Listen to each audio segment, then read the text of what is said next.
You're on a path in the woods, and at the end of that path is a cabin. And in the basement of that cabin is a princess. You're here to slay her. If you don't, it will be the end of the world. I'm talking about the end of everything as we know it. No more birds, no more trees, and perhaps most problematically of all, no more people. You have to put an end to her. Don't linger on the specifics. You have a job to do here. Just get in there and do what needs to be done. We're all counting on you.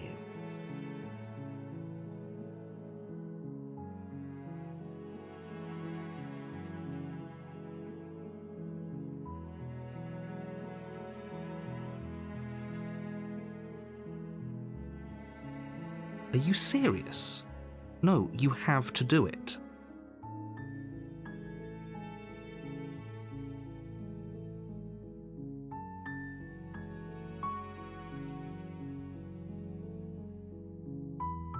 Seriously? You're just going to turn around and leave?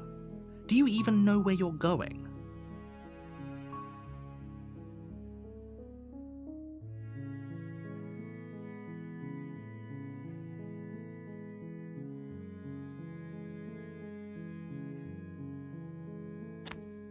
Fine. I suppose you just quietly continue down the path away from the cabin. Good. What we're being asked to do here is wrong. Better to wash our hands of this whole situation than to take part in it. Ignore that annoying little voice. He doesn't know what he's talking about.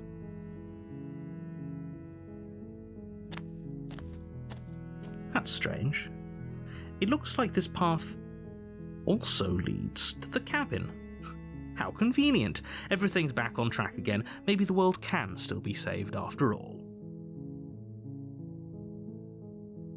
You're really keen on wasting everyone's time, aren't you? It's remarkably selfish, if you ask me. I've already outlined the stakes of the situation. If you don't do your job, everyone dies. Like, dies. Forever.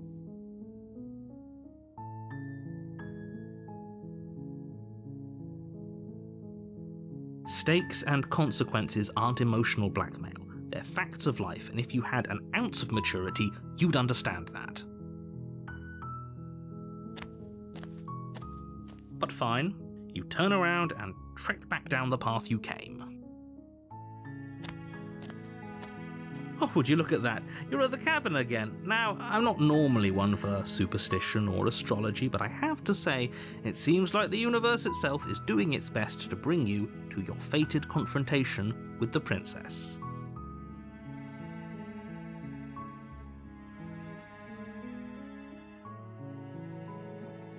There's always a choice. Let me tell you right now that you're making the wrong one for pretty much everyone who has ever lived, as well as for everyone who ever will. And here we go. As you trudge into the woods, something strange starts to happen. At first, it's little flickers out of the corner of your eyes. Glimpses of familiar wooden structures through the leaves.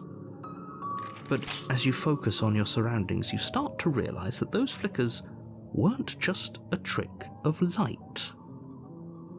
In every direction, there is a path and a cabin. And not just a cabin, the cabin. An infinite fractal of paths and cabins desperately trying to draw you back to where you need to be. Wait, what's going on? But you're too stubborn for that, aren't you? It doesn't matter how many paths or cabins appear around you, you're just going to do whatever you can to shirk your responsibility because you care more about irritating me than you do about the fate of the world. You've doomed us all, you know that, right? But of course you do, otherwise you wouldn't just wander off into the forest in search of certain death. You lose track of just how long you spend aimlessly tromping through the wilderness. But it's not like any of that time spent lost in the woods really matters, because it isn't long before the world ends and everyone dies.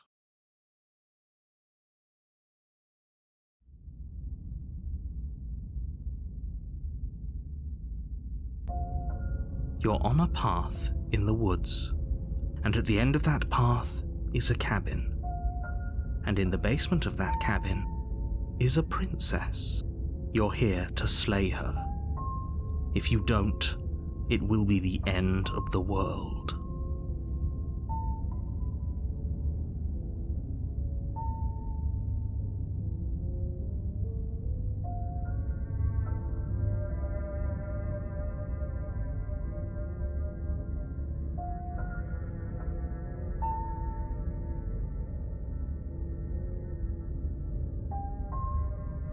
What are you talking about? I'm sure those walls have always been there. It makes sense if you think about it. If there weren't any walls in the woods, someone might have gotten lost. Or, heaven forbid, someone other than you might have stumbled onto the princess.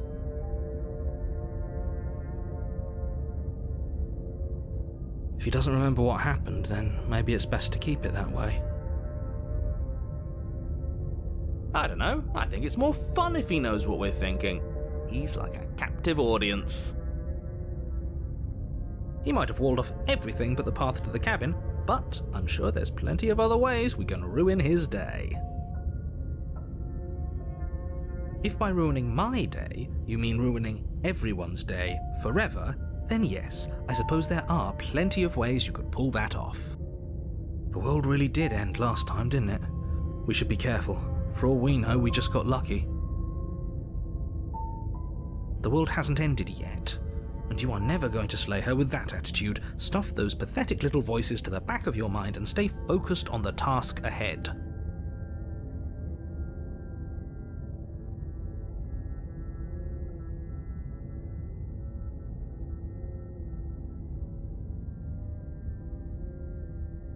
You know I can tell when you're lying, right? Please take this seriously. I am begging you. A warning. Before you go any further. She will lie, she will cheat, and she will do everything in her power to stop you from slaying her. Don't believe a word she says. If we're stuck going in there, maybe we should believe her. Maybe she isn't a liar. Ignore him. He's just being difficult for the sake of it. Let's keep an open mind.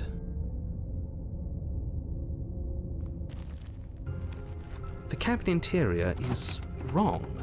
A confusing patchwork of many cabin interiors, all projected across what's almost the same space. But it's all shifted. An inch here, a foot there, such that the seams are never quite visible enough for the place to make any sense. The only furniture of note is a plain table, its legs all the wrong lengths. Its material devoid of feature. Perched on that table is a pristine blade. The blade is your implement. You'll need it if you want to do this right. If he wants us to take it, maybe we should just leave it to collect dust, or better yet, grab it and throw it out the window. What good is a knife against a world-ending monstrosity anyway? No, we're taking the knife. Have you seen this place? We have literally no idea what to expect and no idea what we're dealing with. I've already told you what you're dealing with. You're dealing with a princess. How many times do I have to explain this incredibly simple and straightforward premise? You can't just say that, but when everything here is so wrong. Listen to me. My job is to describe facts as facts and to guide you through your job, which is to slay the princess and through that action, save the entire world. And if you're going to slay her, you cannot let fear creep into your heart. You cannot lose yourself before you even get to her. Oh, ho, ho, ho! You've piqued my interest. What's going to happen if we lose ourselves? Nothing, because you're going to pull yourself together. Just ignore the stressful geometry and stay calm. How? Even if we closed our eyes, you're constantly describing it to us. I'm not going to stop doing my job, so you're just going to have to get better at yours. And quickly, if you don't mind. Yes, take a deep breath. I'm all for getting under his skin, but we'll miss out on loads of fun if we shrivel up into a ball and go insane the first time we see something weird. What you're seeing here is obviously real. Just accept it and go with the flow. It really isn't hard. Okay, I'm fine. Good. Now, whenever you're ready, we're all waiting for you to complete a very important task. Ooh, we should look at ourselves. Wouldn't that be fun? You won't be looking at yourself because there isn't a mirror. There's the table, the blade sitting on the table, and the door to the basement. There's nothing else in here. There's definitely a mirror. There isn't. You insisting it isn't there just makes me want to look at it even more.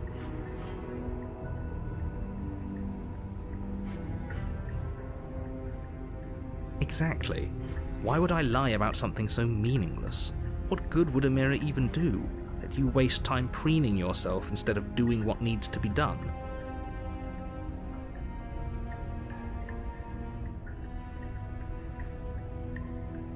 You take the blade from the table. It would be difficult to slay the princess and save the world without a weapon.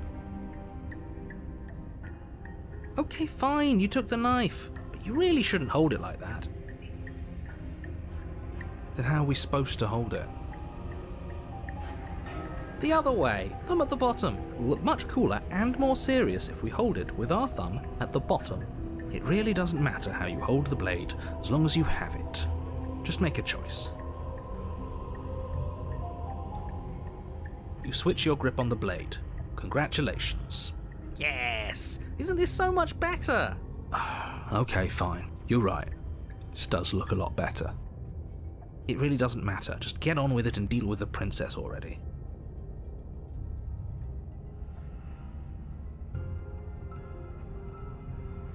You walk up to the wall next to the basement door. It's a wall. There isn't much to see here. This really isn't funny. You reach forward and rub your hand against the cabin wall. I hope you know how ridiculous you look right now. But it was there a second ago. And now it's gone. You know that taking the mirror away from us isn't going to change things, right? We'll find it again, and then we'll see whatever it is that you don't want us to see.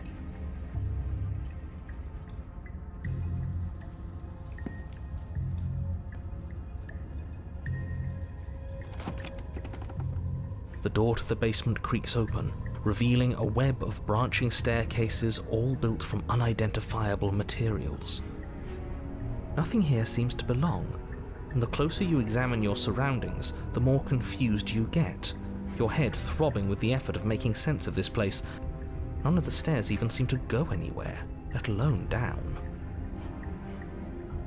The air here has a sickening, almost sludge-like miasma to it, the kind of indiscernible quality that comes from the blending together of every scent there is at once.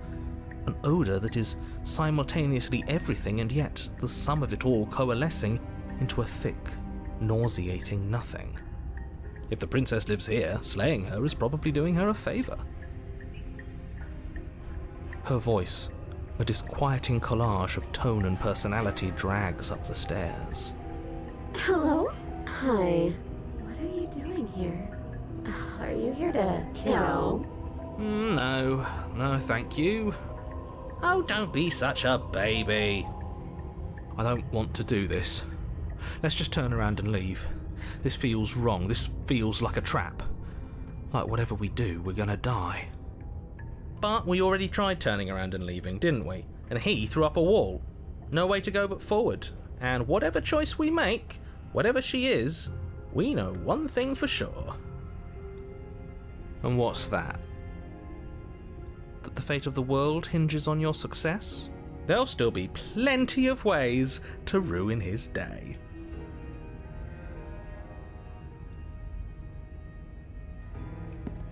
You step onto the centre staircase.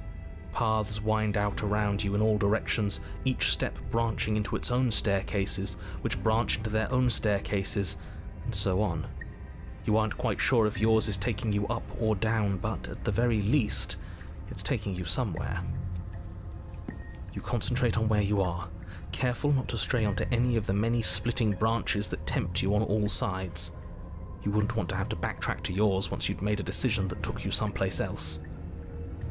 And so you take one careful, focused step after another. One foot down, another foot down, another after that. You lose yourself in following the correct pattern, in following what looks to be the true path, the one that cuts straight down, or up, or maybe sideways. But no matter the direction it goes, it certainly is the most true path. You know that much.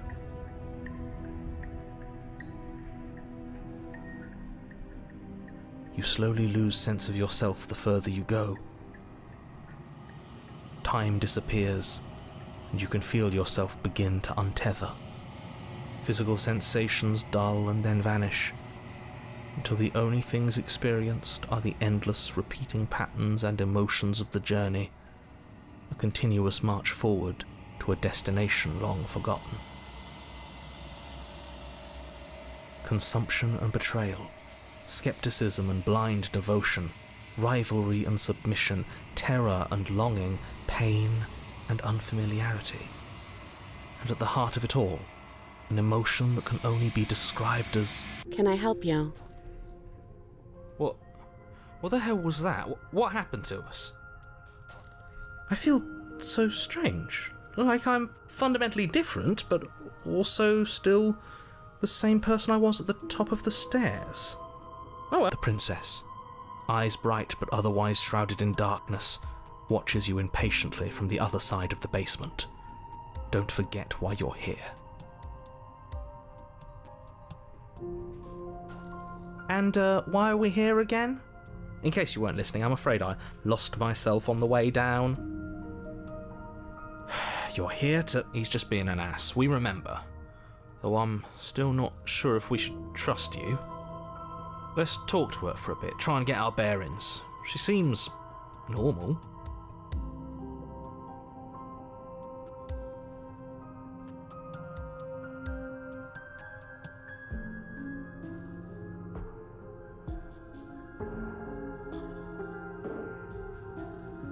And yet here you are. How strange. Do you remember anything at all? Do you know why you're here? Do you know me? The shadows recede, revealing the princess's face. She's so... blank. I have no idea who she is. Isn't that fun? A new puzzle for us to take apart. If she's keeping her cards close to her chest, it's because she wants to deceive you. I'm tired of waiting for an answer. As the princess speaks again, it's almost as if she fractures, and where there was once just one of her, there is now another. We can do that? I don't like this. It's those cabins all over again. Can we put her back? You said you'd been here before, right? What exactly happened last time? Does it matter? Yes, it matters. But I'm not going to waste any more time prying out details if you're going to be so irritating about it. It seems to me like you saw something you weren't supposed to have seen. If only you'd listened to whatever words of wisdom you were given in that other reality. But what's done is done, isn't it? Whatever you saw last time, unsee it. Whatever thoughts weaseled their way into your head, unthink them, if it's not already too late. You have a job to do here, and you need to do it now. Ooh, new plan! Let's see if we can make even more of her.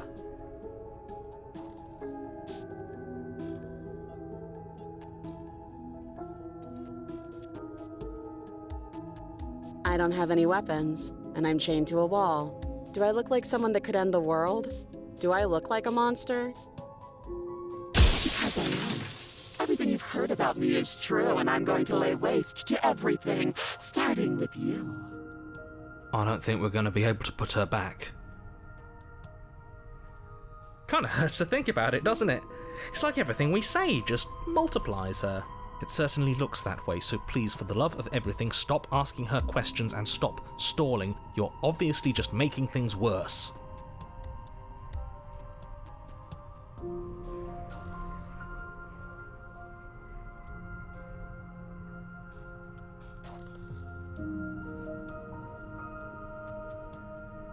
I don't think I can answer that question in a way you'd find meaningful. I just want to live my life. I'm not going to dance for you. Besides, You already know what I'm going to do. Not a single real answer. At least aside from Miss Blood and Destruction, it's infuriating, isn't it? Whose buttons are there for us to press? Whose skin is there for us to get under? Not exactly how I'd put it, but I don't disagree. There must be something we can do. Asking questions just seems to make things worse. Okay, this was fun for a bit, but we can't even really interact with her, can we? What's the point of asking questions if all we're going to get is a million answers? Can't even follow what's going on anymore. We need to get out of here. This whole place is making me itch.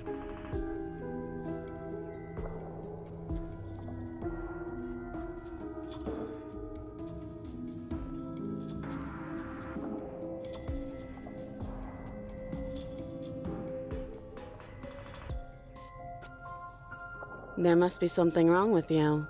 I'm the same as I was a moment ago. It must be fear creeping into your heart. You know you can't stop me. And what's that supposed to mean? Are you trying to get under my skin? Do you need help? Not that there's much I can do chained up like this, but I'm the only one down here. So if you need anything, I'll do my best. Huh. And here I was expecting her to split again. Is that it? What do we do now? You slay her. How would we even do that? Where would we start? You could always start by stabbing her. Which her? Any of them. I don't know about you, but I'm sure glad we took that knife with us. I can't believe someone suggested you toss it out the window. Can you imagine?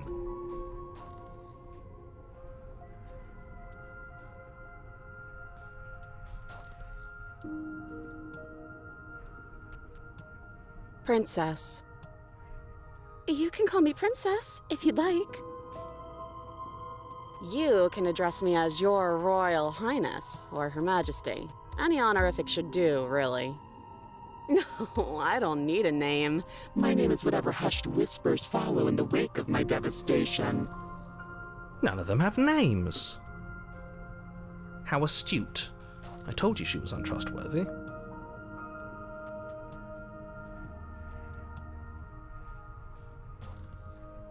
I don't remember what it was like before I was in this place. Why would I know what happened to you? We're probably stuck down here forever, aren't we? There's no way out, and barely a way in. Sometimes I feel like I'm being pulled apart too. It's so terrifying down here. But at least now you're not alone. And I'm not alone either. You're not really cut out for this, are you? Why are you even here? Oh, I thought they would send something better to deal with me. If the stairs managed to chew you up, I will devour you.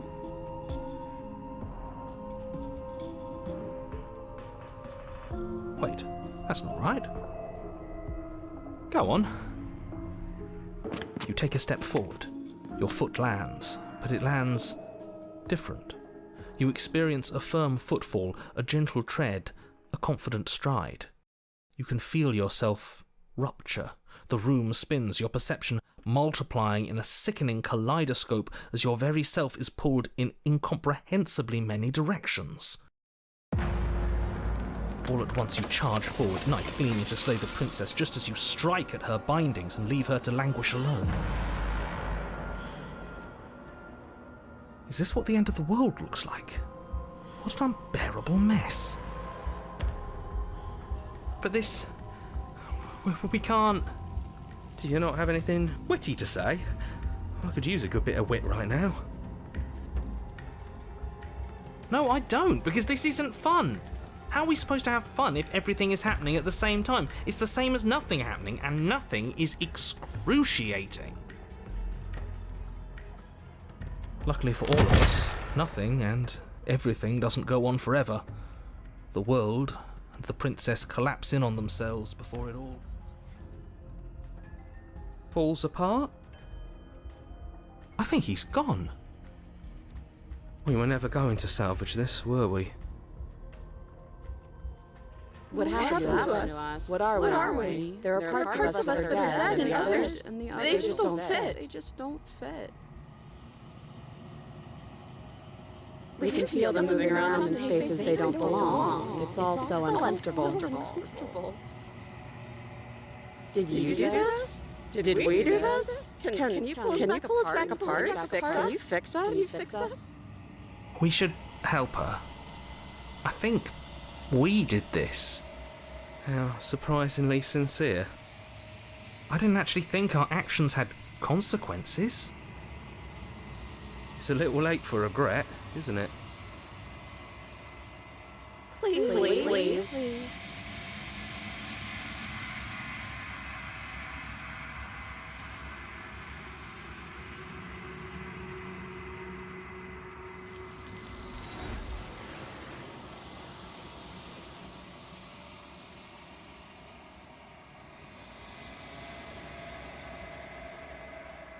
She's gone.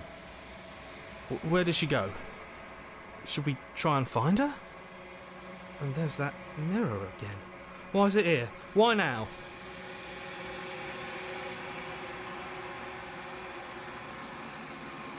You're right. She's gone. It's just us and that awful thing. Then what the hell are we supposed to do?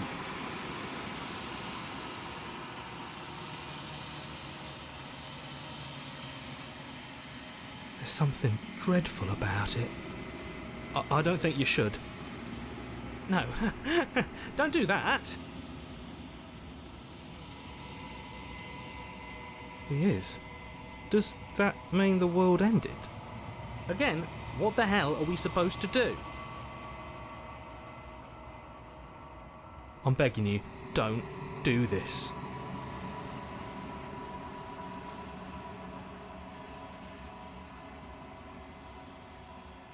It's different now. It feels, I don't know, final.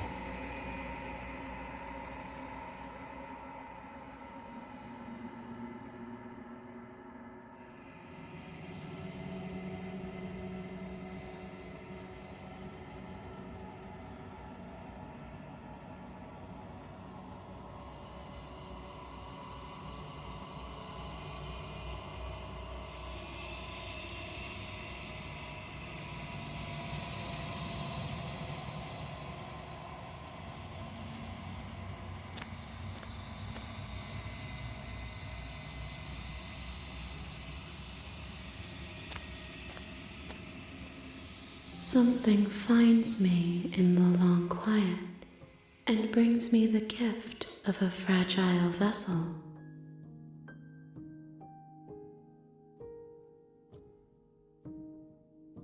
I am solitary lights in an empty city.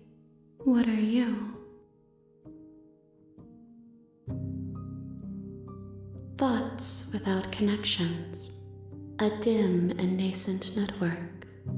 I wish to be more.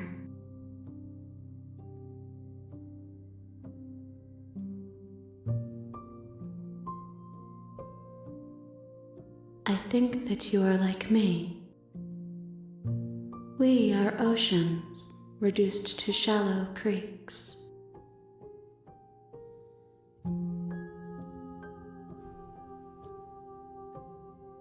How can the world have ended if we are talking?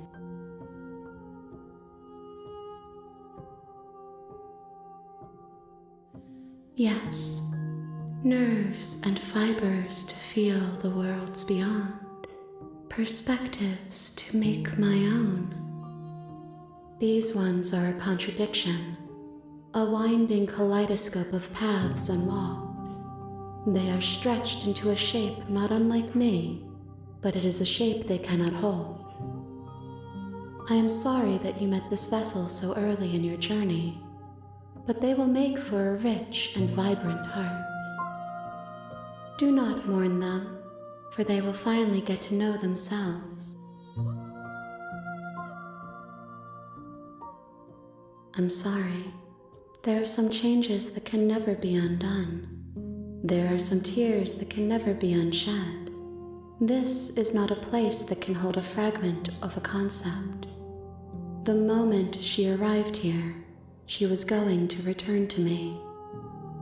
I promise that it doesn't hurt.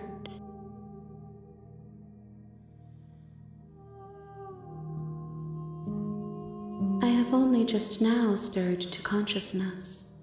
I could not have trapped you here, and I too yearn to be free. You are the only thing I have ever known.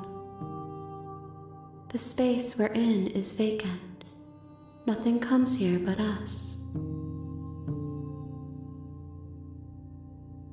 I know only that they are.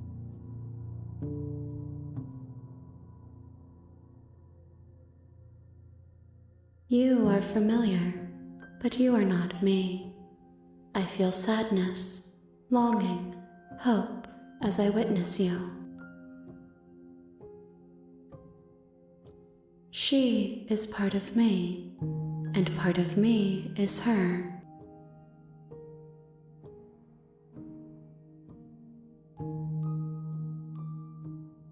You speak in circles. Does it matter where one thing begins and another ends? Nothing, as we are, but I know that there are worlds beyond us, and that we are meant to reach them. There is no exit, but this vessel is a creature of perception. She can make you forget, if only you believe her to be able to. Bring me more perspectives, so that I may be whole, and perhaps then we will know our freedom.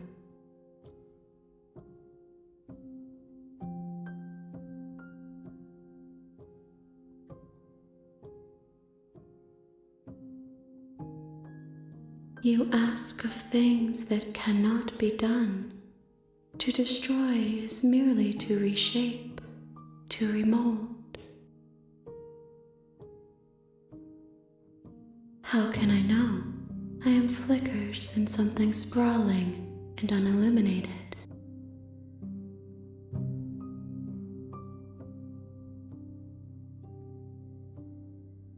Then we will be here forever, as we are now, unfinished, dry, hollow. I have not lived. I am not afraid to die. Everything, until we meet again. More than you have found, but less than there are to find. I am infinite. The rest will find their own way home. If you need time, then I'll wait with you.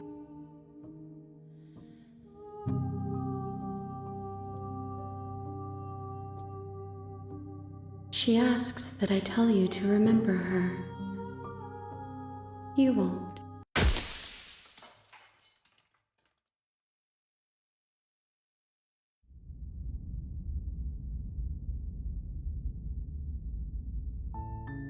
You're on a path in the woods, and at the end of that path is a cabin.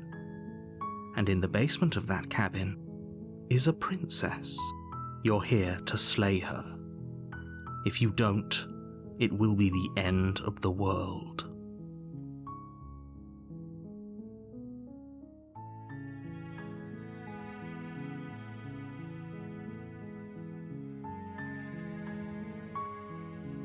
While I appreciate the mental exercise, we are running up against a bit of a ticking clock.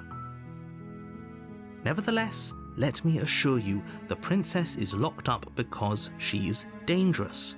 She is not dangerous because she's locked up. And before you decide to waste even more of our time by asking how I know that, let me suggest a more pragmatic lens through which to view this situation. Causality doesn't matter here, because the end result is the same no matter what led us up to this point. If the princess leaves the cabin, the world will end. and there is no changing that. It's no use arguing semantics over a metaphorical chicken or egg, because the egg is hatched and it's about to ruin everything. Unless, of course, you do your job and slay her.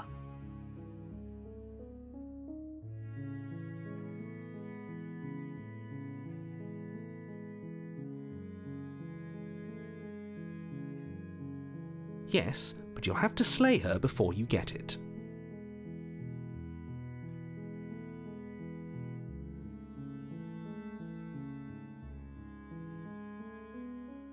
It's a secret, but I think you'll like it.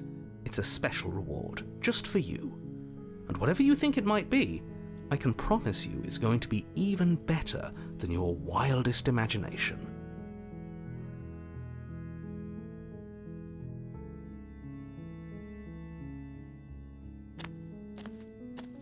You make your way up the short path to the cabin.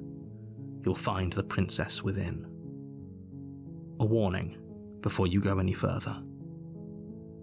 She will lie, she will cheat, and she will do everything in her power to stop you from slaying her.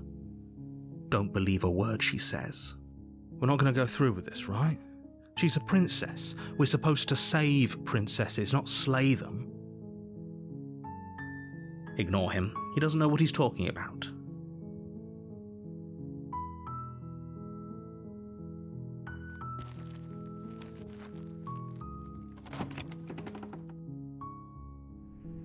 The interior of the cabin is almost entirely bare. The air is stale and musty, and the floor and walls are painted in a fine layer of dust. The only furniture of note is a plain wooden table. Perched on that table is a pristine blade. The blade is your implement. You'll need it if you want to do this right.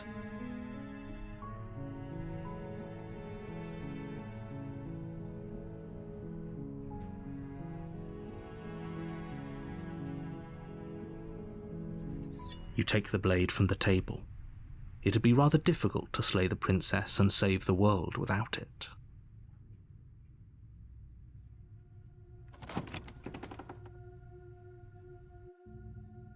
The door to the basement creaks open, revealing a staircase faintly illuminated by an unseen light in the room below. This is an oppressive place. The air feels heavy and damp, a hint of rot filtering from the ancient wood. If the princess really lives here, slaying her is probably doing her a favor. Her voice carries up the stairs. Who's there? She sounds dangerous. It's almost as if she's the one in charge down here. Don't let it fool you. It's all part of the manipulation.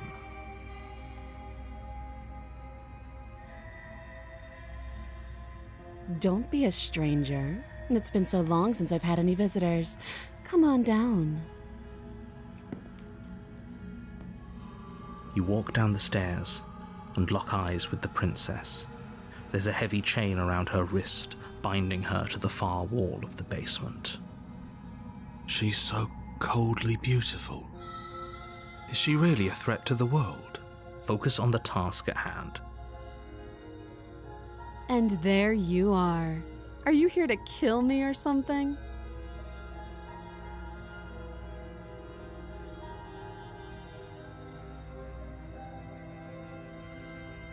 How about you drop the knife and the two of us just talk? Look how reasonable she's being. We should just drop the blade and talk things out. Don't you dare. It's fine. We can decide what we want to do after we talk to her. Maybe she really is a monster, but killing someone in cold blood isn't very becoming of us.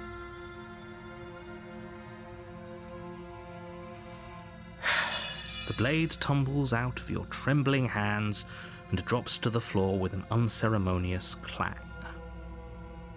Thank you. Against your better judgment, you step forward to speak with the princess face to face, unarmed. We'll be fine. I don't know what you're hoping to accomplish here, but I can assure you there's no reasoning with her. Just make sure you don't forget about the blade on the floor. You're going to need it. So here we are. What an awkward start to a relationship.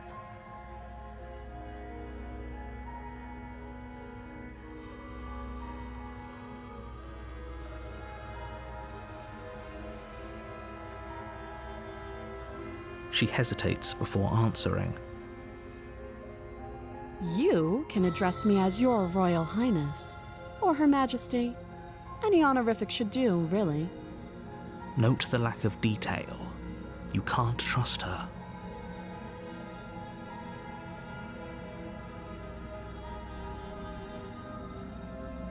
Too long. Again, she offers no specifics. No matter how hard you try, you'll never get a straight answer out of her.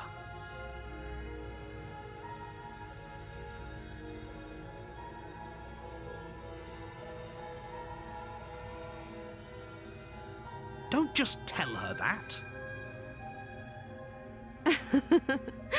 Is that why they threw me down here? But I don't want to hurt anyone. I like the world, I think. I don't remember much about it, to be honest. I've been down here a long time. Just how long has she been down here?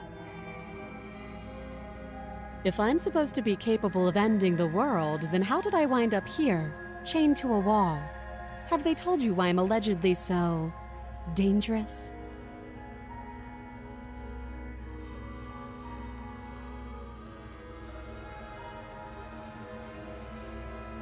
Sooner or later, you'll understand that I have your best interests at heart. Hopefully sooner. How sweet. Now be a pal and help me get out of here, would you? We could figure out how to deal with them after I'm free.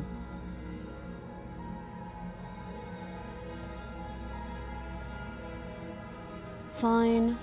What do you want to know?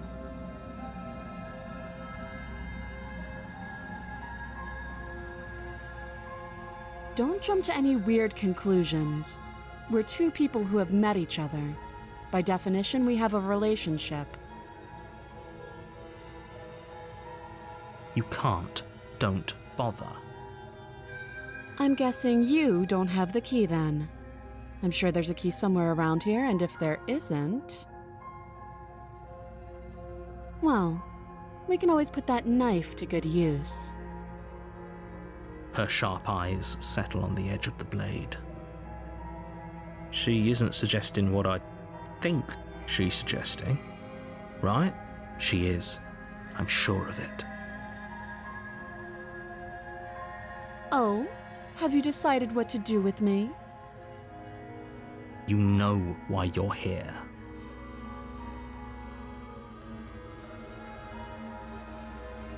Oh, you have to be kidding me.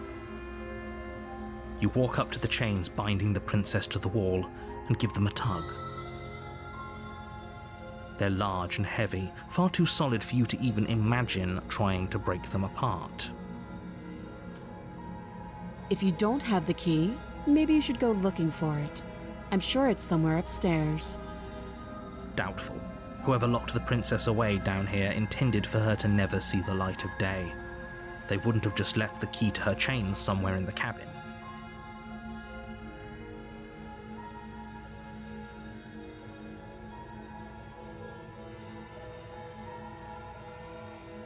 That would be fine. I can lose an arm. She speaks with almost complete nonchalance. If we were stuck down here for long enough, I'm sure we'd be nonchalant about cutting our way out. Anything to finally be free. You attempt to make your way out of the basement, but the door at the top of the stairs slams shut. You hear the click of a lock sliding into place. Is someone else here? Your shouts and pleas are met with silence. You're here to slay the princess, and you won't leave until the task is done. You try the door, but it's locked from the outside. I'll repeat myself once again. You're here to slay the princess, and you won't leave until the task is done. You make your way back to the bottom of the stairs. This would have been so much easier if you'd simply slain her like you were supposed to. Easier for whom? Easier for everyone. I heard the door slam. They locked you down here too, didn't they? The knife. Pick it up and cut me out of here. You won't like what happens if you do that. Against your better judgment, you place the blade against the princess's arm, just above the massive, unyielding chain. You cut into her flesh.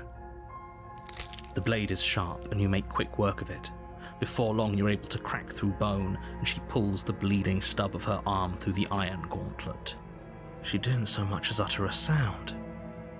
Free from her bindings, the princess turns to face you, her fierce gaze meeting your eye. How is she so composed after losing an arm? It's like she isn't even bothered by it. Thank you. Now let's get out of here. No, we won't have any of that. The stakes are too high. You can't just let her escape into the world. No, I just can't let her escape into the world. As the princess approaches the bottom stair, your body steps forward and raises the blade.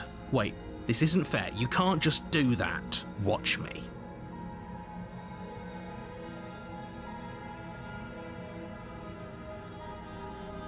Stop that. I thought this was a little too easy.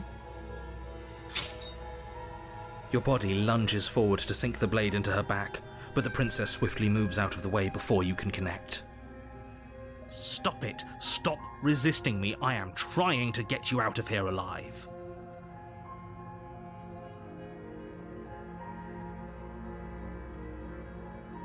The blade! Move the blade! You're doing your best to help me, aren't you? I can see the conflict in your eyes.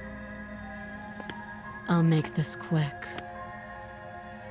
She steps forward and pries the blade from your rigid hands. Maybe I'll see you in another life. And then she slits your throat with an almost clinical ease. Her face remains unchanged as she watches you collapse to the ground, blood flowing from your butchered neck. This is the end, isn't it? I'm afraid it is. Everything goes dark, and you die. I hope it was worth it.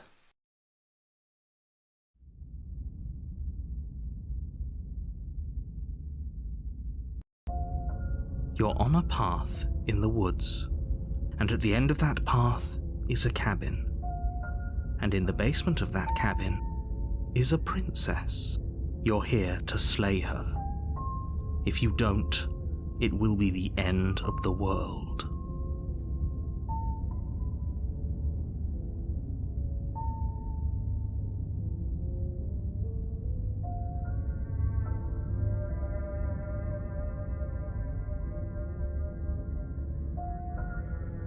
A terrible sense of déjà vu. No, you don't have that. This is the first time either of us have been here. Don't forget what he did to us the last time around. I wouldn't trust a word out of his mouth. There's got to be a way out of here, for us and for the princess. We just have to keep trying. I'm inclined to agree. If he doesn't remember what happened last time, maybe it's best to keep it that way. You know I can hear you two, right? It's going to be a lot harder than you think to keep secrets from me.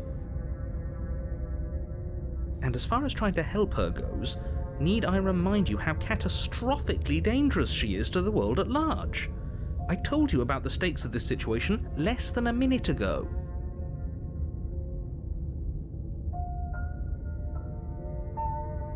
We could go back and forth on this forever, and it won't get you any closer to doing your job and saving the world. So let's just agree to disagree.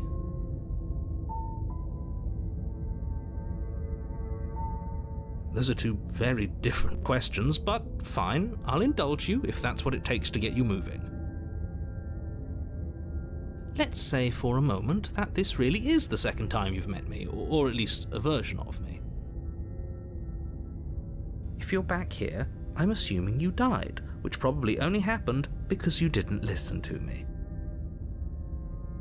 The absolute irony. Well, that's one way to put it, I guess. You really don't remember what happened last time, do you? You practically forced the princess to kill us. That doesn't sound like the sort of thing I'd do, which is honestly all the more reason for you to not buy into whatever self-delusions the three of you are crafting.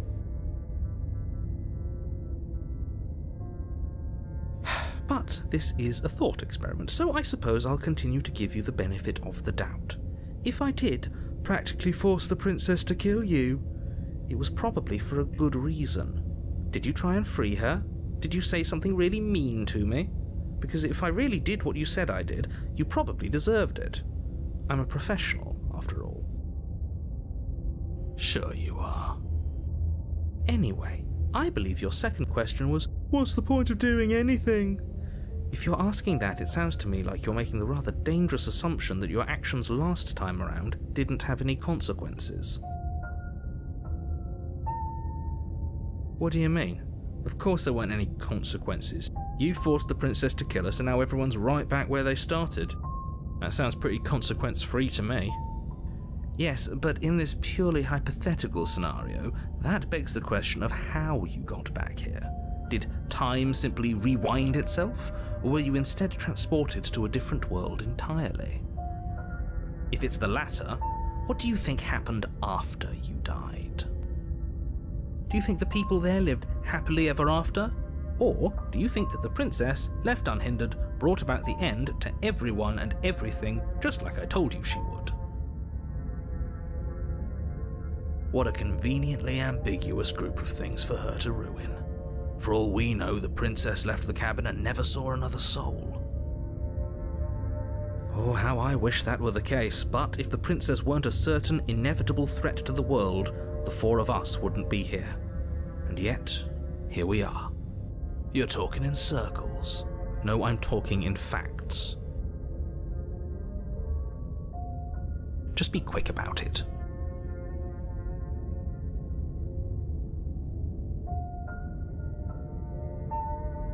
People locked her in that basement, and I told you what this place is. It's a path in the woods. Don't overcomplicate things. Look, I'm not supposed to say this, but it's because you're special. You're the only person capable of doing this. Call it a prophecy, if that helps, but it's just the way things are. Oh, I didn't know we were special. Of course you're special. Why else would you be here? Yes, right. We're here because we're special. Look, you're annoyed that you're here. I get it. I'm also annoyed that I'm here. But we're all in this together, and we're dealing with a bit of a ticking clock right now, so please just get to the cabin.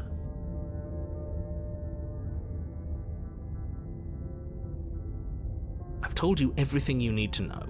Going into more detail would just overcomplicate an otherwise very simple situation and make your job more difficult.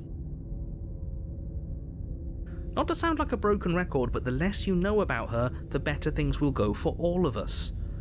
I know it sounds like I'm hiding something, but you're just going to have to trust me here.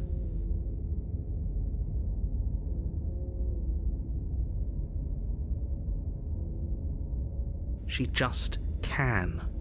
Believe me, I wish I could tell you more, but you'll just have to trust that what I'm saying is true, and that, despite it all, you're fully up to the task that's been given to you. You haven't given us an ounce of proof. You do know that, right?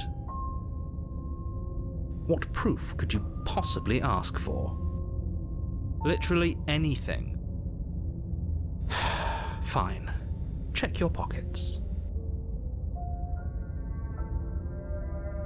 You put your hands in your pockets and pull out an envelope with the words, "The Evidence," written across the front.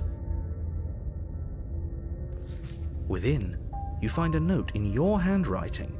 It reads, "The princess will end the world if you don't stop her. This is an immutable truth. That doesn't prove anything. How do we know you didn't just forge our handwriting? I wish I could tell you more, but there are some rules I have to follow for all our sakes. Please just trust that these rules are in place for a reason. I'm on your side.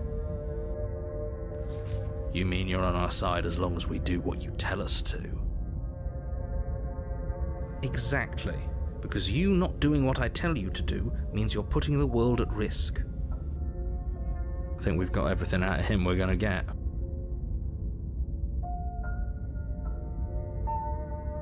Great. Now, if you don't mind, the whole world is waiting with bated breath for you to save it from ruin.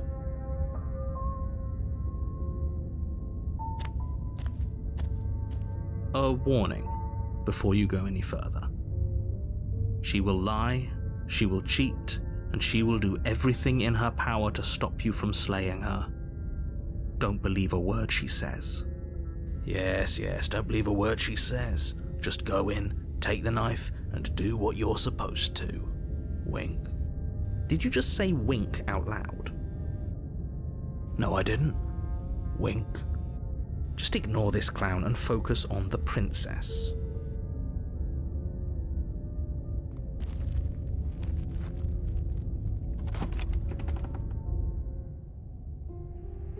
The interior of the cabin is less a cozy woodland retreat and more like a dungeon. A few pathetic wisps of starlight attempt to illuminate the cold, uninviting stone walls, and thick, wrought iron bars barricade the windows, reminding anyone who enters that this is a prison. The only furniture of note is an iron table, bolted to the floor, a pristine blade perched on its edge. The blade is your implement. You'll need it if you want to do this right.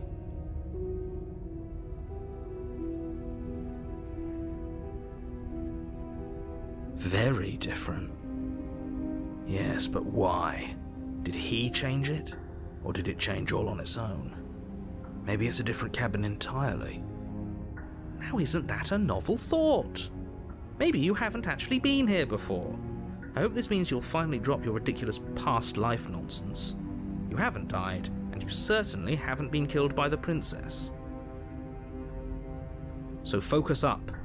Don't get distracted by minor details. You take the blade from the table. It will be difficult to slay the princess and save the world without a weapon. Good idea. Much better to be armed than to go in with blind hope alone.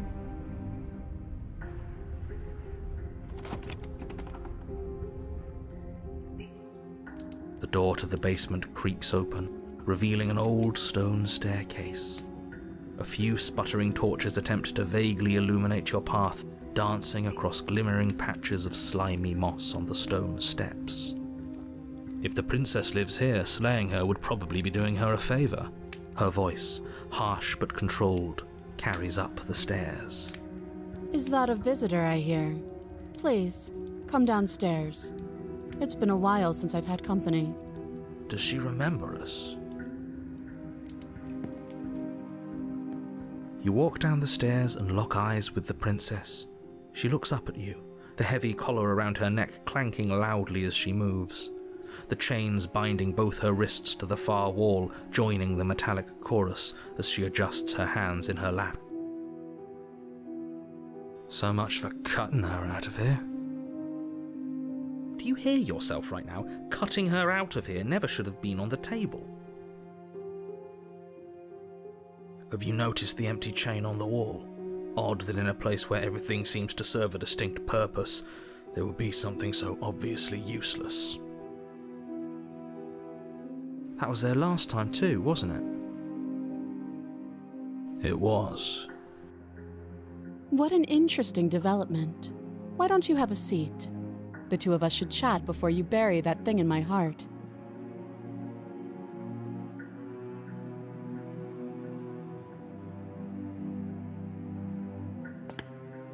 You step towards the princess, but she stops you before you get too close, holding up one shackled hand. There's fine. I'd prefer we keep some distance until we've sorted this out. That's reasonable. We do have a weapon. Might as well put her at ease. You do as she asks and sit on the floor, still a good distance away from her. Thank you. Now, what are your intentions for me?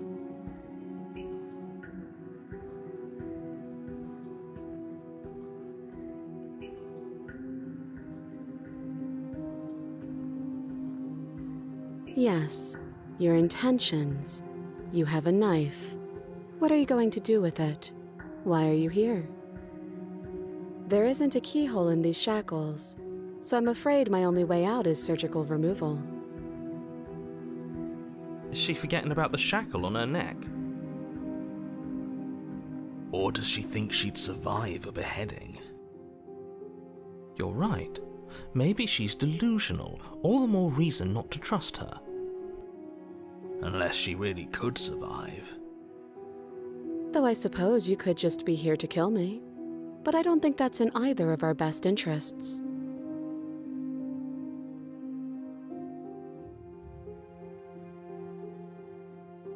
Oh, are we acknowledging that?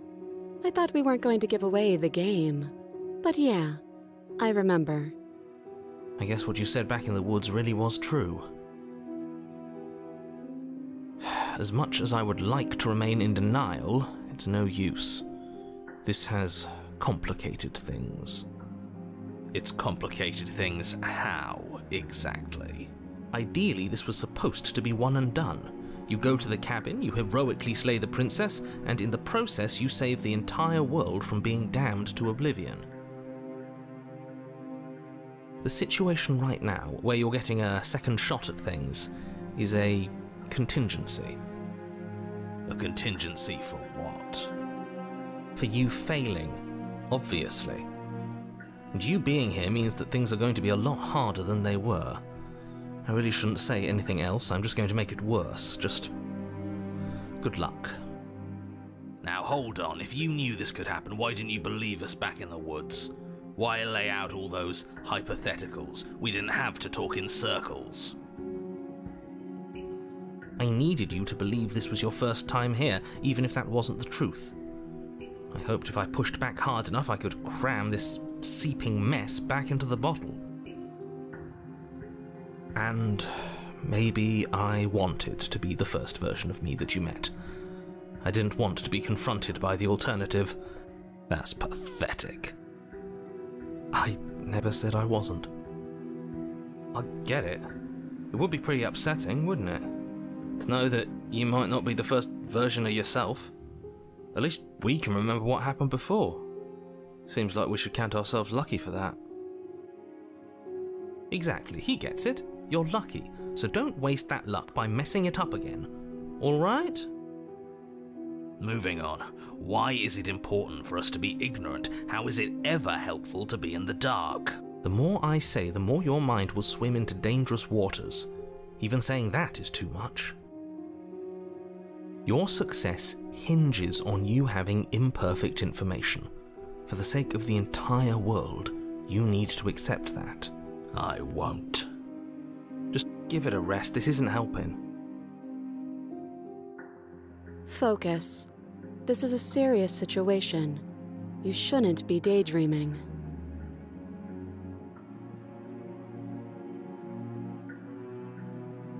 Nothing happened.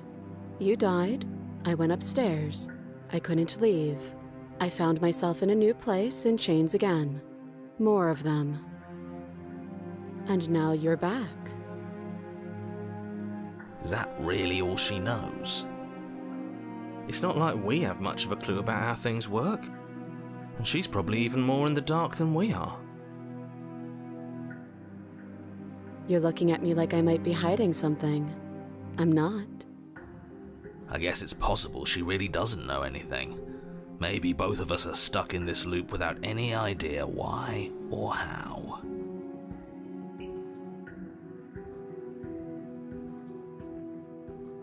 I don't know, but you could always try it on.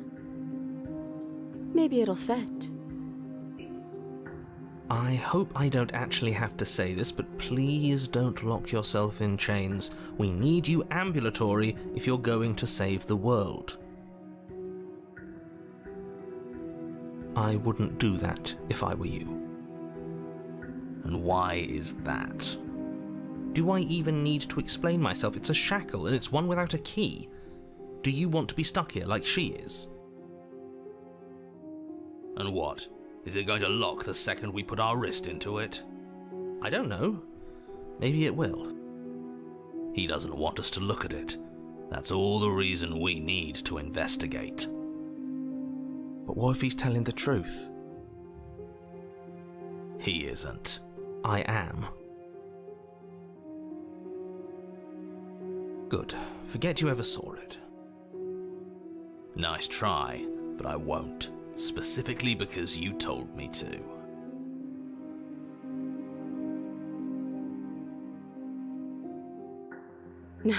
No.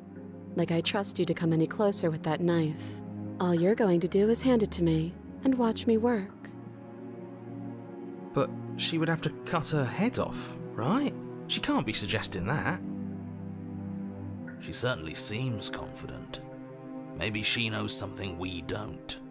Or maybe you should consider the most likely scenario. She's bluffing so she can disarm you. Though if she isn't bluffing, whatever she has planned might be for her benefit alone. There's no guarantee that what's good for her is good for us. So, what should we do? I don't know. I'm just spelling out our options, listing the pros and cons. Then let me help you. I'll start with the cons. If you're handing her your weapon, the cons are that she might use it to escape and end the entire world, and she might use it to kill you. That doesn't sound great. What about the pros? There are none. The pros are that we can't trust him, possibly even more than we can't trust her. And whatever she has planned could do something to mess with what he has planned. Or maybe they're both screwing us over in their own ways.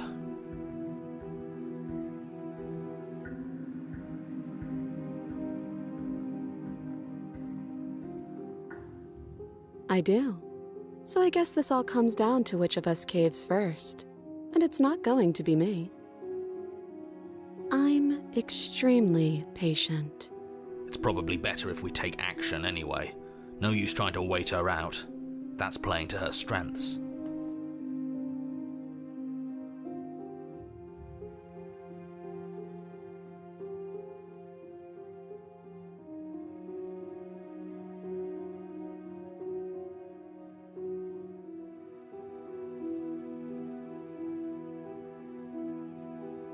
Slide it over. No, absolutely not. I am not letting you hand your only weapon over to the world-ending princess. Until you come up with any other idea, like, say, I don't know, doing your job and slaying her, you remain rigidly in place. You tried this last time. Do you want to know how it went for you? Oh, I remember. She killed us, which, by your estimation, ended the world, right? Oh, boy, tried to take over your body. Exactly. If I were you, I wouldn't be too keen on repeating your mistake. Hell, we could even force your hand and do it ourselves. I'm not afraid of dying again. Are you? A little. I think you got your point across. Fine. You slide the blade across the floor. The princess maintains unsettling eye contact as she reaches down to pick it up. Thanks. She pulls up her hair, smiling slightly as she raises the blade to her throat. What is she doing? She doesn't say another word as she cuts into her own neck. No!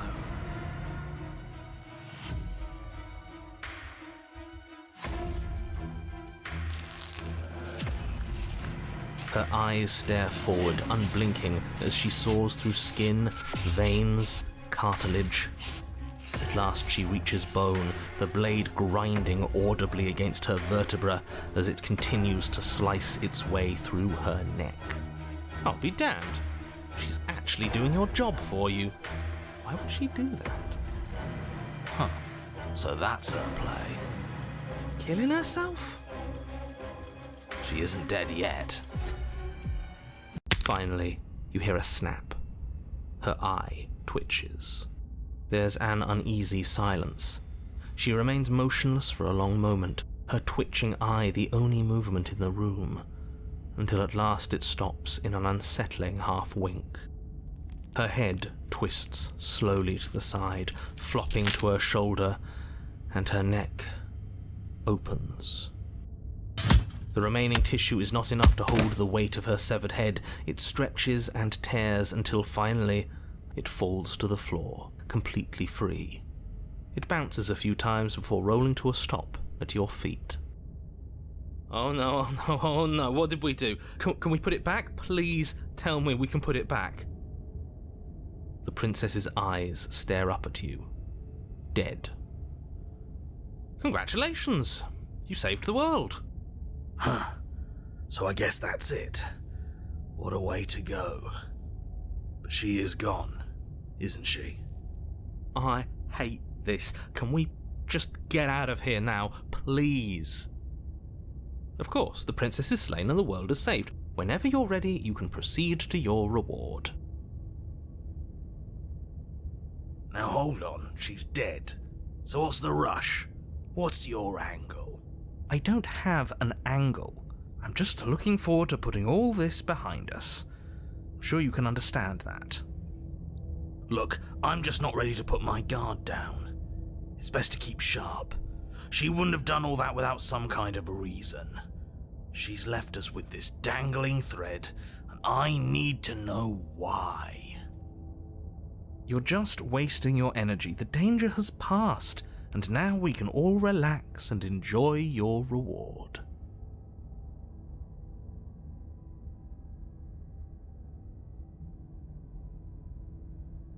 Fine, but if we're leaving, then we're taking the blade.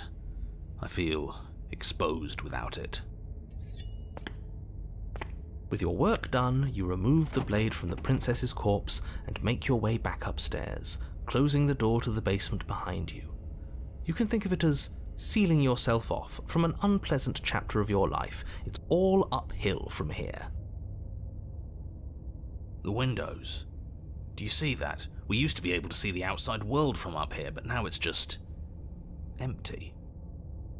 The door. Check the door.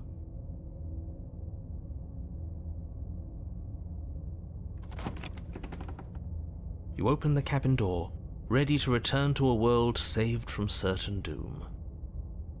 Only a world saved from certain doom isn't what you find. Instead, what you find is nothing at all. Where a lush forest stood mere minutes ago, the only thing in front of you now is the vast emptiness of some place far away. You don't have to act surprised. We could see this vast emptiness through the windows. But if everything's gone, does that mean we're not gonna get our reward? This is your reward. An eternity of bliss, if you'll have it. And I suggest that you have it. Okay. This is what's best for everyone. Trust me. Like hell it is.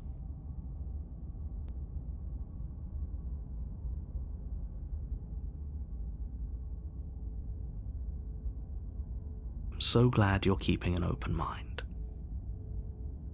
Time passes. You can't be sure if it's days or months or years or even decades. It's all a wonderful, boring blur. You've never been happier. Decades? No, it can't be decades. We can't go along with this. We can't let him win.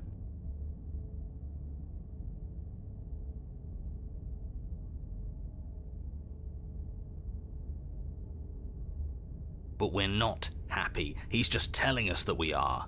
I can tell you for a fact that I'm extremely unhappy right now. Yeah, what he said.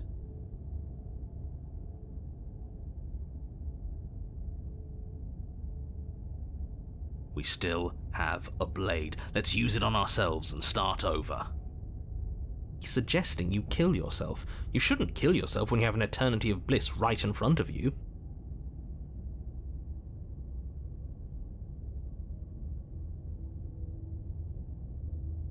That's great. Congratulations. You've earned it. More happy time passes, though the word begins to lose its meaning. Time, that is, not happy. Happy still has plenty of meaning. He's just saying things. The voice's protestations fall on deaf ears. Eventually you pass into a blissful state of pure existence. Though words like eventually and pass ceased to have any meaning to you long before that shift, you simply exist. Happy. Forever.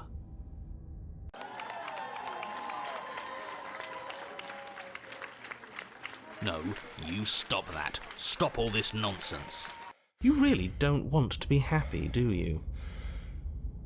You know what you have to do.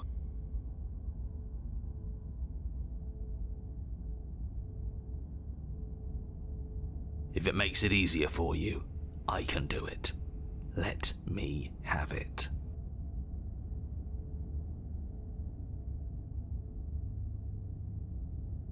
Don't apologize. I'm sorry. Wait, why are you sorry? Your body lurches as your heart suddenly stops beating.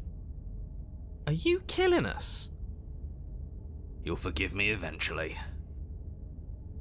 You goddamn spiteful bastard. Are you really going to turn down immortality itself just to make me lose?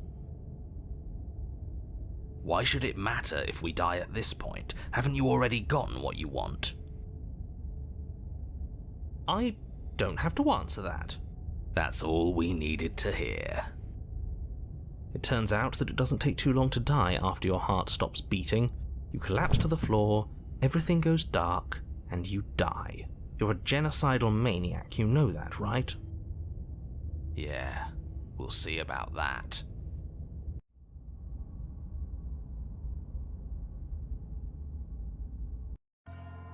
You're on a path in the wood. Are you fucking kidding me? We had everything we ever could have wanted and you killed us. We didn't have everything we ever could have wanted. That's just what he told us. I want the truth, not some made-up eternal happiness. But it was nice. Who gives a shit about truth? I do. He said we were happy, but what does happiness like that even mean? It was just another prison. And this isn't. There are chains everywhere. That just means we're on the right track, you numbskull. That we're finally starting to see reality for what it is. Can you two stop fighting? It's not very productive. No, it isn't, is it? So let's focus up. You've clearly already been here before, and judging by how deranged you all are, you've already been here more than once. I'll spare you my full introduction, but I would like to remind you that the people in my world are living, breathing, suffering entities. Not pawns for you to sacrifice in pursuit of some vague truth.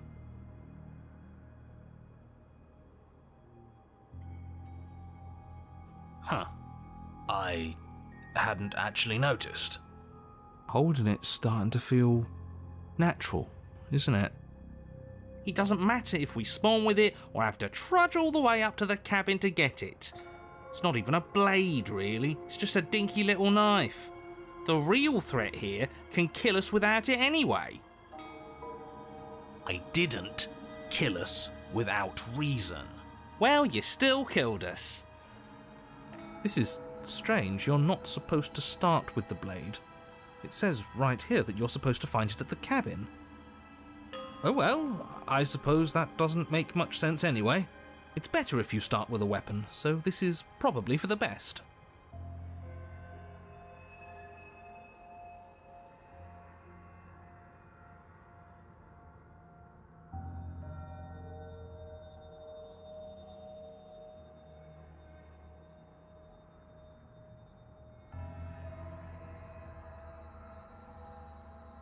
So you actually managed to slay her? Yet you still found your way back here. Absolutely unbelievable. What on earth is wrong with you? We weren't satisfied with your happy little prison. But it has happy right there in the name. It wasn't actually very happy. I was fine with it, but that spiteful bastard gave us a heart attack and killed us for no reason. I had a great reason. We were stuck with no answers. And now we're not. You're welcome. And you don't think we're stuck now?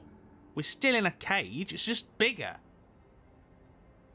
You know, if you think about it, isn't life just a really big cage? Oh, don't you start philosophizing. Just get to the cabin and settle this already.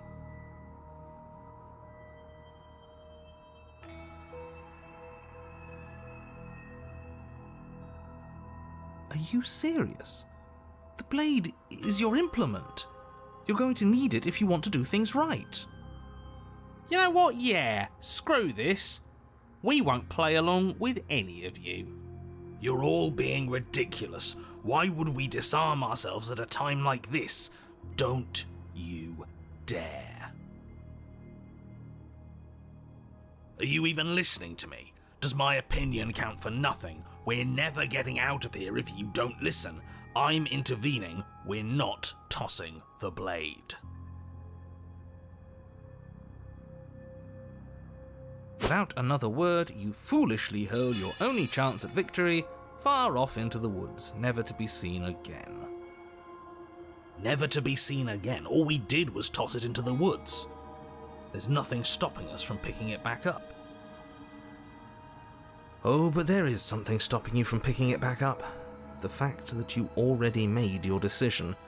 As much as I'd like to turn back the clock, we'll all just have to suffer the consequences of what you've done. That's how decisions work. Huh. That felt good. Best thing we've done in ages. Whatever this bullshit world throws at us next, we'll always have this tiny victory.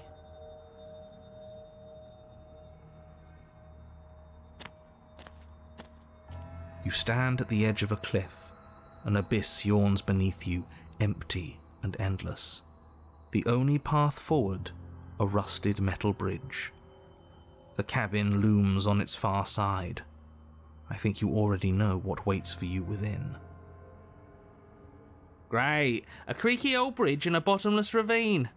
Because getting to the cabin was too easy last time. I wonder what other sick jokes are waiting for us. Maybe that ravine doesn't even go anywhere. It'd be par for the course if we slipped and wound up falling forever. There's nothing to find out here. Time to check in with the missus. I'm going to pretend you didn't just call her that.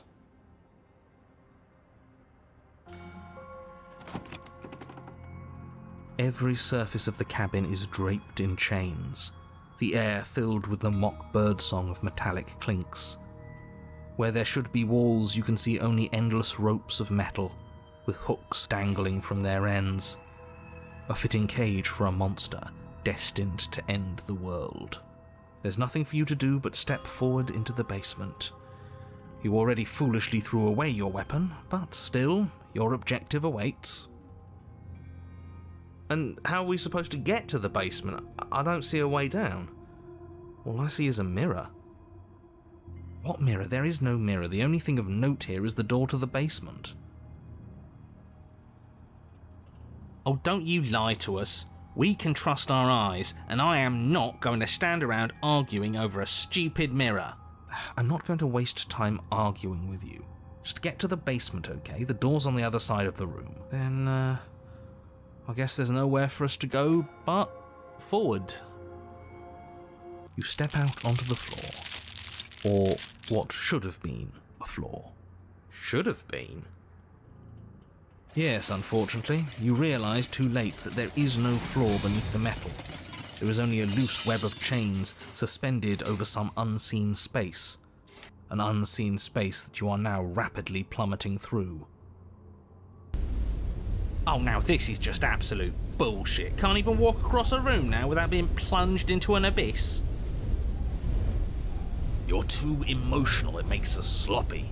We have to focus on details right now, and we can't focus on details if you're raging about every little thing that happens. Are we supposed to focus on details while we're falling into a bottomless pit? Don't be ridiculous, it obviously has a bottom. Your fall is suddenly, painfully halted as rusty chains pull taut against your skin, their hooks digging into your muscle. You find yourself suspended in what appears to be a vast, dark space. The glinting of yet more chains merely hinting at its full dimensions. You dangle a few feet off the bare concrete floor. If the princess lives here, slaying her would probably be doing her a favour. As your eyes adjust to your new surroundings, you make out a figure standing in the gloom, obscured in shadow. She watches you with the stillness of the grave. Easy now. We don't know what sort of situation we're dealing with. We should let her make the first move. Let observation give us an advantage.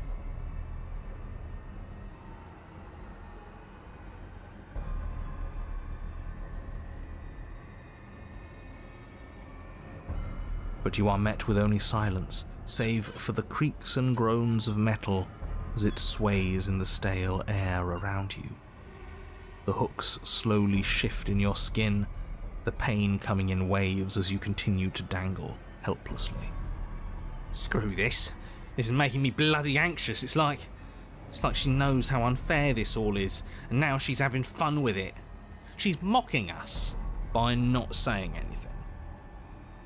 Yes!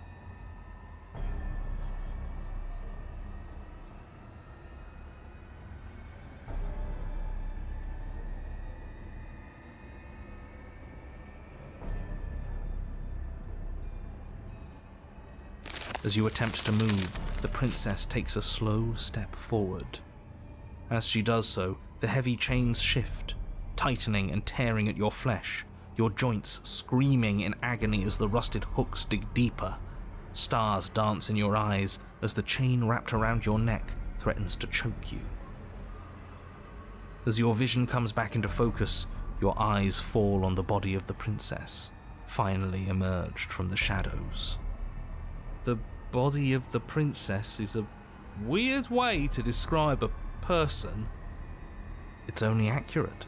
The form in front of you is a body, draped in raiments of chains, her head dragging along behind her in an iron cage.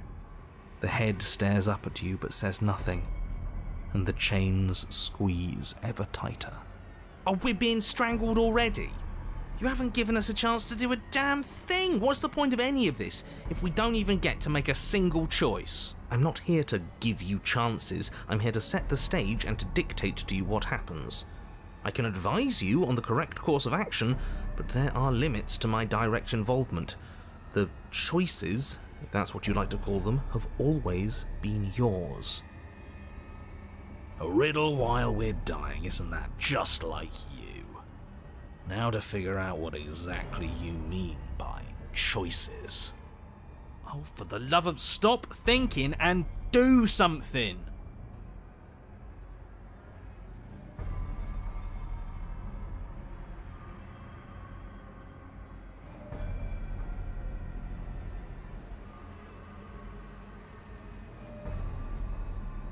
You're pleading with me as if I have a say over anything that happens here. Shouldn't you know by now that I don't? And neither do you. The body takes another step towards you, the chains around you tightening, the hooks boring deeper into your flesh. They constrict dangerously around your throat. You find it harder to breathe. I don't think she's happy you're here. But what do I know? I'm just a set of eyes and ears. I don't make choices. At least not any that matter. Oh, well, isn't that just convenient? It makes sense to me. She's a severed head. What control could she possibly have over her body? There's no connections, no nerves. So bodies can work on their own. You know, I wouldn't mind that, actually. Maybe when the chain pops our useless head off, we'll get to run around without it. This was all doomed from the start, wasn't it?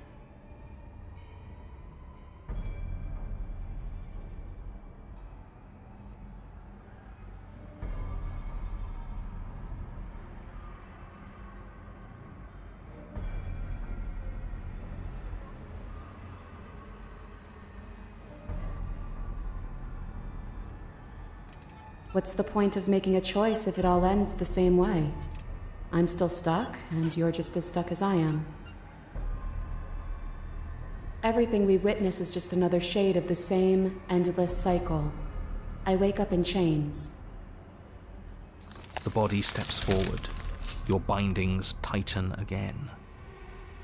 You come to me, knife in hand. But that's not right. We didn't bring the knife. We even told her that earlier.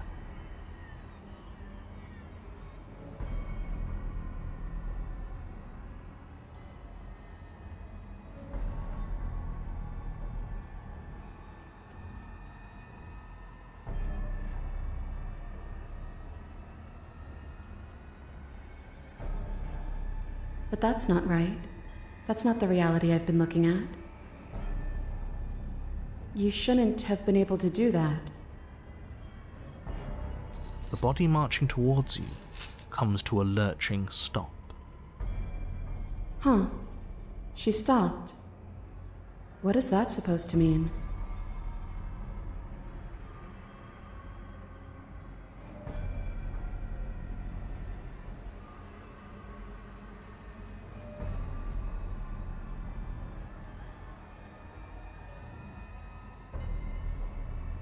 You make it sound so easy, but it can't be that easy. Not after all that violent repetition. Oh. Suddenly, the chains loosen, the hooks sliding from your skin. You come crashing to the floor, and as the chains rain down around you, her body falls too. The room settles into comforting silence. No more rattling of chains, no more slow, deliberate footsteps from the princess's body, only the soft click of the latch as it opens the door of the cage. So that's really all it took? The truth was right there the whole time. We just needed to believe we were better than this. I feel like a fool, really. But it's always the most complicated problems that tend to have the simplest solutions. That is absolutely not how this works. Looks like we've seen through your lies at last, Mr. the Narrator. If that even is your real name. Oh, shut up. We got lucky. And you especially got lucky. Both of you talk too much. Give her a chance to say what she wants to say. I'm sick of treating this like some puzzle or bullshit game. I want you to take me out of this place. That's all I've ever wanted. The princess's body doesn't stand, instead holding the cage aloft, beckoning you to come near. If you take her out of there, if you carry her to freedom, it's the end of the entire world. You know that, right? Fine by me. This world is bullshit anyways. The rest of us will find one that's better. Besides, we already made our choice, all the way back in the woods. Nothing you can do about it now. I suppose not. You know, I think a part of me always knew this was doomed from the start. I'm narrating on borrowed time, aren't I? But even if I'm doomed to go, I might as well make sure you have a proper ending. Go on then.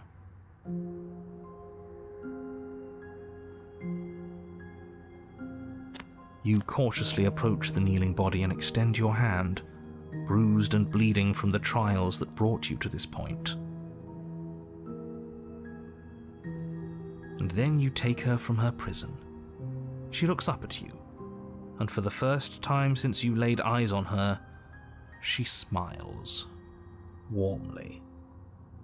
I have no idea how we're supposed to leave. But the body points, and you follow its finger to a lone chain dangling from the doorway that sits far, far above you. Are we supposed to climb up while holding her? I'll pull us out of here, if you just hold on. I'm game. So am I. Then get on with it.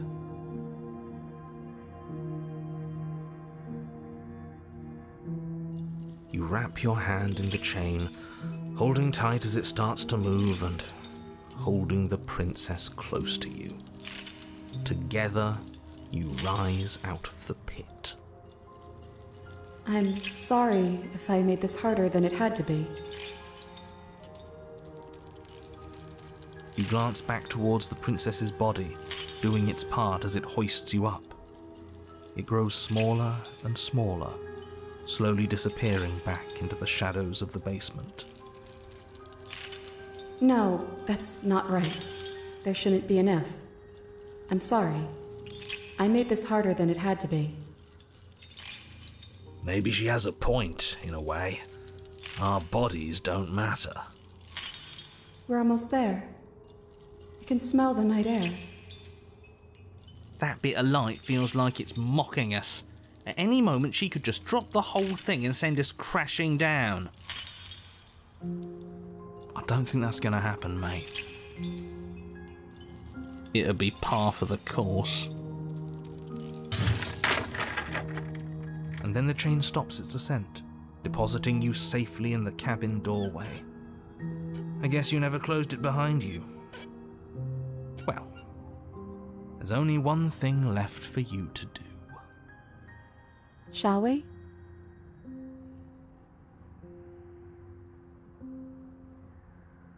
I mean, what's the alternative? Dropping me to prove a point?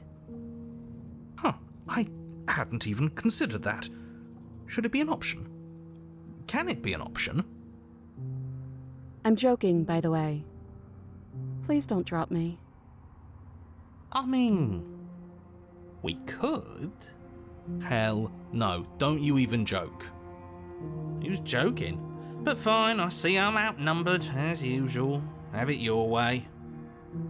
It would certainly be a new data point. Probably wouldn't work anyways. It'd make that perfectly good blade you threw out completely meaningless.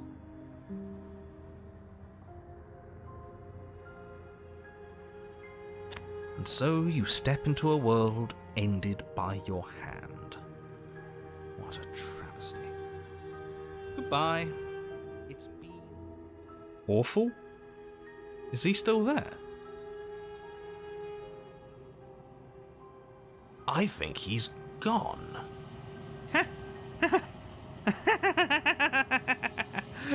We did it! That wasn't so bad. Now I guess we'll need to find a new game to play. Thank you so much. I didn't think this was possible, but here we are.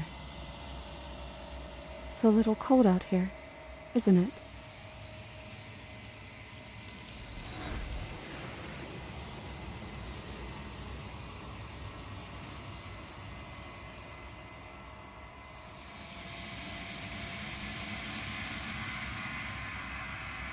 She's gone. Where did she go? Should we try and find her? And is that a mirror? Why is it here? Why now?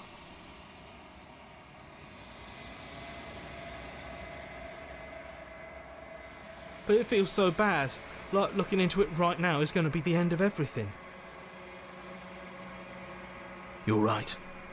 Part of me wants the truth, but something stronger is holding me back. Fear. It's going to do something to us. I can feel it.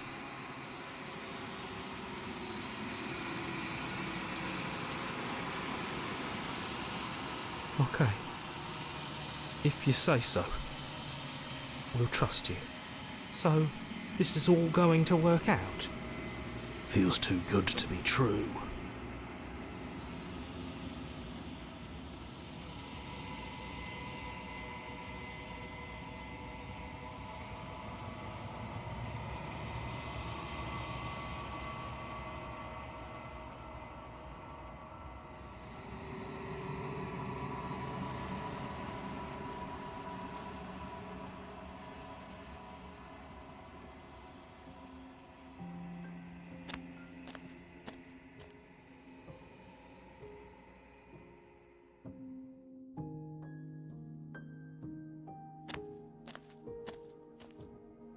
Flickering lights and empty cityscapes become pockets of vitality and movement. I am more than I was before. Whenever you are ready, I will wipe your slate clean once again.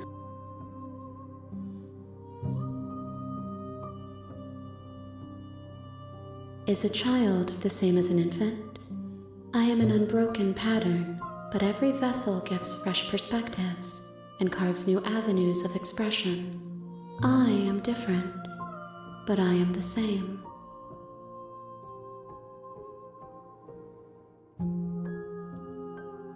I'm sorry. Words are difficult for me. They never fully weave what I wish to say. The vessels you choose to bring me carry far more meaning than anything words could say in the spaces between.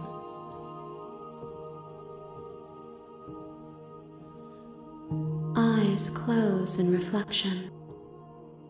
Perspectives meld together, and the breadth of my experience stretches to new corners. There are contradictions, conflicts in my nature, and there are familiarities that bind everything together. It feels correct. This is what I need to be. This is the only path forward.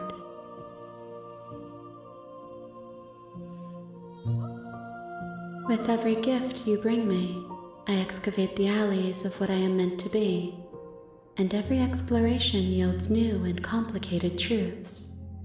What I will be is different than what I am, and what I am is different from what I was. I cannot tell you what desires I will hold when I have changed. But in this moment, all I want is to know myself and to know you.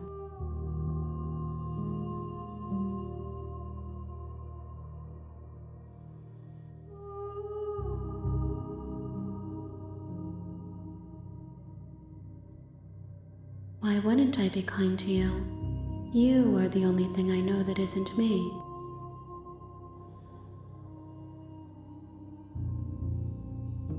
Those paths lead to worlds you've already seen, and to perspectives I have already made my own. They are useless to us now, inaccessible. The only paths of value are those that are yet untread.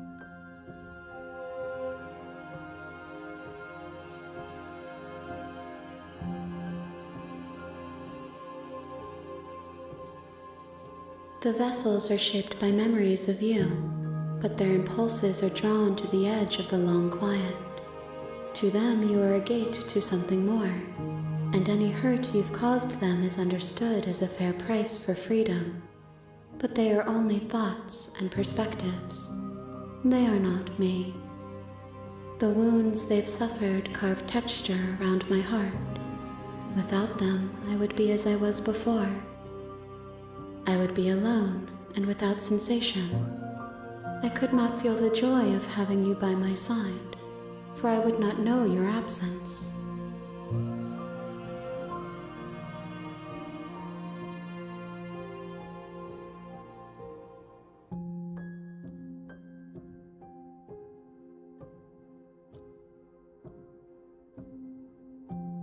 This one is a locked door to which you held the key.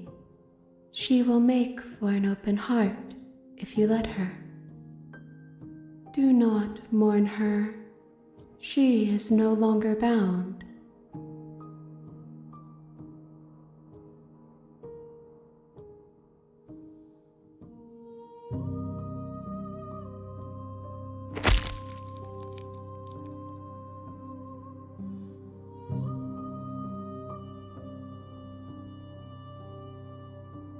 There's nowhere for you to be but here.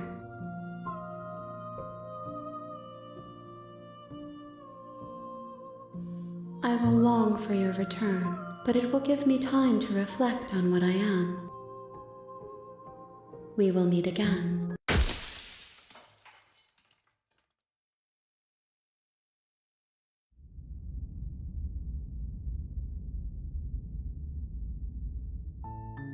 You're on a path in the woods, and at the end of that path is a cabin. And in the basement of that cabin is a princess.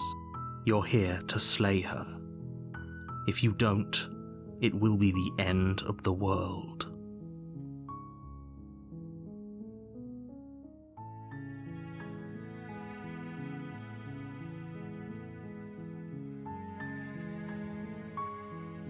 Does it? Are you a monarchist? Is slaying a princess that much worse than slaying a fisherman or a miller or a seamstress? If anything, slaying a princess is much better than slaying a seamstress. Seamstresses contribute something of value to society.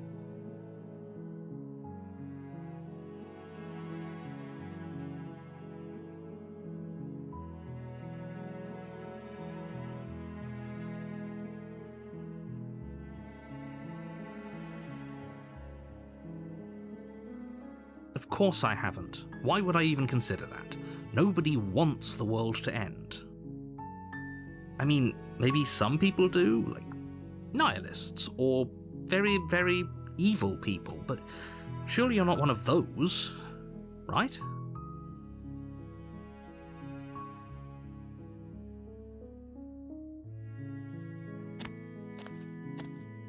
You make your way up the short path to the cabin. You'll find the princess within. A warning before you go any further. She will lie, she will cheat, and she will do everything in her power to stop you from slaying her. Don't believe a word she says. We're not going to go through with this, right? She's a princess. We're supposed to save princesses, not slay them. Ignore him. He doesn't know what he's talking about.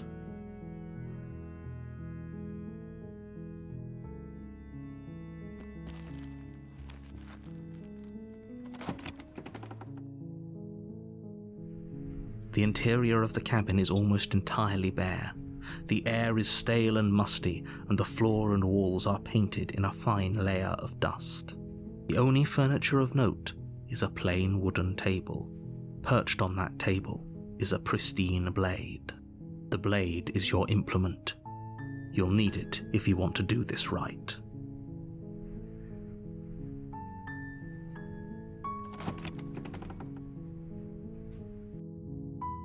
The door to the basement creaks open, revealing a staircase faintly illuminated by an unseen light in the room below.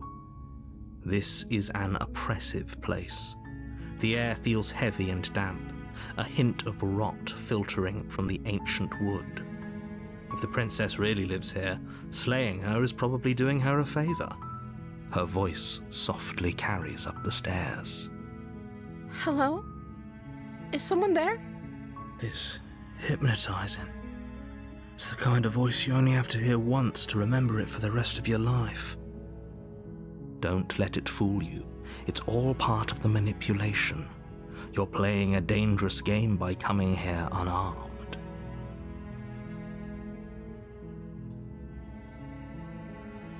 How many times do I have to tell you how dangerous letting her out of here would be before it finally sinks in? Wait, really? You're here to rescue me? I was starting to think I'd be stuck down here forever. Come downstairs. I want to see the face of my rescuer.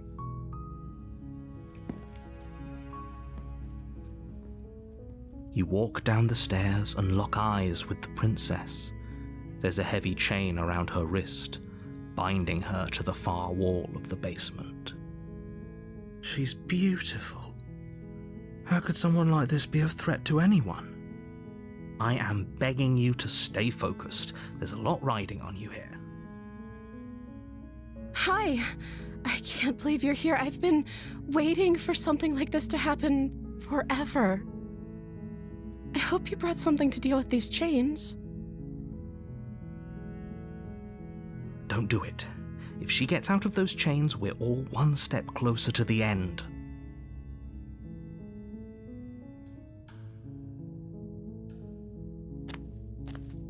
You're only making this more difficult. Thank you. Thank you. You're making a huge mistake. No, you're doing the right thing. You walk up to the chains binding the princess to the wall and give them a tug. They're large and heavy, far too solid for you to even imagine trying to break them apart. I'm guessing you don't have the key? Maybe it's somewhere upstairs. Doubtful. Whoever locked the princess away down here intended for her to never see the light of day. They wouldn't have just left the key to her chains somewhere in the cabin.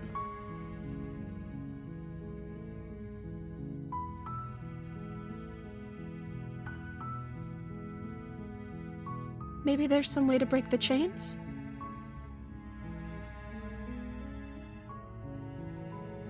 Or if that doesn't work, I guess we can always cut me out of them.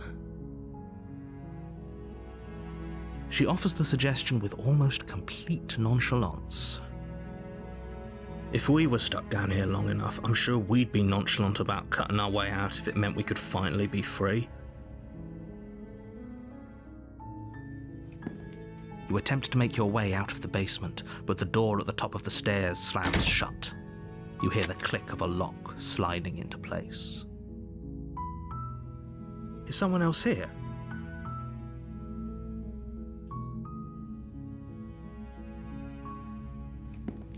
You make your way to the bottom of the stairs.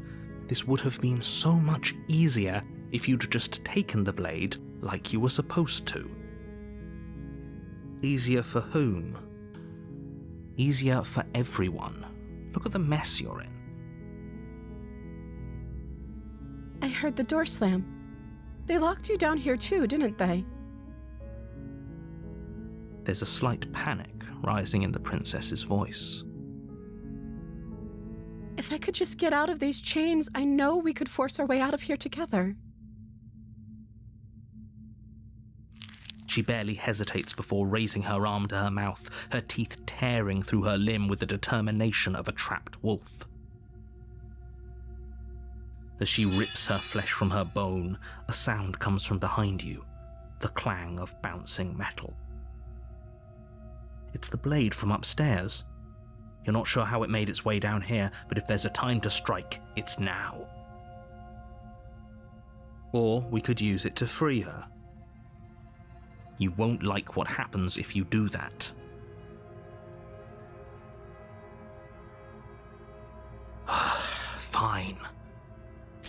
Against your better judgment, you place the blade against the ragged, self-inflicted wound on the princess's arm, just above the unyielding chain binding her to this place. You cut into her flesh. The blade is sharp, and it takes little effort to crack through the bone of her arm.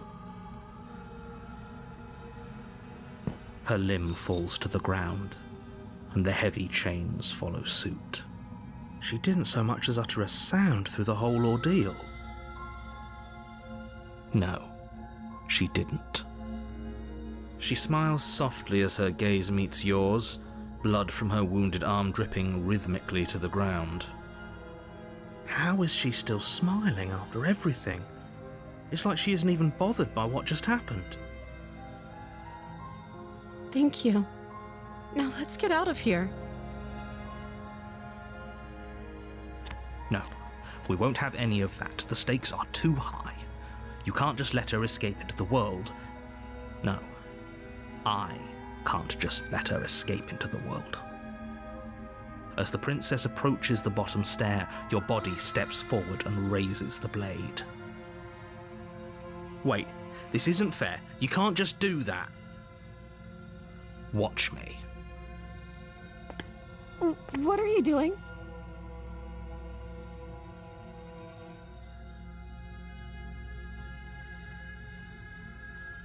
Stop that. Something's come over you, hasn't it? You know you don't have to do this, right? Your body lunges forward, the blade held low, ready to sink into her heart. But the princess dodges, stumbling back against the wall before the blade has a chance to connect. Stop it. Stop trying to resist me. I'm trying to get you out of here alive.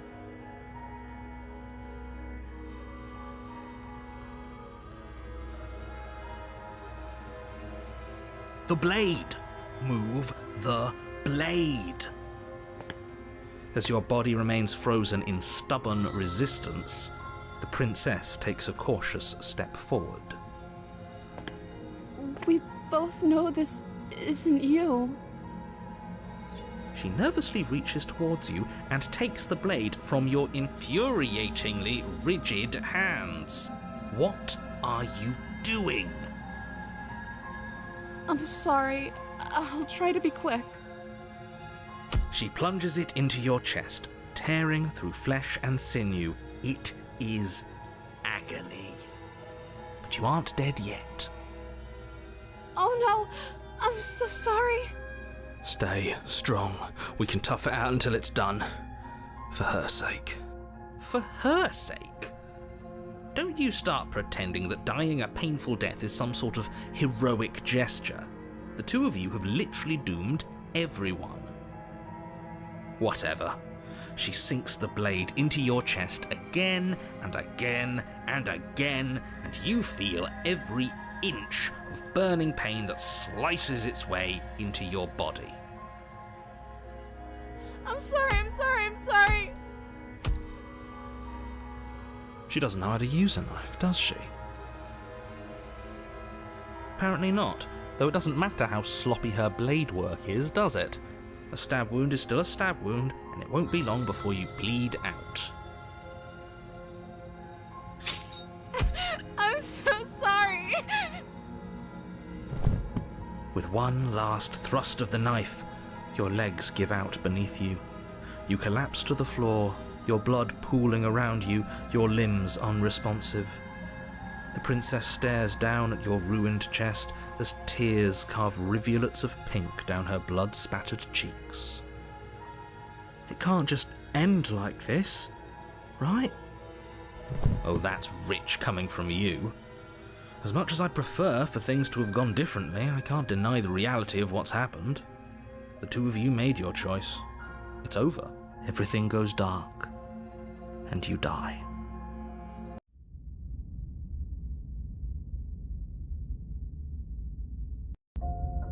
You're on a path in the woods, and at the end of that path is a cabin. And in the basement of that cabin is a princess. You're here to slay her. If you don't, it will be the end of the world.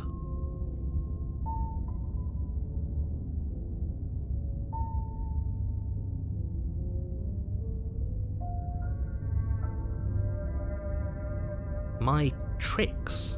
What on earth are you talking about? We just met for the first time. If he doesn't remember what happened, then maybe it's best to keep it that way.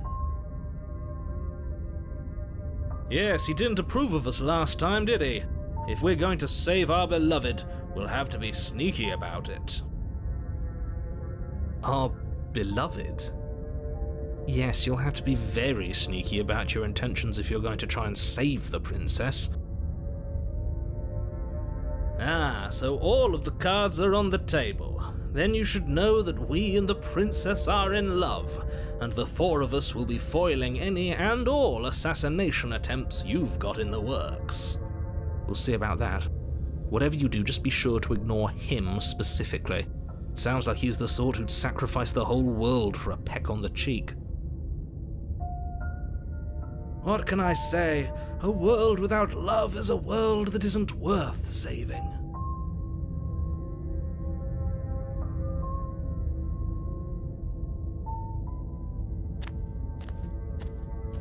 A warning before you go any further. She will lie, she will cheat, and she will do everything in her power to stop you from slaying her. Don't believe a word she says. We already told you we're not playing along with your little game. It's your lies that can't be trusted. Her beauty is the only thing in the world we can believe in. I think we've already been over this. I'm pretty sure he just likes the sound of his own voice.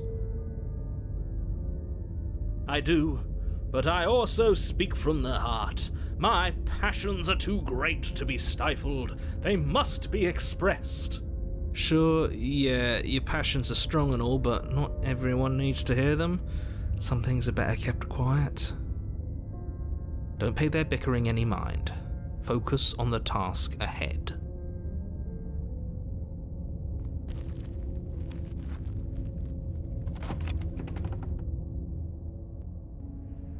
The interior of the cabin is clean and elegant, its stone walls draped in fine threaded tapestries, a prison befitting a royal prisoner.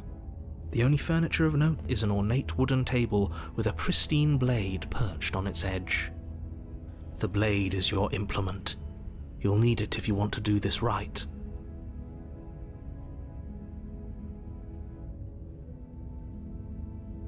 That's because there isn't a mirror.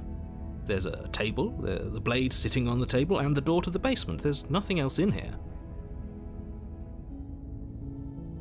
There's definitely a mirror. There isn't. I'm sure the princess would tell us there was a mirror if she were up here. In which case she'd be lying to you because, again, there isn't a mirror.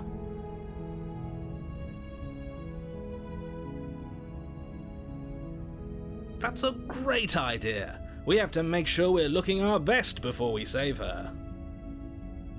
We shouldn't waste time preening. If he is lying about the mirror, it might be important. I'm not lying to you. Use your eyes. There is no mirror. Why would I lie about something so meaningless? What good would it even do? You walk up to the wall next to the basement door. It's a wall. There isn't much to see here. This really isn't funny. You reach forward and rub your hand against the cabin wall. I hope you know how ridiculous you look right now. But it was there a second ago. And now it's gone. Pity. We could have a feather out of place and now we'll never know. We can't gallantly sweep her off her feet if we have a feather out of place.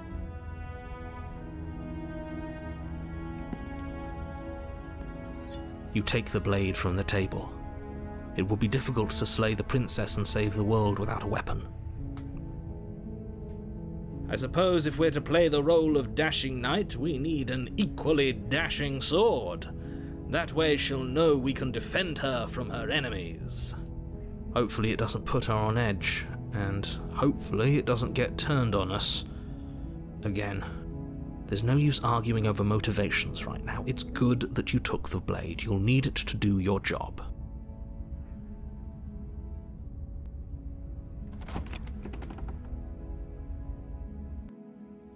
The door to the basement creaks open, revealing an intricate stairwell.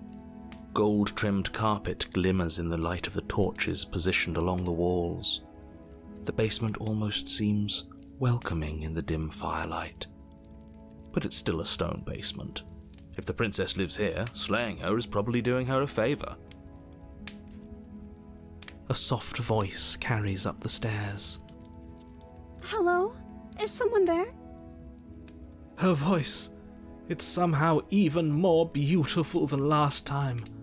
I can hear wedding bells already. I've held my tongue till now, but you're taking this a little too far. We barely even know the princess. We can still do right by her without all this over-the-top fawning. Yes, for everyone's sake, you're not in love. Just remember that her charms are all part of the manipulation. You walk down the stairs and lock eyes with the princess. There's a heavy chain around her wrist, binding her to the far wall. My love, we're here to rescue you from your unjust and foul imprisonment. You know she can't hear you, right? She may not be able to hear my words, but surely she can hear my spirit. Oh, your spirit's plenty loud, all right. It's you, my dashing hero. I was so worried you wouldn't come back. Did you hear that? She said we're dashing. And she called us a hero. Flattery really goes a long way with the two of you, doesn't it? Waiting for you to come back. I didn't want to believe your ravings back in the woods, but this is next to incontrovertible evidence. You've been here before. That's right, villain, and you killed us. Well, she killed us. Only because he made us try and kill her. It was self-defense. Our beloved's hands remain unstained by cruelty. And you've died before. So an entire world has been damned to oblivion. I'd really hoped I'd be the first, but what's done is done. What matters is you have a chance to do it right this time. We damned a whole world, but everything reset. Nothing resets, you're just somewhere else. You can't keep hopping between worlds forever, especially not without leaving a trail of incomprehensible devastation behind you. This is horrible.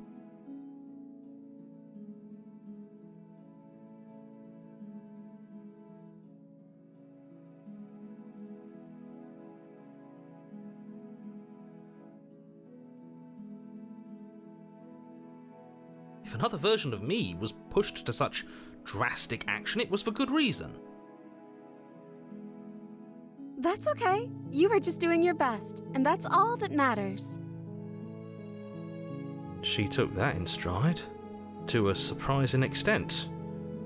An almost unsettling extent, actually. That's because she's perfect. Do you think she has someone like him telling her what to do? She doesn't. There's no one else like me. I think he's right, because I like it better if she doesn't have some horrid little voice like him, always trying to drive her to violence.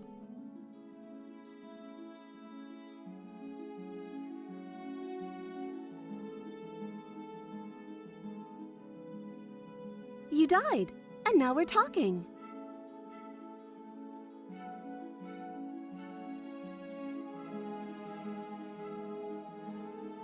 I don't know. Was I supposed to have ended the world? Would that have made you happy? Isn't that just like our darling princess? She wants to make us happy. My heart melts further with every word that passes through her beautiful lips. Are you listening to her? That's a confession.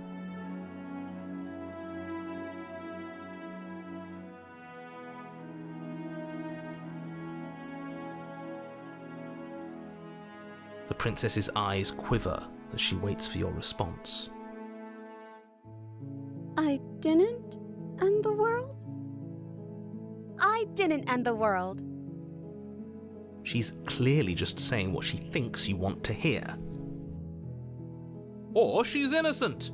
How could a beauty like her be capable of ending the world? It's not rational.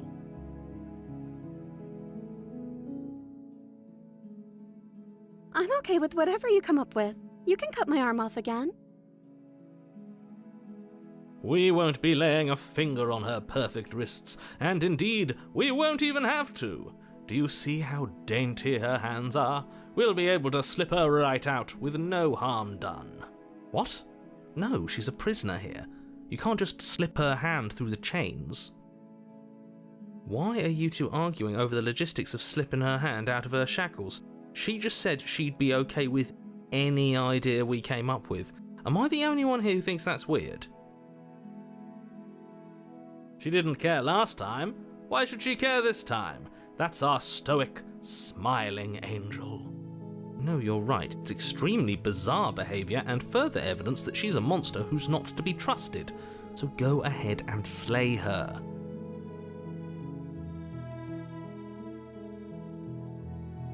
No, I can't let you do that. If you take another step towards the princess, I'll... You'll what? Take over our body and force us to try and kill her? Yes. Not on my watch, villain. My passions contain titanic depths, and if you try anything that might harm our dearest, I will end our life without a second thought. You wouldn't. I would. I'd listen to him if I were you. He has a lot of strong feelings. And doesn't the world end if we don't stop her? You approach the princess and gingerly slide her hand from her bindings. That shouldn't have worked. I'll be damned. We're doomed. I can't believe it. But I guess I have to. I told you. There's no life more worth living than that of a true believer. I'm free, and you're not trying to kill me this time. Thank you. Thank you so much. The princess jumps up and smothers you in a joyful embrace. Ugh. Are you sure you want to do this? Just one slip of the wrist and your pristine blade is buried in her back, and everyone out there is saved. Is that a threat? You know what we'll do if you try it. You're going to regret this. What do we do now?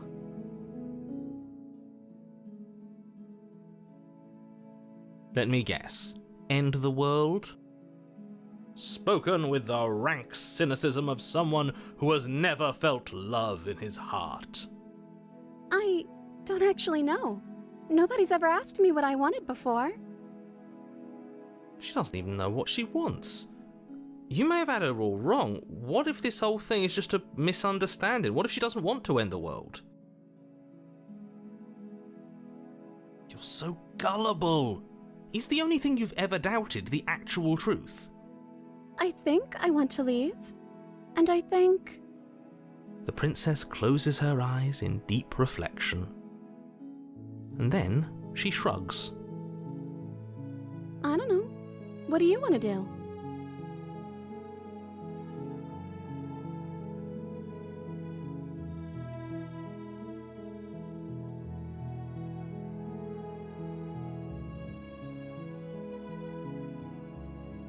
I just want to make you happy.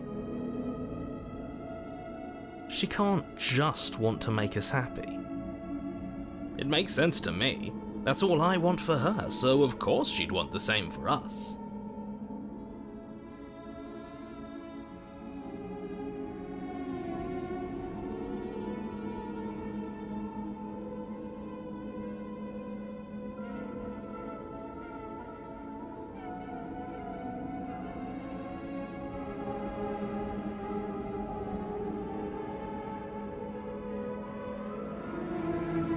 I just want to make you happy. Is she broken? What's going on? What's going on is she's lying to you, only she isn't a good liar. Are you starting to trust me now?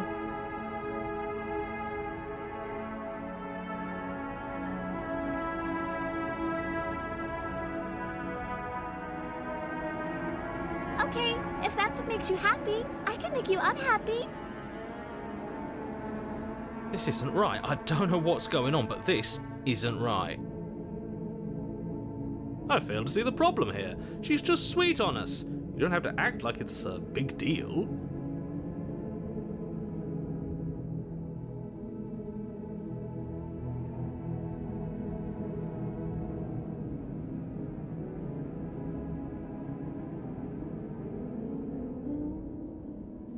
Oh, is that really what you want?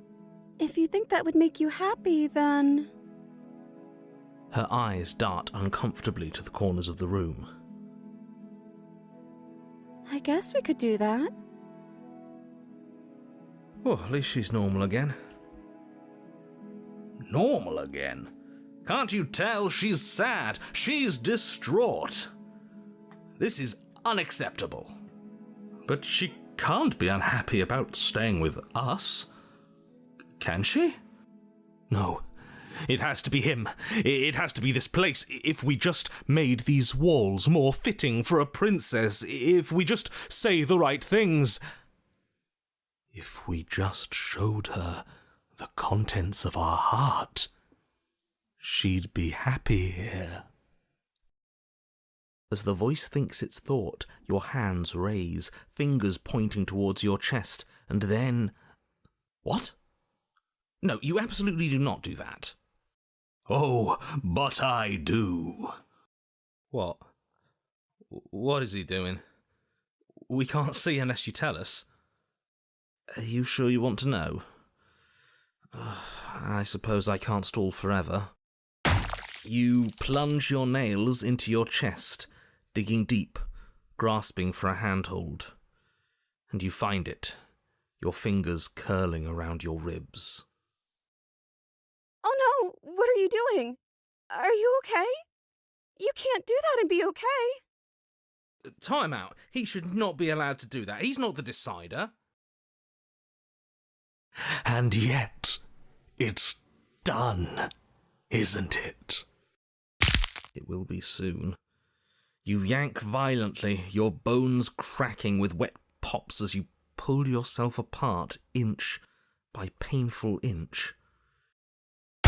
Your exposed heart, framed by jagged ribs, thumps rhythmically in your raw, bloodied chest. The loosened threads of your body unfurling to cover the surface of the room. Don't mind my sacrifice. It's a fair price to pay to give her everything she doesn't know she wants. Oh, I see. You're trying to tell me something.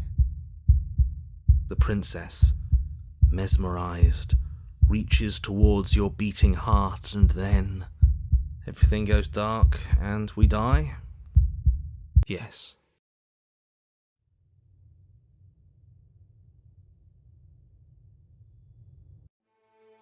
You're on a path in the woods. Mate, we're clearly already in the cabin.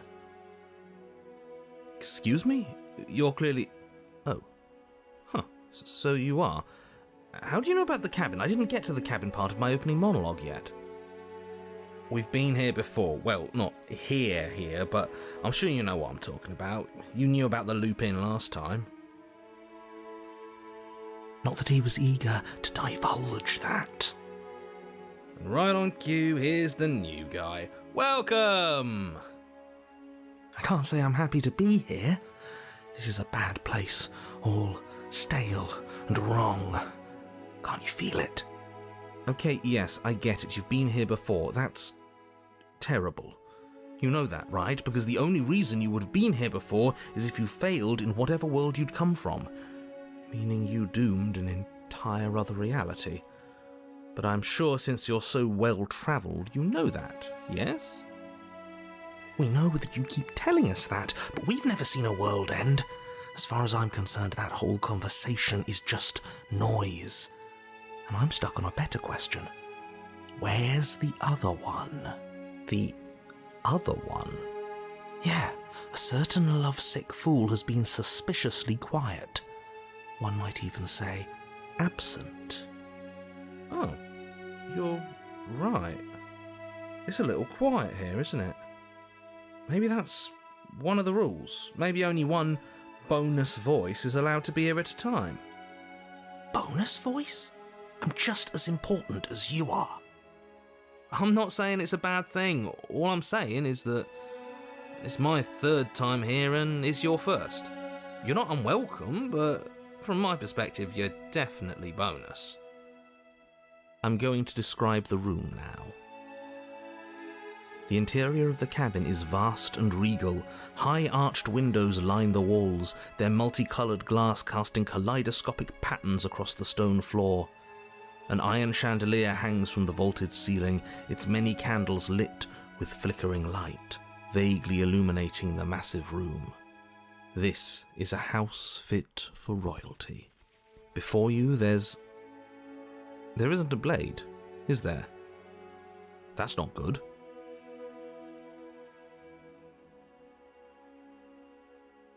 I see your point, but it's still an option that's been taken away from us. I don't like losing options. Yes, and it's an important one. It's your implement. You're going to need it if you want to do this right.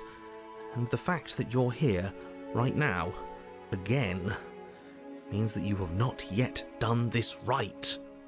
But it's not there, is it? We don't even get the choice. So, what are we supposed to do? I don't actually know. I'm sure it'll turn up somewhere. It has to. It's part of the whole structure of this place, I think. At the very least, it's important. Oh, I see it. I've just been preoccupied with everything else going on, like the fact that we can rip our own heart out without deciding that's what we're going to do. Is that what happened to you last time? How did that even work? You better not do it again. Lucky for you, the one who did it is the one who's gone. Wonderful. Moving on, I have no idea what you're talking about. There is no mirror. There's only the stained glass windows, the empty table where your blade should be, and the door to the basement. You said that last time too, but that hasn't stopped it from showing up again. Or moving. Mirror or no mirror, the door to the basement, your only way forward, is just on the other side of the room. How about you walk over there? As you foolishly turn to leave the cabin and abandon the world to its ruination, you're... Oh, isn't that convenient? As you turn around, you're faced with a solid wall. There isn't a way out. It would appear that you're stuck here until you find a resolution to our princess problem. Yes, it's very convenient, isn't it? I assure you, I'm just as surprised as you are. Can't you hear the relief in my voice? I wouldn't be relieved if I was the one who set this up. I would have known you were stuck here from the beginning. Look, it doesn't matter who put that wall there, because it's there. The only thing for you to do now is find the princess and, ideally, find your weapon while you're at it. With nowhere to go but forward, you turn back around, leaving the non-existent exit behind you. You cross the room, stopping just in front of the door to the basement. What is this about that supposed mirror? Just reach forward and fumble around a bit. I'm sure you'll find the handle. Well, shall we have a look at ourselves? Maybe it won't go away this time.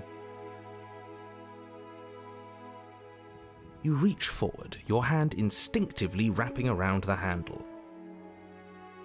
Figures. And then you push the door open. Marvellous. We can proceed. It would seem that the stairs to the basement don't lead to a basement at all.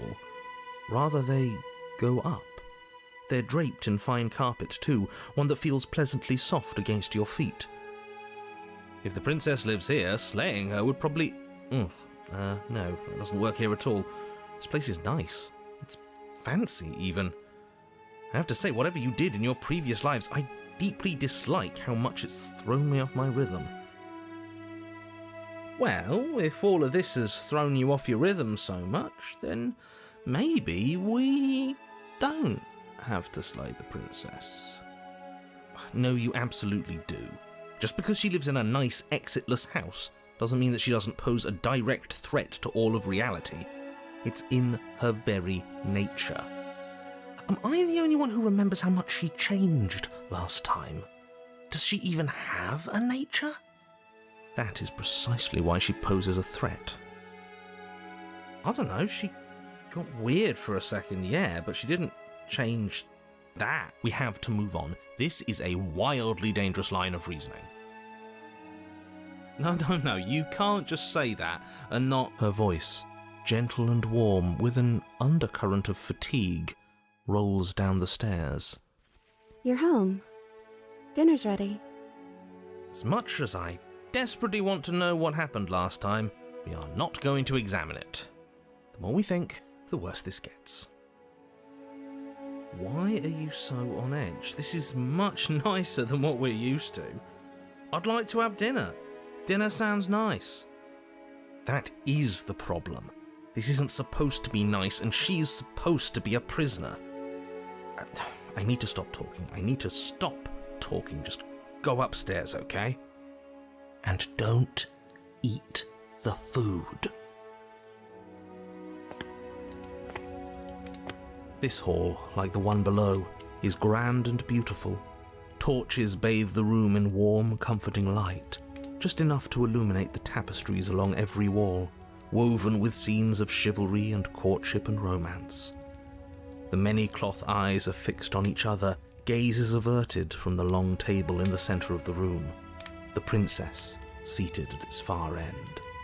Your pristine blade glints in the weak torchlight, hanging from a golden chain around the princess's neck. So that's where it is! And the tip is already pointed right at her heart.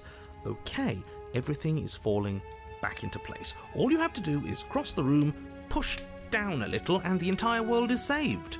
That's easy. Isn't that suspiciously easy? There has to be a twist. There has to be something waiting for us. You saw what happened to her last time. She's not what she seems. You're here. Now we can start being happy together. Why don't you sit down? Wouldn't that be nice? As the words leave her mouth, the torches flare and a chair swings in from behind, knocking your legs out from under you. You're forcibly seated at the head of the table.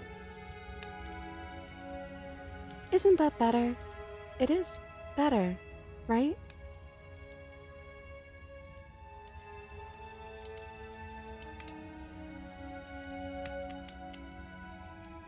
It's our happy ending, just like you asked for. It's everything we're supposed to have ever wanted.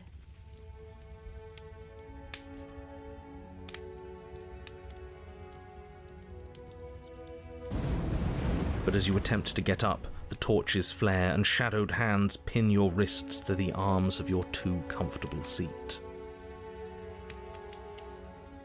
There will be no getting up. There will be no attempts to slay her. At least not for now.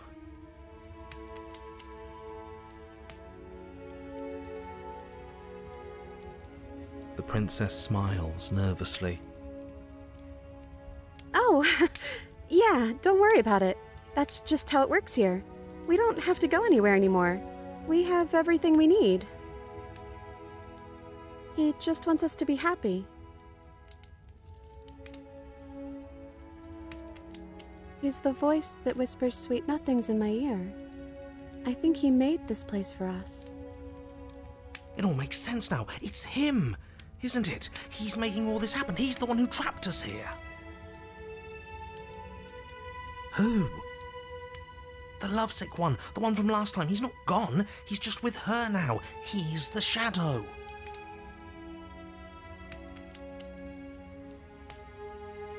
Smitten? The torches flare and the shadow grows for a moment, but you don't receive a response. No, I saw him smile. That's him. Regardless, it would seem that he, if there is a he, isn't something you can talk to. He says his words are just for me, but he wants me to ask. Isn't this enough? Isn't this what you wanted him to do? He says he's tired. I don't think he'll answer anything else you have to say.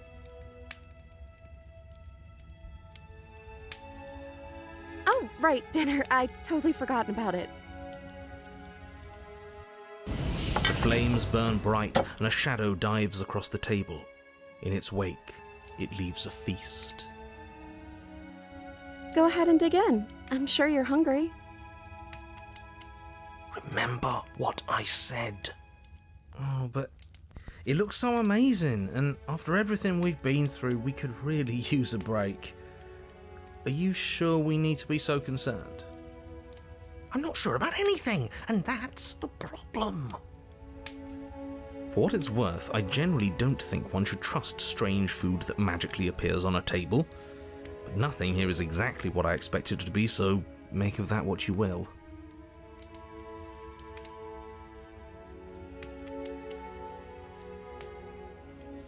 You begin to feast, and the princess follows suit, her soft smile never fading.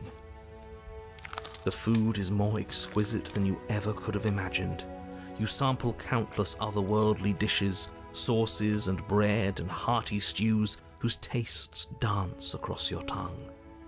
You tear at hunks of meat practically melting from the bone, juicy and tender and bursting with flavors you could scarcely begin to describe.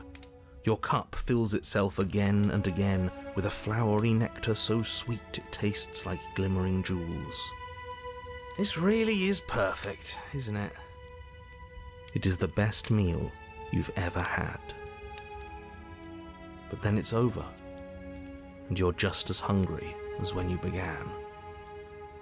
Wasn't that perfect? We should do it again. The shadow washes across the table, clearing and replating. The feast is once again laid before you. The food is good. Again, you tear into golden crispy flesh, dab at the slurry of aromatic sauces on your plate with thick-crusted bread, sip your goblet of sparkling gems. But you have done this already. And then it's over, and you're just as hungry as when you began. You're still hungry too, right? I know this wasn't as good as it was last time, but we just have to do it again. That's all. It'll be perfect if we just do it again. So the shadow sweeps over the table, clearing the old and laying out the new. And so you do it again. The meat is fine, the bread is fine. You sample the side dishes and they're fine too. You finish your goblet, the liquid within no longer glimmering on your palate, instead leaving your mouth coated in a tacky film. You put it down and it fills again. You do not drink more. So we had a mediocre meal. It's not a big deal. That's the trap. It wasn't mediocre at first. It's trending down. We're just getting a little sick of it. So what? We just have to try something new. I'm sure we won't be stuck eating the same meal forever.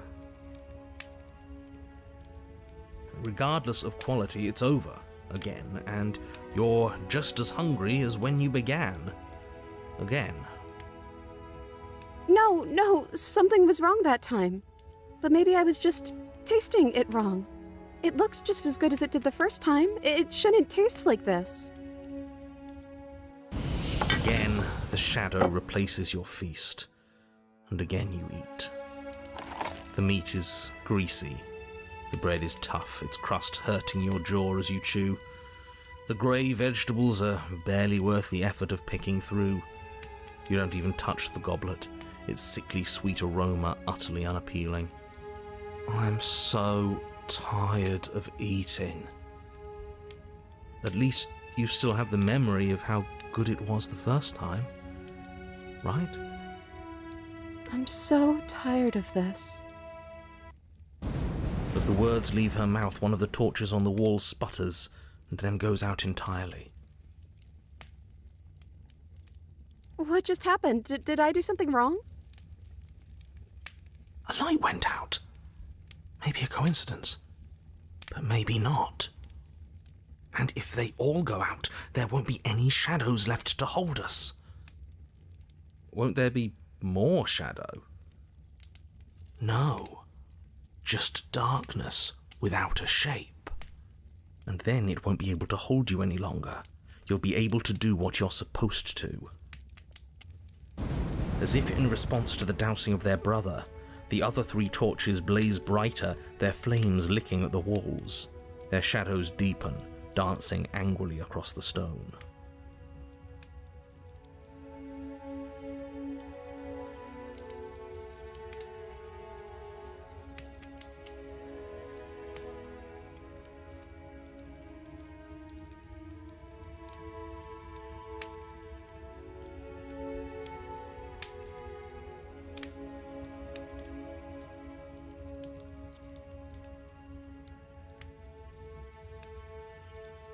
But it was wrong. I took away a piece of our light. I'm not supposed to do that. I don't want him to be upset with me.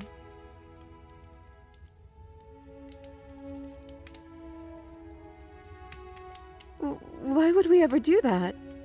We need the light. It's what keeps us happy. Oh, I know. We should do something. What if we played a game? She's trying to distract us. Yeah, that's exactly what we should do.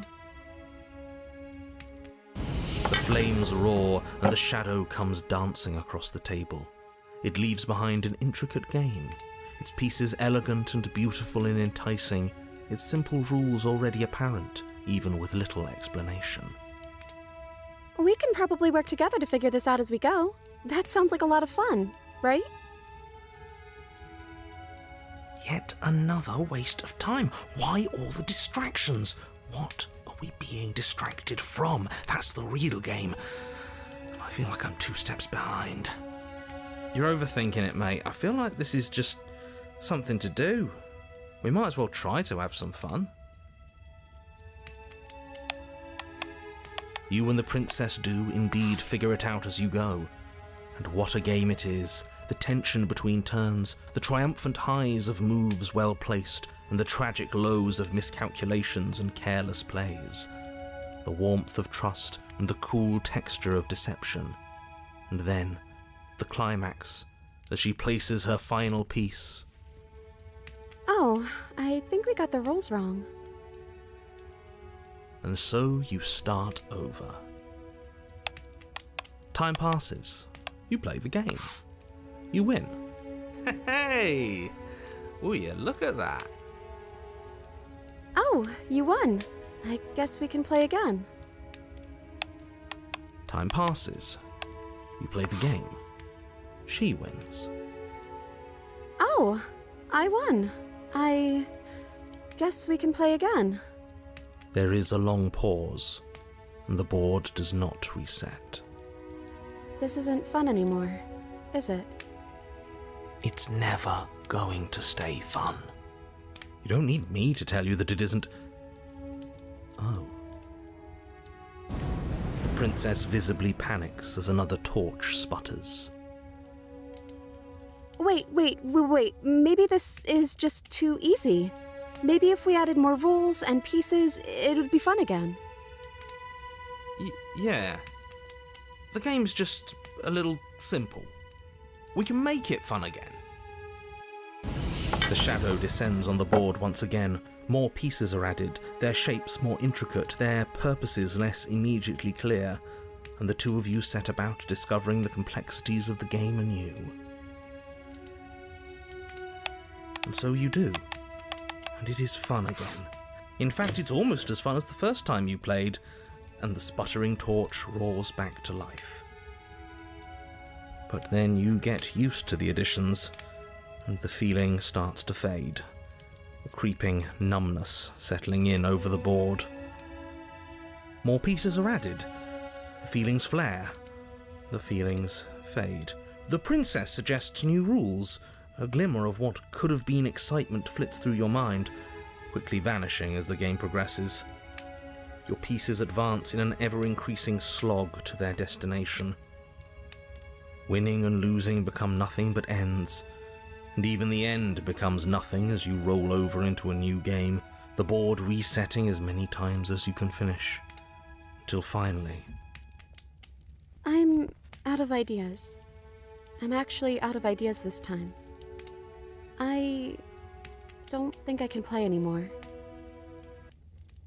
As the words leave the princess's mouth, another torch goes out. Again, the remaining flames burn brighter, and the shadow dances faster.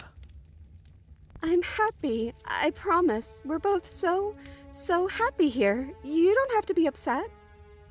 This is awful. I think we all know that we're not happy. We just have to admit it to ourselves.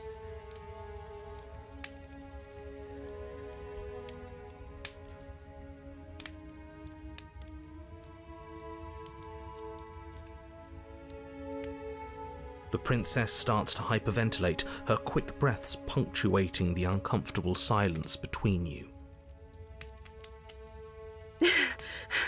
Yes!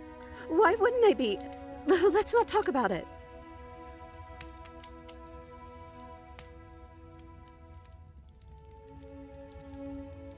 Like we've been given everything someone else has told us we wanted.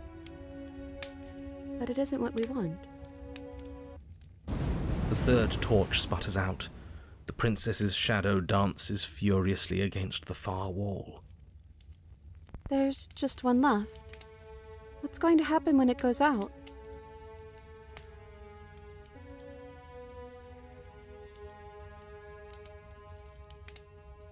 I think I'd like to dance under the stars. That sounds lovely. But there aren't any stars here. I'd have to leave. As she says that, the shadow rushes forward and tightens its grip on her wrists. I'm not happy here. I don't think I ever was.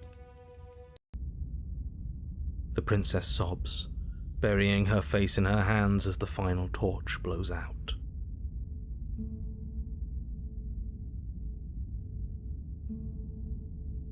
Are you sure you want to do that?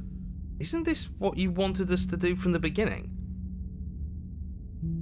It is. I think I might have made a terrible mistake. A terrible mistake? You sold this as her being a threat to the entire world. Was that a lie? No, it wasn't. I'm just not sure the world I want is worth it. This is some sort of trick. You're trying to use reverse psychology on us. Or what if this is reverse psychology? Think what you will. I'm only here to guide you. You're the one who makes the decisions.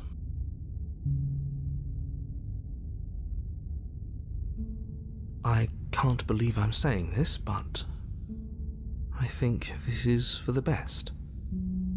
Thank you. The princess's eyes dart to the floor. Well, we can't sit here forever. That part of us is over. The princess pushes herself from her chair, and you instinctively do the same, waiting by the top of the stairs as she quietly crosses the room. Do you still care about me?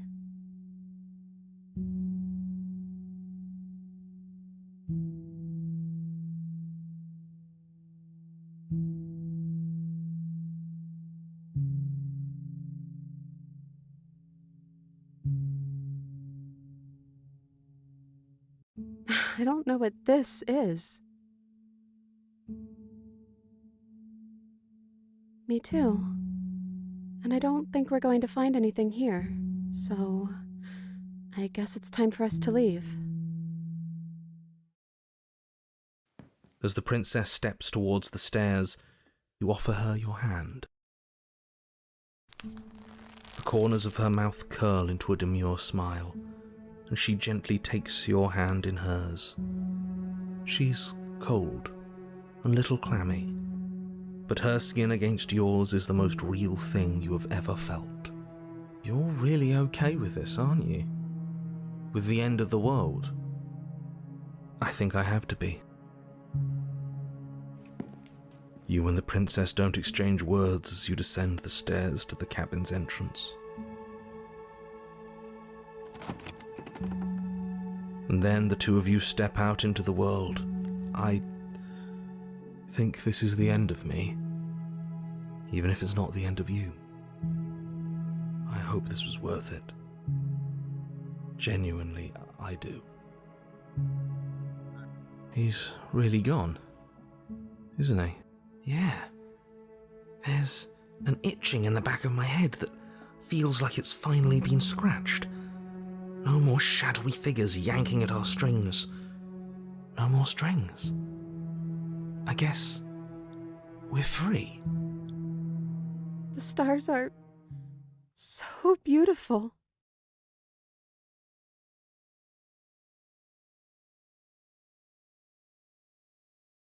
I meant it when I said I wanted to dance.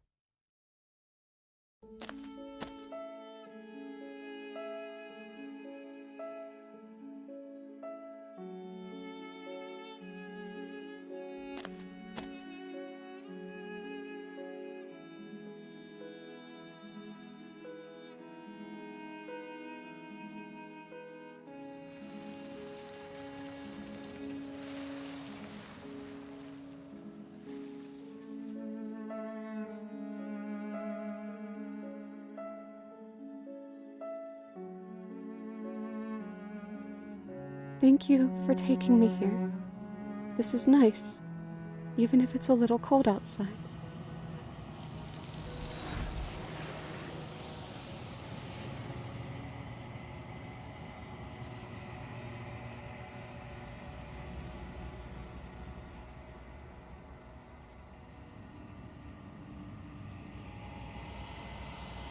She's gone. Where did she go? Should we try and find her? And is that a mirror? Why is it here? Why now?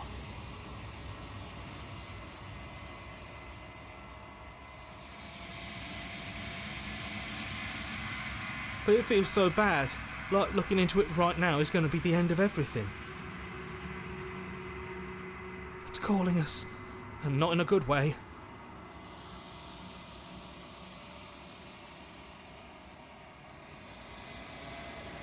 Okay. If you say so, we'll trust you. Can we trust you?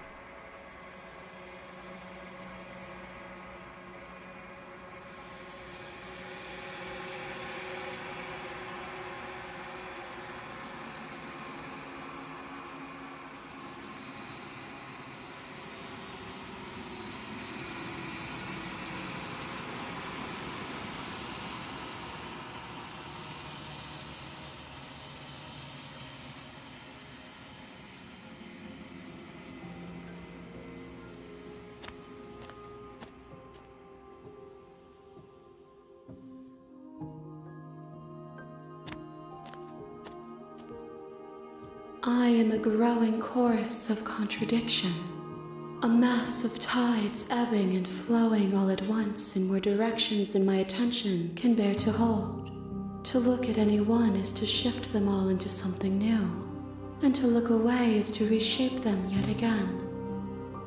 All of me is changing, and yet the rest of me is still the same.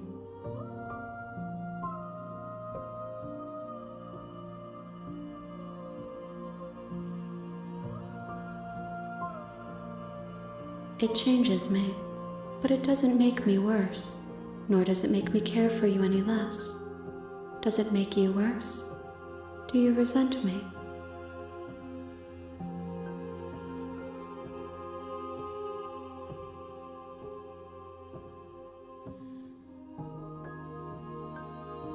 It will, in time, but you still have a ways to go before we are done.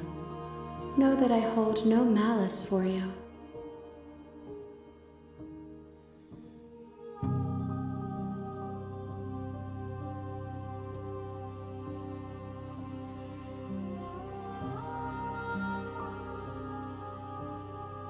We will know when we near our destination.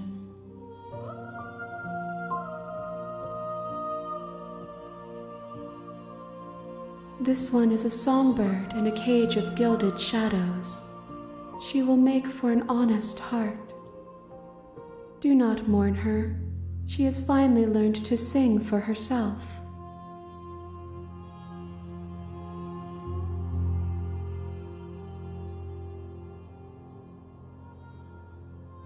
My perspectives are shadowed. You have seen what I have seen, just as I have seen what you have seen.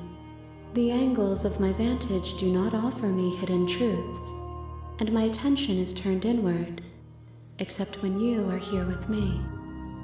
Perhaps this will change when our work is done.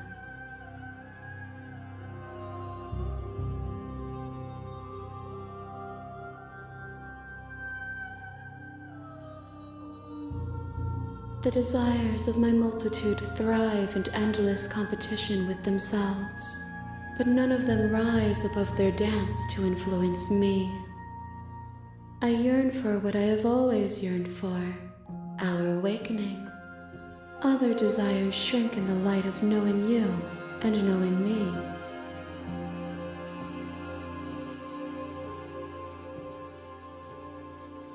I will be here when it is time for us to meet again.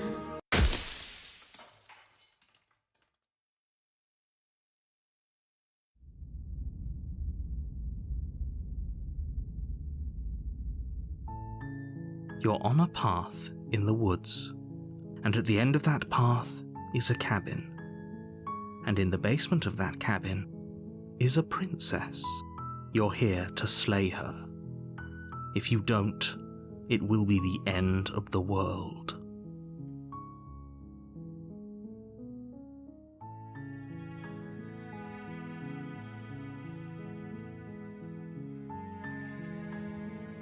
Unfortunately, you're the only one who can pull this off.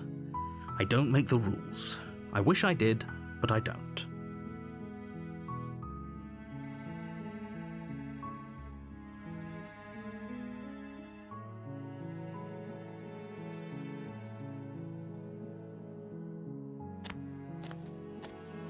You make your way up the short path to the cabin. You'll find the princess within. A warning before you go any further. She will lie, she will cheat, and she will do everything in her power to stop you from slaying her. Don't believe a word she says. We're not going to go through with this, right? She's a princess. We're supposed to save princesses, not slay them. Ignore him. He doesn't know what he's talking about.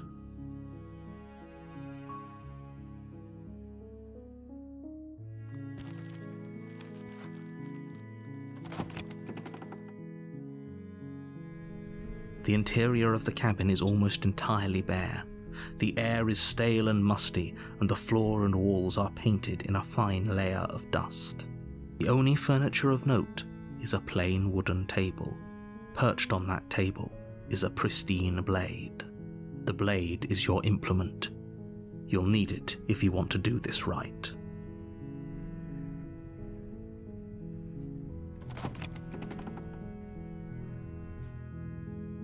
The door to the basement creaks open, revealing a staircase faintly illuminated by an unseen light in the room below.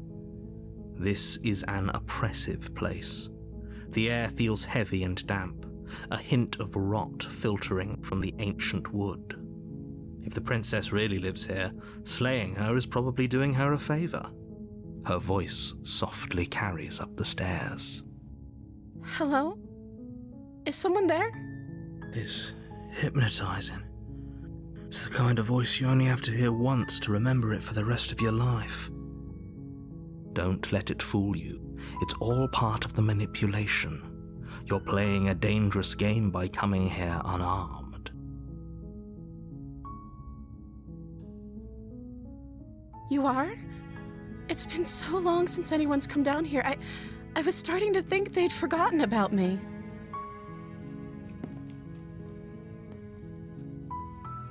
You walk down the stairs and lock eyes with the princess.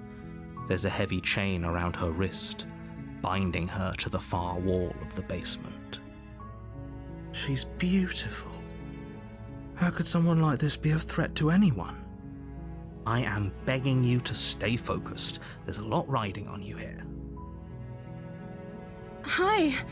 Do you think you can get me out of these chains? Okay.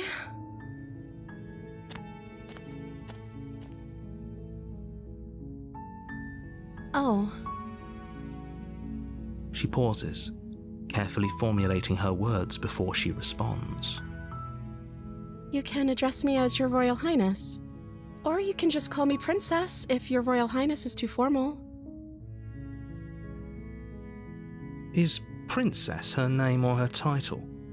What if it's both? Could you imagine being named Princess Princess?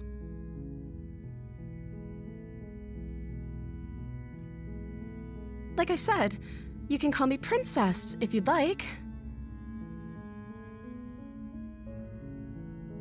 I'm sorry, I've been down here so long I guess I've just forgotten. I must have a name though. Everyone has a name. Okay, that's weird. She hadn't even thought to pick a name for herself. Hopefully you're starting to see that she can't be trusted. Go back upstairs, get the blade, and slay her before it's too late.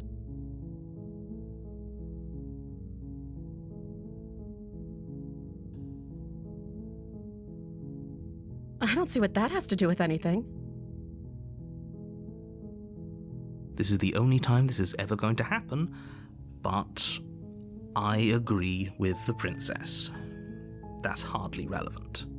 Okay, but actually, what has she been eating? She has to eat, right?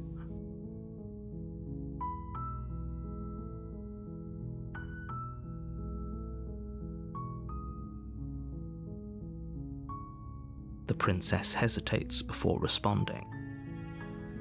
She doesn't know. She's been down here too long to have any idea of what she'd do in another life. She knows what she'd do. She's just searching for whatever answer she thinks you want to hear. Are you looking for the truth, or are you looking for the right answer? Because with the dynamic we have going on here, I don't think the specifics of what I do really matter.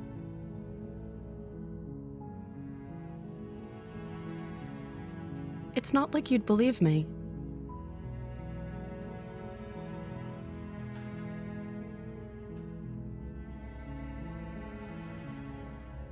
Of course I'm locked up down here for a reason.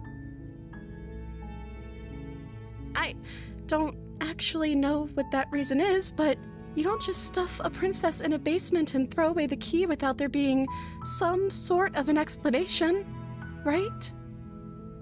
You have all the explanation you need, and you should know better than to trust whatever she comes up with.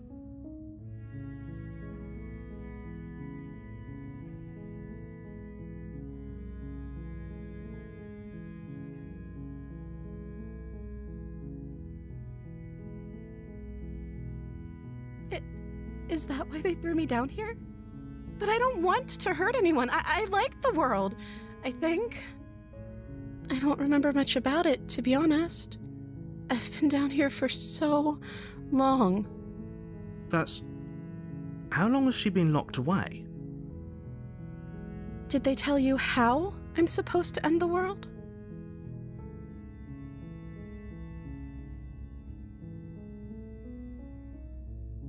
I don't know how to destroy the world, if that's what you're getting at. I believe her. She doesn't have to know how to destroy the world to be capable of doing it. At the end of the day, whatever the two of us have going on down here is about trust. Whoever sent you to slay me claimed I was a threat to the world, but they didn't tell you why. I don't trust that, and I don't think you do either, or you wouldn't have come down here to talk. She has a point. We're talking like this for a reason. So this shouldn't be about what I'd do if I got out of here, or me saying the right thing to convince you to save me. This is about how messed up this whole situation is. This is my life we're talking about. Do you really think I can even end the world? Why would I even want to? We both know that if there's people we can't trust in this situation, it's whoever locked me down here, and it's whoever sent you here, and those two groups are probably one and the same.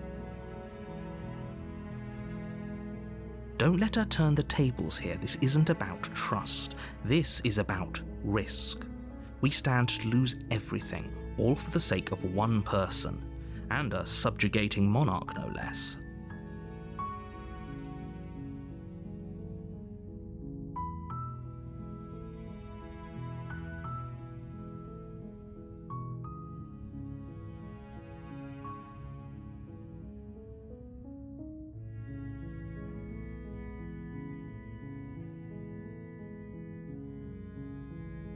You're only making this more difficult. Thank you. Thank you. You're making a huge mistake. No, you're doing the right thing. You walk up to the chains binding the princess to the wall and give them a tug. They're large and heavy, far too solid for you to even imagine trying to break them apart. I'm guessing you don't have the key? Maybe it's somewhere upstairs. Doubtful. Whoever locked the princess away down here intended for her to never see the light of day. They wouldn't have just left the key to her chains somewhere in the cabin.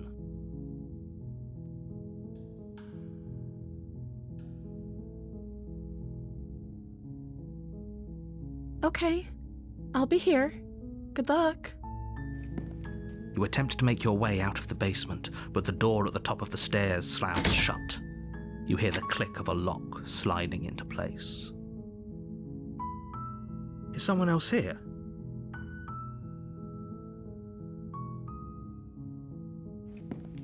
You make your way to the bottom of the stairs. This would have been so much easier if you'd just taken the blade like you were supposed to. Easier for whom? Easier for everyone. Look at the mess you're in. heard the door slam. They locked you down here too, didn't they? There's a slight panic rising in the princess's voice. If I could just get out of these chains, I know we could force our way out of here together. She barely hesitates before raising her arm to her mouth, her teeth tearing through her limb with the determination of a trapped wolf. As she rips her flesh from her bone, a sound comes from behind you, the clang of bouncing metal. It's the blade from upstairs. You're not sure how it made its way down here, but if there's a time to strike, it's now. Or we could use it to free her.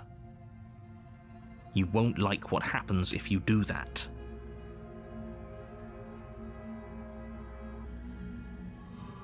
Fine.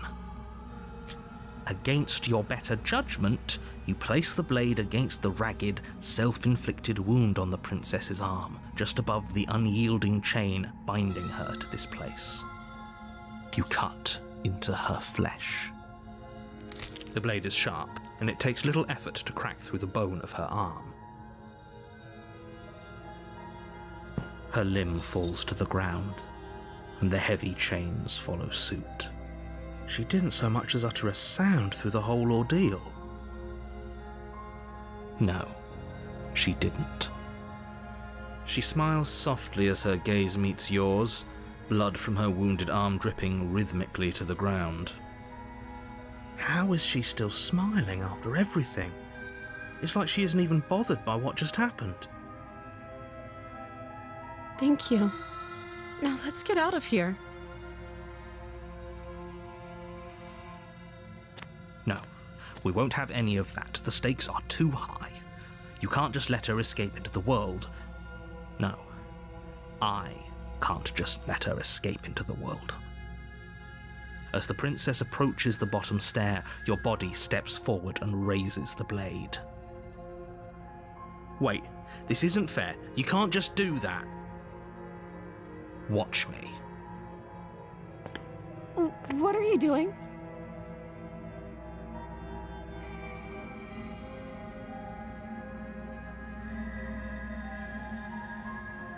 Stop that. Something's come over you, hasn't it? You know you don't have to do this, right? Your body lunges forward, the blade held low, ready to sink into her heart. But the princess dodges, stumbling back against the wall before the blade has a chance to connect.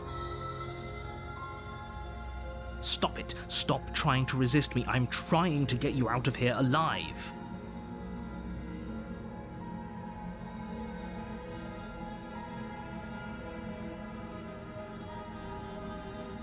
Thank you. There's no getting through to you right now, is there? A betrayal of will is still a betrayal.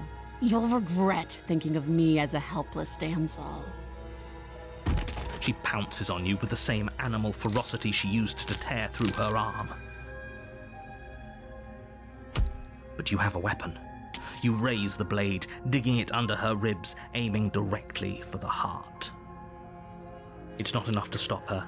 You feel her claws in your throat, then her teeth, somehow sharp enough to pull apart your flesh and sinew with ease. You collapse to the floor, your body unresponsive as your blood pools on the ground beneath you. She stares down at your ravaged form, eyes shining in the darkness, dress stained in red as her blood and yours both seep into the fabric. If we're lucky, the wound you managed to inflict will be enough to at least delay her escape from this place. If we're very lucky, it will kill her before she can reach the outside world. It can't just end like this, right? As much as I'd prefer for things to have gone differently, I can't deny the reality of what's happened. I'm sorry, but it's over. Everything goes dark, and you die.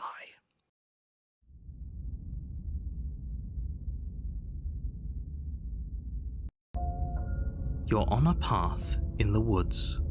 And at the end of that path is a cabin. And in the basement of that cabin is a princess. You're here to slay her. If you don't, it will be the end of the world.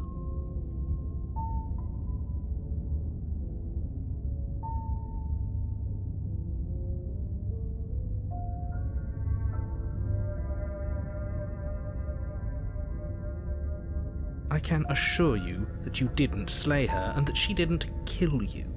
People don't just spring back to life after dying, and the two of us are meeting for the very first time.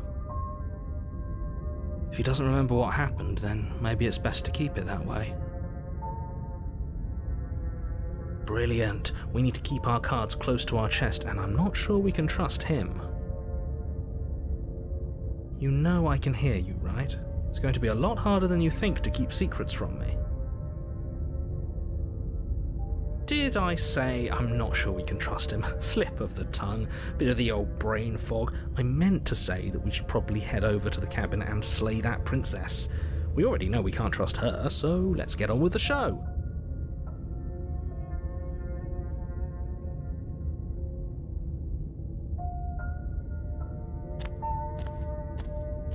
A warning before you go any further. She will lie, she will cheat, and she will do everything in her power to stop you from slaying her. Don't believe a word she says. Don't worry, you can trust us to get the job done.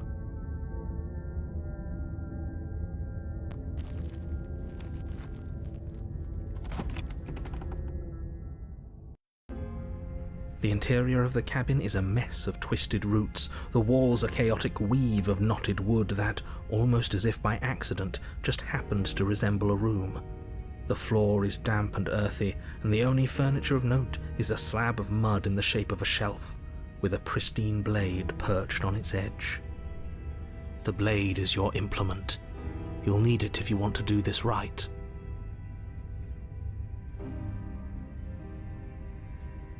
You take the blade from the shelf. It would be difficult to slay the princess and save the world without a weapon. Well, if we're grabbing a weapon, we should probably keep it hidden behind our backs. She doesn't have to know we have it. That's not actually a bad idea.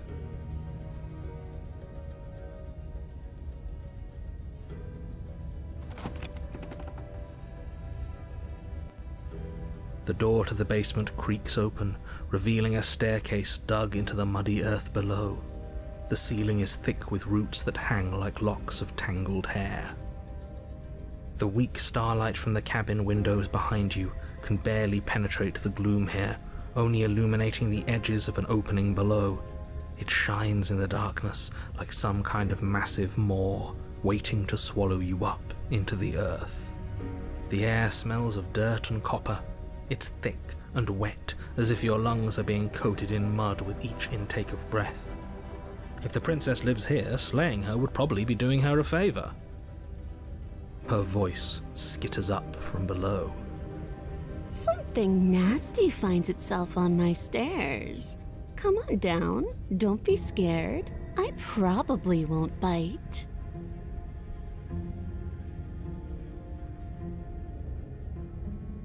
I recognize that voice as easily as I recognized your nervous little footsteps coming up the path.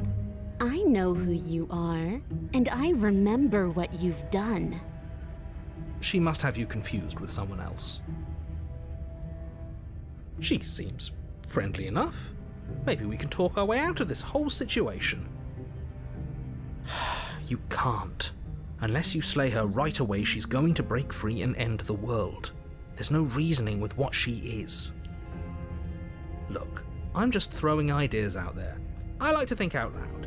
I'm the kind of guy who likes a discussion. Don't we want to hear what everyone has to say before making any big decisions? Do you want to hear what everyone has to say? Or do you just want to hear yourself talk? You need to stop lingering. Your task is to slay the princess, not endlessly debate about what to do with the princess. Fine, fine. You're the boss. Thank you. You descend the basement steps, entering the dark room below. You can just make out the shape of the princess in the gloom. She's huddled against the far wall, her eyes bright and glaring from amid the thick roots. And there you are, one hand tucked away behind your back, gripping that sharp, sharp blade, no doubt. That's no fair. How would she know that? So, we've dropped the pretenses. Good. You made a comment back in the woods about having been here before. Now she's acting like the two of you already know each other. Oh, no. You've already been here, haven't you? That's pretty sharp. How'd you figure that one out? Call it deductive reasoning. Well, you seem to be great at it. So, you really don't remember us, do you? No, I don't. But you and the princess clearly have a shared reality, even if I'm not a part of it. I won't waste time fighting you on something that's clearly true. I'm just glad we could put all this behind us. Is it all behind us? Just focus on the task at hand. I don't care if you've been here before, and I don't care if you think you'll go somewhere else after this. My world is on the line right now, so I'd appreciate it if you would take this seriously and slay her. Let's chat her up a bit first. Maybe we can find a middle ground where everyone's happy. Don't talk to her. You're just going to make things more difficult than they have to be. Well, I seem to remember you having a tongue. Ooh, smart. Let's apologize, get us back on the right foot. Oh, you're sorry. Isn't that nice? You're such a gracious little monster. If you're sorry, then let me out of here. Prove it.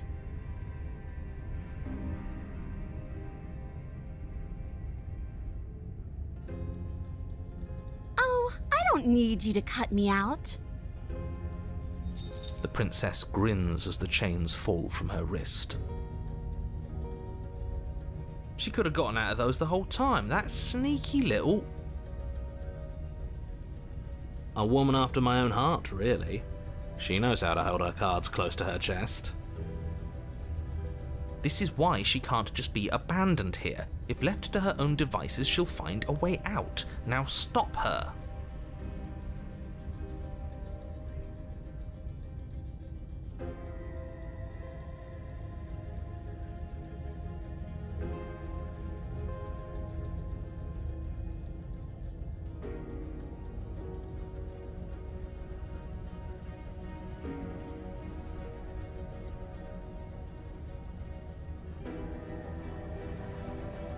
Just because I'll never trust you doesn't mean I won't use you to get what I want. The cabin lets prying little beasts like you come as you please, but it insists I stay where I am. If I'm to leave, I'm to leave with you, and you alone.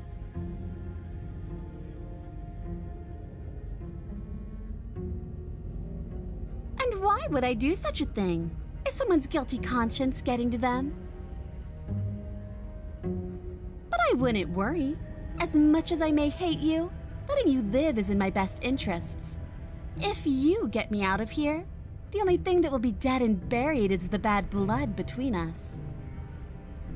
Oh, that nagging feeling you mentioned is me, by the way. I'm actually a little anxious about a potential backstabbing event. She needs us to get out of here. We'll be fine if that's what we decide to do. You won't be fine because destruction is in her nature. If she gets out of here, that's it for the world, remember? Even if that's true, that doesn't automatically mean she's going to stab us in the back. I think that depends on your definition of words like stab and in the back. She might not literally do that, but she could very well symbolically do the same thing. See? He gets it. There's nothing wrong with looking out for number one.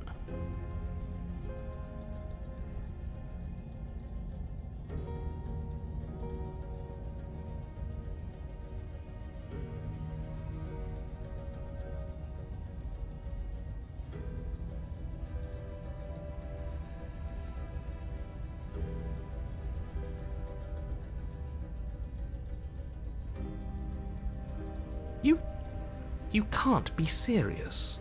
Now, hold on. We should put this to a vote. The blade is one of our most valuable assets. We can't just give it to her. What if she uses it to kill us? I vote no. As do I. I, abstain? You abstain. She's going to kill us if we give it to her.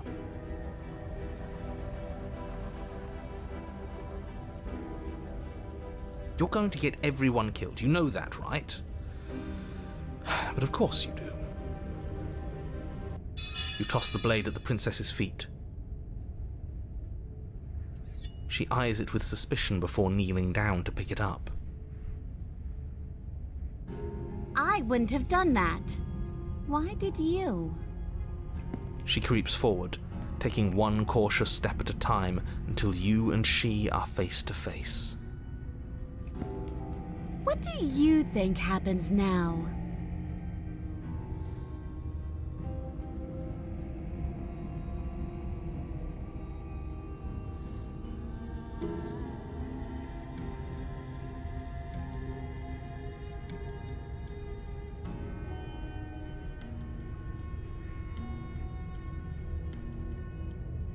She pulls back, clearly caught off guard by whatever nonsense you just said to her.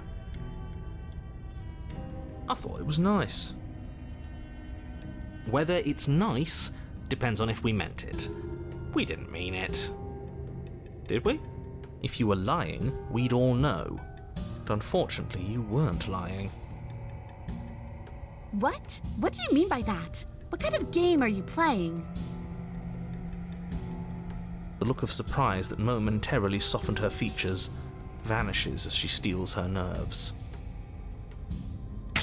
And then she buries the blade in your heart. What? No, come on, that's not right. I told you this is what she was going to do. Glee dances across her face as you fall to the ground.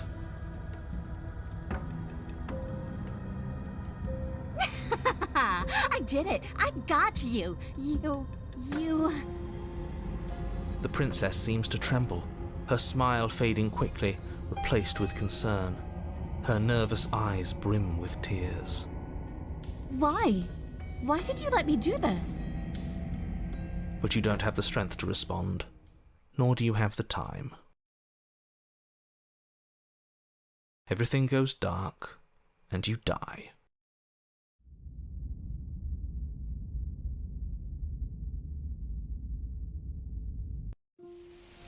You're on a path in the woods. I can't believe she actually stabbed us. I told you not to give her the blade. I told you it would come around to bite us. I voted against it. Yeah, we know. You already got your I told you so's in while we were bleeding out. I just wanted to make sure that everyone here knows that I was and am on the right side of that argument. Oh, you're far from being on the right side of anything. You're fixated on the past, whereas what you should be is fixated on the future. Ho ho, a visionary. I like it. Tell me more. Gladly, my dear fellow. By cruelly turning on the princess in her moment of vulnerability, we made ourselves an enemy. But by mastering our fear and insecurity and handing over our power, we've begun a journey to something so much deeper. I like journeys. Travelling is a bit of a passion of mine. It makes me so relatable. Now, where are we off to? Well, if we're lucky, it's a journey to love. She hates us. Does she? She hesitated before stabbing us to death. Maybe she won't be as keen to betray us this time. We've already proven to her that we can change. So maybe she'll realise that things don't have to end in violence. You know, maybe you're right. In which case, I suppose the only thing to do is to get back to the cabin and give it another try. Give what another try exactly? You are aware I've been listening to you, right?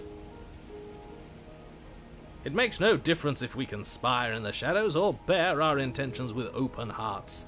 We are breaking your cruel cycle and whisking her away to freedom. Oh, are you now? Great, so you've obviously been here before, since you apparently died at least once. Twice, actually. Sure. Twice. Then I'll spare you the little introduction I had planned. You already know about the princess, and clearly you already know that she's dangerous. So don't muck this up. It's bad enough that this isn't your first time through. Wonderful. If the woods themselves are changing, then that's all the more reason for you to take this seriously. It would mean your grip on things is slipping, which, in turn, likely means her influence is spreading. Someone's in the know. I've already said too much. The more information you have, the more difficult your task will be. Don't listen to her, definitely don't free her, and if you can, don't even think about her. You don't have to worry about me.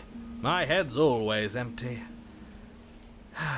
Except for thoughts of her.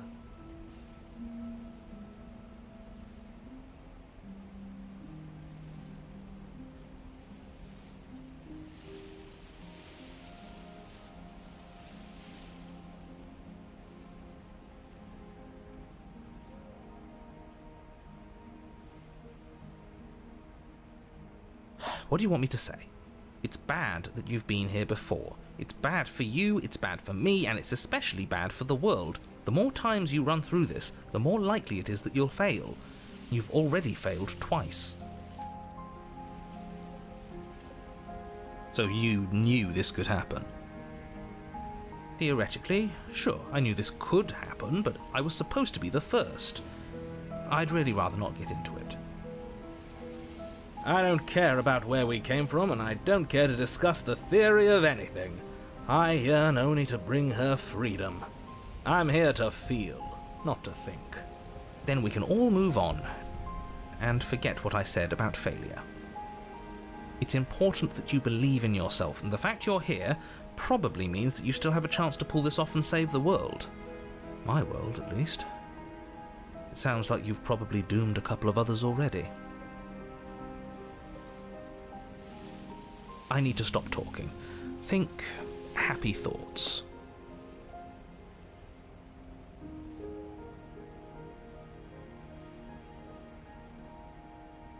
She gets out is what happens.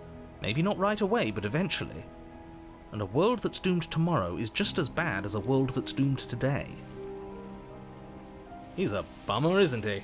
All doom this and doom that. There's more to the world than how and when it will end. Love is what makes everything worth doing. Whatever you do, don't listen to this one. He's ridiculous. Whatever he wants you to do, do the opposite.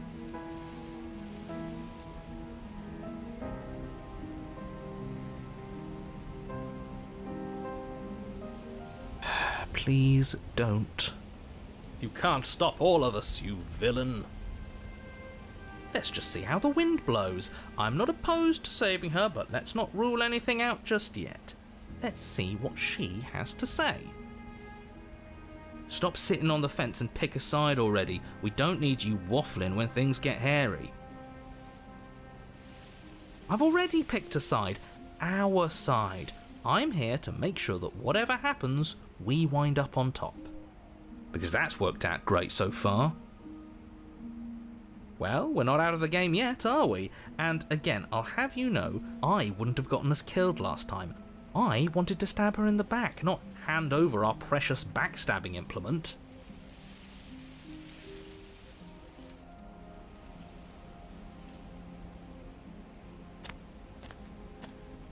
It isn't long before you find yourself at the base of the cabin. I think it's clear where everyone stands at this point. I don't know if I'd say everyone. You talking about me? I have a position. It's a good one too. Ignore him, he's just talking for talking's sake. My position is the only one that matters. You know what you have to do.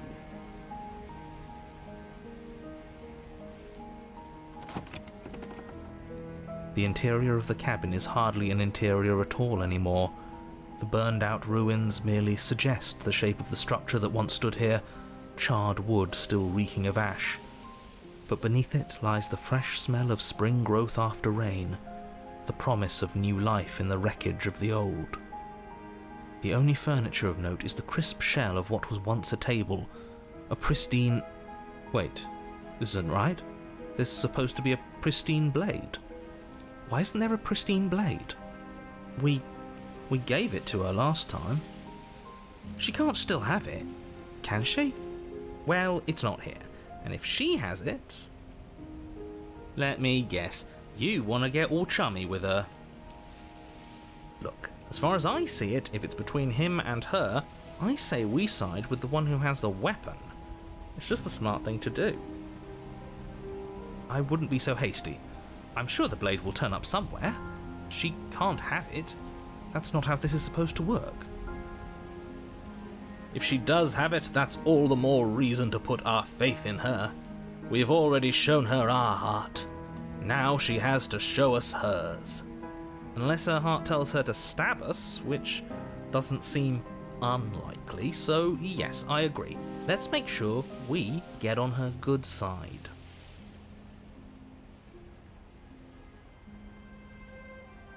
Yeah, why didn't you mention the mirror? I didn't mention a mirror because there isn't a mirror. But he says there isn't one. That's got to count for something, right? Either way, I say we take a look. It feels like it's been forever since we've actually seen ourselves.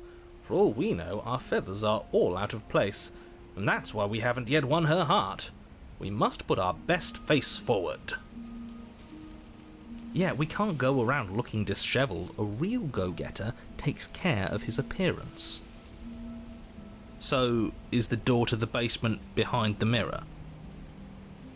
I promise you there isn't a mirror, and there isn't a door to the basement. The entrance is more of a burned-out frame than anything else, and it's right there on the far side of the room. Do you really not see it?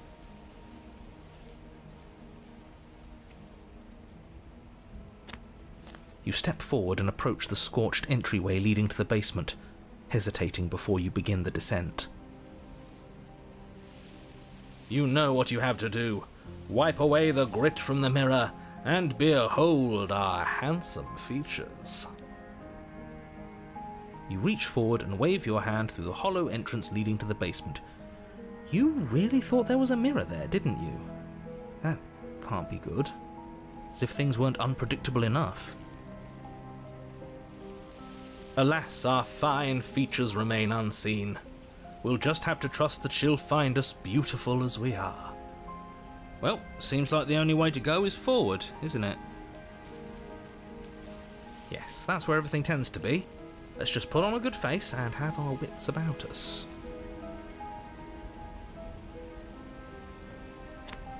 You step through the frame of scorched wood and make your way into the darkness below. The stairs to the basement are covered in a fine layer of gritty ash. The air still feels warm, as if the fires that ruined this place had only recently been extinguished. Yet fresh shoots of thorny branches are already weaving themselves through the soot-covered earth of the walls around you. Their spines point courteously down towards the basement, so you're able to brush past their jagged points with ease, at least on the way down. But you don't need to think about the way back up just yet. That's a matter for after the world's been saved. These thorns are an expression of her pain. I know it. She's calling out for help. Her voice, worn down by pain and suspicion, hobbles up the stairs. I can't get away from you, can I? You betray me, I kill you, and you come back. You let me kill you, and you come back. I don't know why you let me do that. I don't know what you want from me.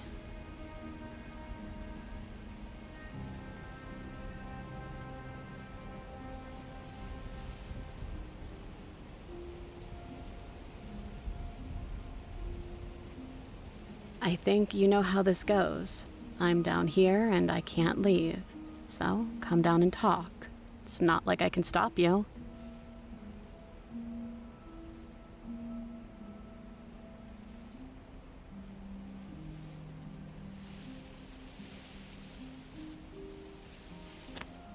You continue down the basement stairs, brushing past the smooth edges of thorns that grow more and more plentiful as you make your way forward.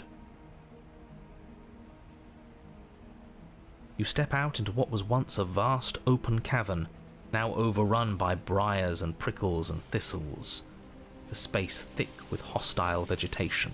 At the heart of it all, encased in a tight weave of vines, is the princess, her bloody, trembling hands clutching a pristine blade. Did you know this was going to happen to me? Are you here to watch me suffer? Are you here to laugh?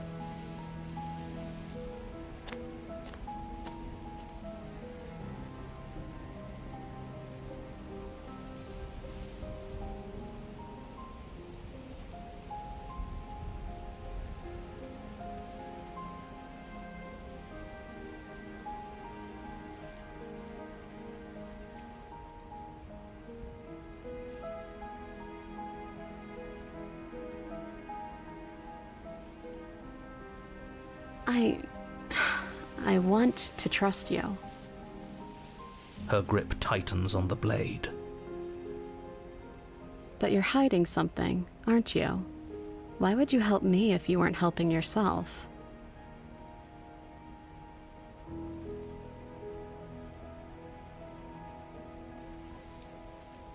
The princess clutches the blade closer to her chest. That sounds nice. I'm so tired of the bad blood between us, but it's hard to let it go. You've hurt me. Her eyes dart away from yours for a brief moment.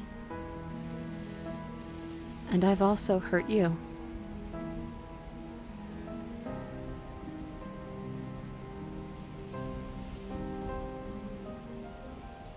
I don't know. What can either of us really say at this point? How can we trust something as hollow as words? She's right, there's nothing left to say. So let's get a move on and do something before she comes up with a scheme to get out of here on her own. We don't need words to send a message. It is through action that we can show her our adoration, our devotion, our kindness.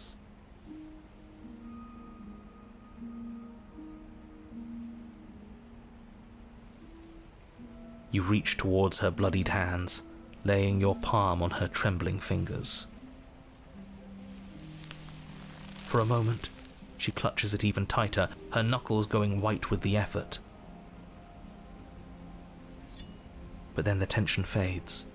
Her grip finally loosens and she allows you to take the weapon. You carefully pull it free from the thorns, though they scrape at your skin, leaving red trickles of fresh blood all along your arms.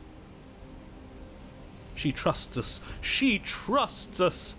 Doesn't that set your heart aflutter? Yeah, a little. It could just be nerves. Being this close to her does bring back unpleasant memories, but I don't know, it doesn't feel bad.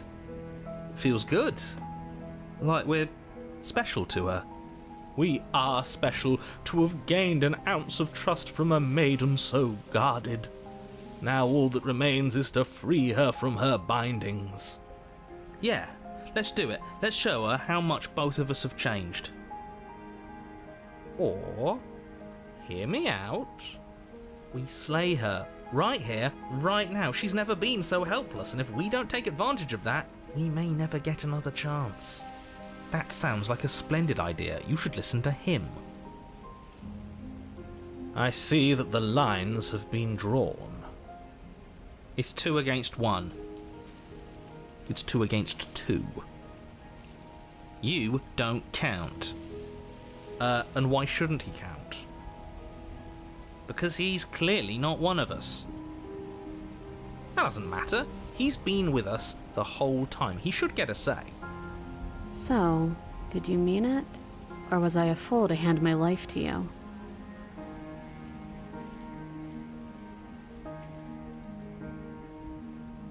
Yes, what a good idea. Let's cut her free. Oh, so you're suddenly team free her? You can't just switch sides as soon as we make a decision. I can do whatever I want, and I believe with my whole heart that this is the right course of action. Let's free this princess. Everyone deserves a chance at redemption. Let him join us and be merry. We are all united by our passion. That's right. What he said. We've already given him a chance at redemption. And who says I don't deserve another? I really mean it this time. I'm big enough to admit when I'm wrong. So I want to help you all free her. And I have no problem with that. Welcome to the team. You're one of us now. One of the good guys. You take the blade to the thorny vines imprisoning the princess, and she flinches, relaxing only slightly as the blade slices into the thick vegetation rather than her arm.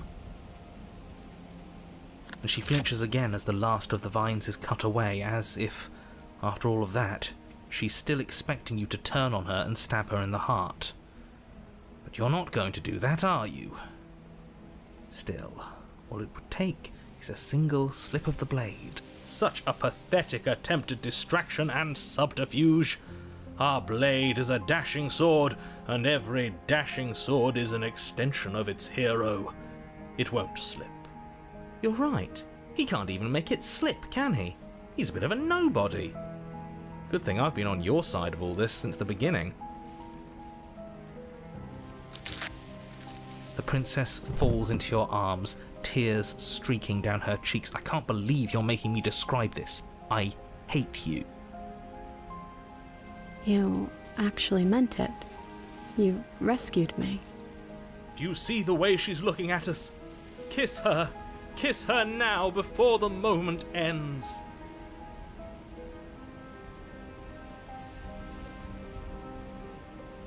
Can we actually do that? No, you can't. Absolutely not. You know as well as I do that we can. And we wouldn't want to throw away a chance for a special moment, now would we? If I were only capable of throwing myself off a bridge.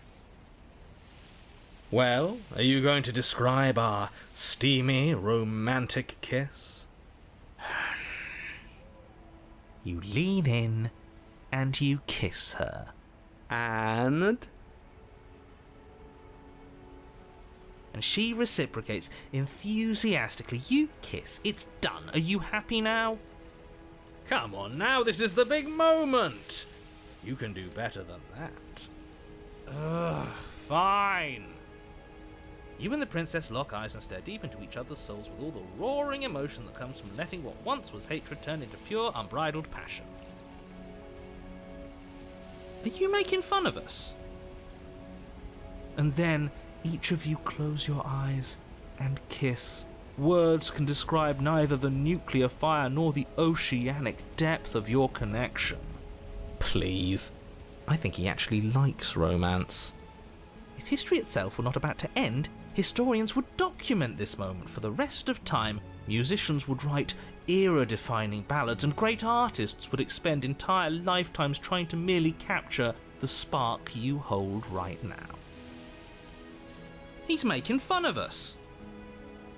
It doesn't matter either way, because this is good stuff. I'm aware of my skills. But unfortunately for you, the moment doesn't last forever. You open your eyes, the princess smiles gently up at you.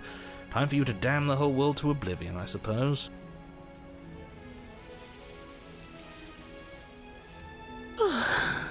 That was nice.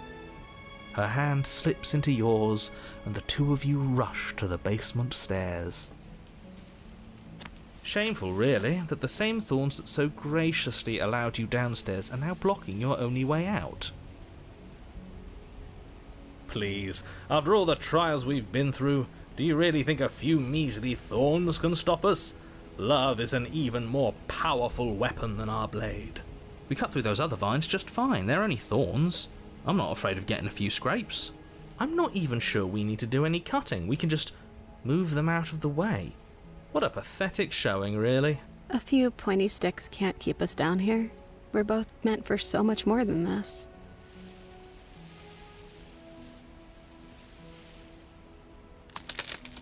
As you step into the thorns covering the basement stairs, they yield. Both you and the princess ascend the stairs without obstacle. This is unacceptable. The second you step out of this cabin with her, the world ends. Do you hear me? What did the world ever do to you to deserve this?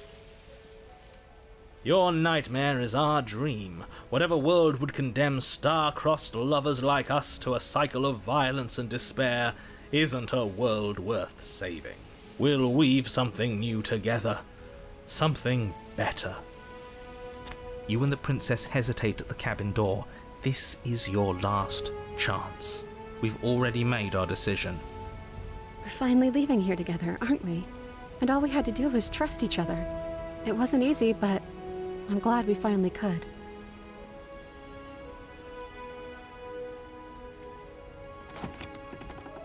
Hands clasped, the two of you open the door and step out into a new day, you irredeemable murderers. What do we do now? Where's everything going? Why is it so cold?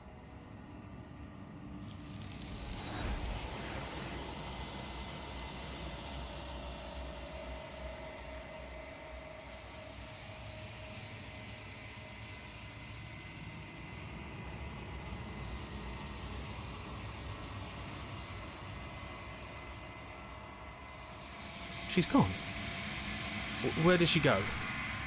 Should we try and find her? And there's that mirror again. Why is it here? Why now?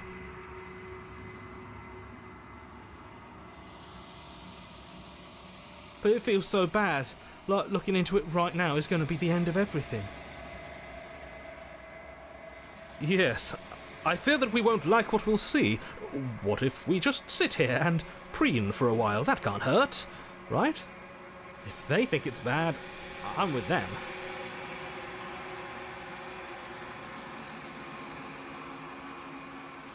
Okay. If you say so. We'll trust you. She'll be there waiting for us. I just know it. Finally, we're going places.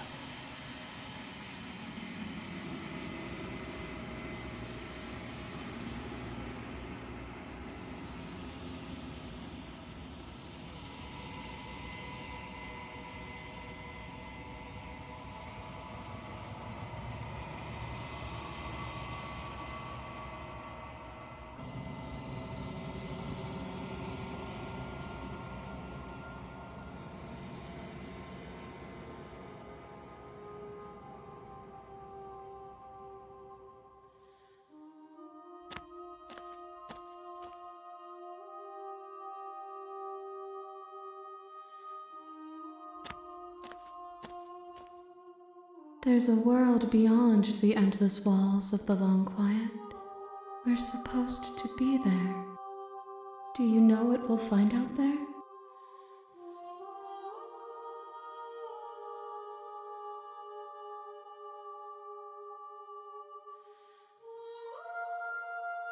There is a warmth and sadness in me at the thought of people. Fresh tears on a winter's day. They are not like us. They do not last. We are real.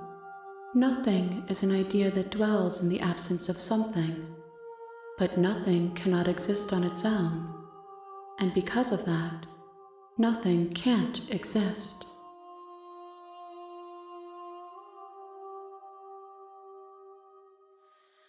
This one yearns for connection she feels she doesn't deserve. Even when shown compassion, she hid herself away. She will make for a cautious heart. Do not mourn her. She isn't alone anymore. If I did, I would already be awake.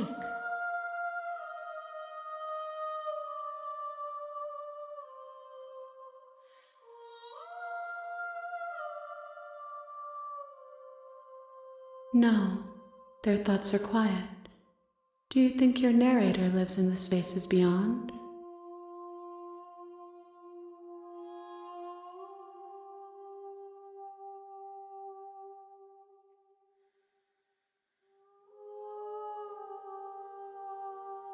Do not look to one who fears me for your truth.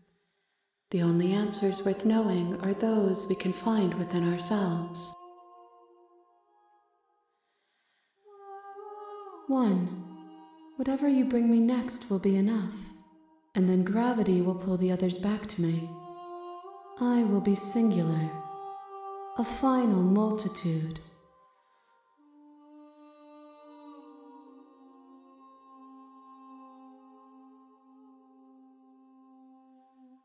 You've already tried waiting, but I understand if you need more time. I'll wait with you.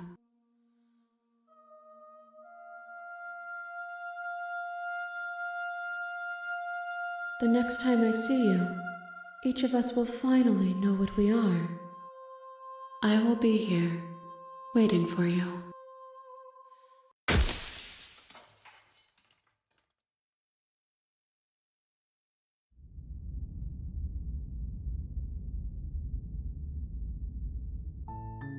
You're on a path in the woods, and at the end of that path is a cabin. And in the basement of that cabin is a princess. You're here to slay her. If you don't, it will be the end of the world.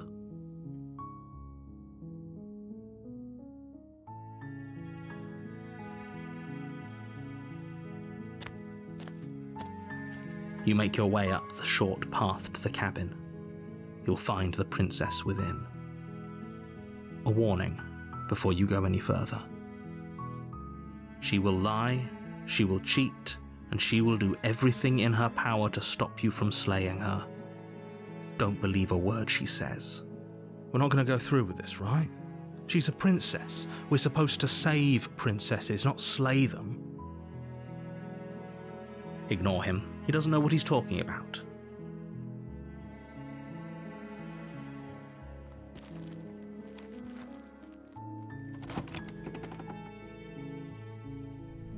The interior of the cabin is almost entirely bare. The air is stale and musty, and the floor and walls are painted in a fine layer of dust. The only furniture of note is a plain wooden table. Perched on that table is a pristine blade. The blade is your implement. You'll need it if you want to do this right. You take the blade from the table. It'd be rather difficult to slay the princess and save the world without it.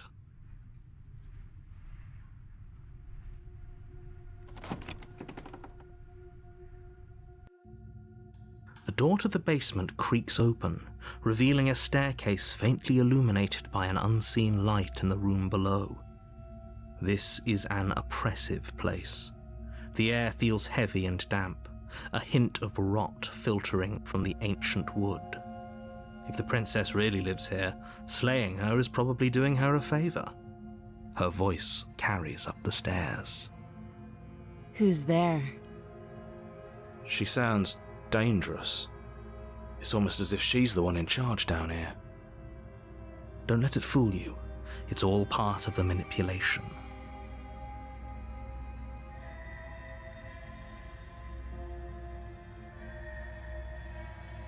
Good. You're still listening to reason. You walk down the stairs and lock eyes with the princess. There's a heavy chain around her wrist, binding her to the far wall of the basement. She's so coldly beautiful. Is she really a threat to the world? Focus on the task at hand. And there you are. Are you here to kill me or something?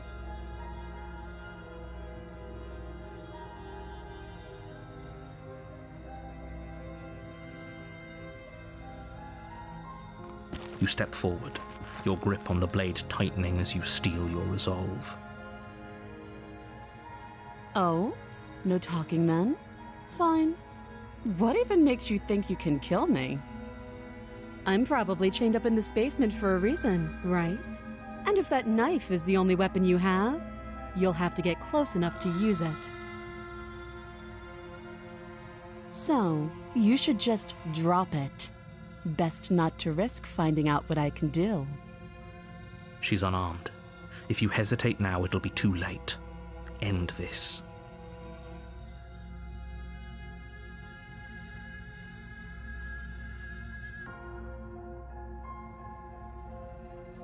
You lunge forward without a moment's hesitation. You feel flesh easily give way and look down to see your blade already sinking deep into her heart. Oh. This is it, isn't it?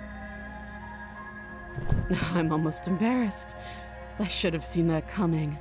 But I have to wonder, do you actually believe this was enough to kill me? It's like she's convinced she can't die. Yes, even as she lays there dying, she entirely believes herself to be alive and well. But it's over, isn't it? She stopped breathing moments ago, that arrogant look still plastered on her face. But is it over? Really over? Yes, exactly. It's over. With your work done, you make your way back up the stairs, closing the door to the basement behind you. Why do I feel like we've done something terrible? You did kill someone. Greater good or not, something would be very wrong with you if you didn't feel at least a little bad. But it was for the greater good. One of these days that will sink in and help ease your guilty conscience. But that day isn't today. Let's just get out of here. You open the cabin door, ready to return to a world saved from certain doom. Only, a world saved from certain doom isn't what you find. Instead, what you find is nothing at all. Where a lush forest stood mere minutes ago, the only thing in front of you now is the vast emptiness of some place far away. What happened? Everyone is fine. It's just that you and the cabin are now far away from them. Don't worry. You'll be safe here. This is good. Everyone is happy. You'll be happy.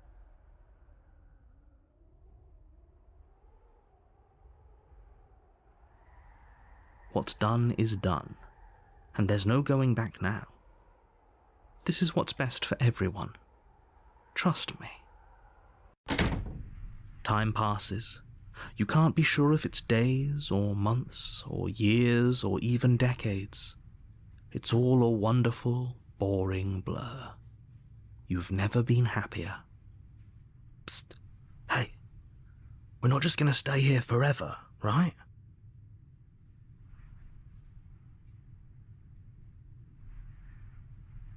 I do, but you're probably not going to like it.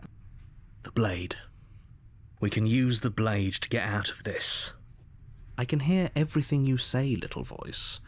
There's only one thing it would want you to use that blade on, and I'm afraid that thing is you, dear hero. He's right. It's the only way out. Do you hear that?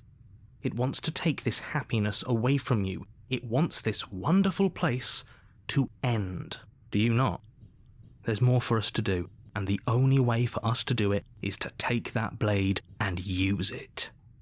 Don't you dare.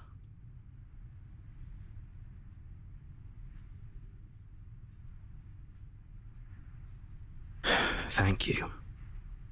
I made this happy little place for you. Is this not a good enough reward for saving the world? An eternity of bliss? You ingrate? Fine. Whatever. For the first time since time stopped meaning anything, you throw open the door to the basement and walk down the stairs. The princess's body is dust and bones, though the blade you used to slay her is still as pristine as the day you first held it. You pick up the blade, you stab yourself, and you die. The end. Nice knowing you.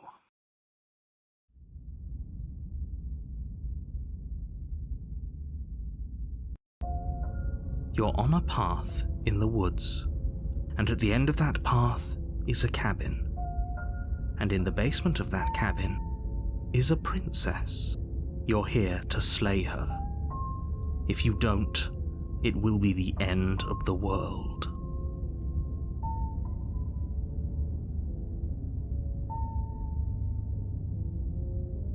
Oh, don't you start grandstanding about morals. The fate of the world is at risk right now, and the life of a mere princess shouldn't stop you from saving us all.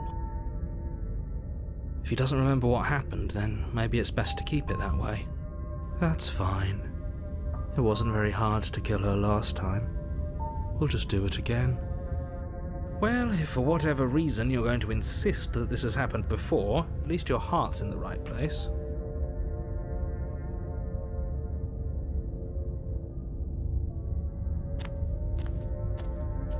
A warning before you go any further. She will lie, she will cheat, and she will do everything in her power to stop you from slaying her. Don't believe a word she says. She won't be a problem.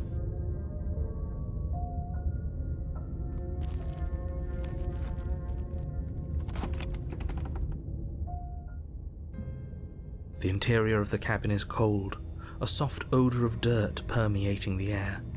Cobwebs flutter in the corners. You can hear wind whistling outside, banging the shutters against the windows. The only furniture of note is an elegant antique table with a pristine blade perched on the edge. The blade is your implement. You'll need it if you want to do this right. It feels like no one's been here for a long, long time. Like I've been saying, she's dead.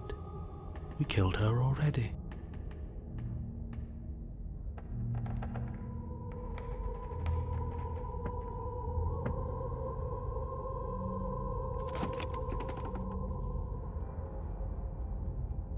The door to the basement groans open, revealing an old banister and a creaky wooden stairwell. Everything is coated in a thick layer of dust, and you can feel it settle into your lungs as you breathe in the stale air.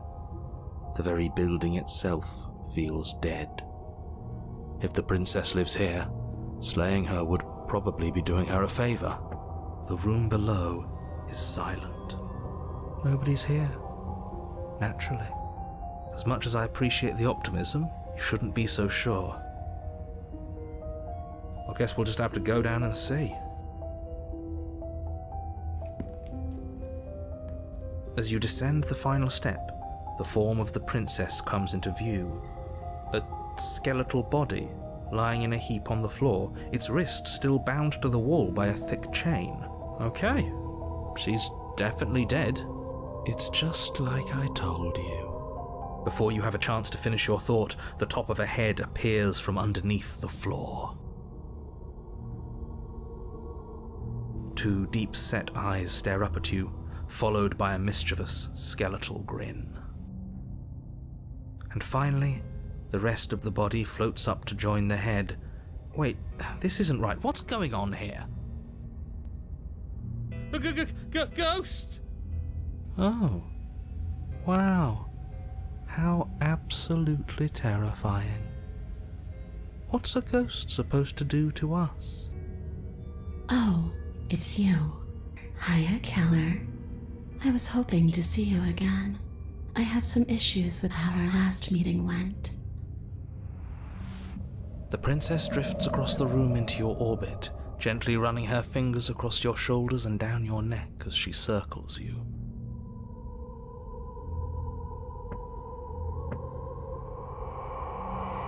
Her touch is cold and ethereal, formless yet real enough that her icy fingertips send shivers dancing across your skin. So she has a body, and she's right there. We could probably grab her and kill her again, if we wanted to. We don't even need a blade. She looks fragile enough to me. Before she can suspect a thing, you lunge forward and grab her arm. You feel substance for the briefest of moments, but then you feel nothing at all, as though all you've done is clutch at empty air. You're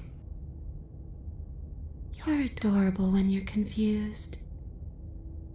But I didn't say you could touch me. Why are you even here? Just making sure you finish the job, or what?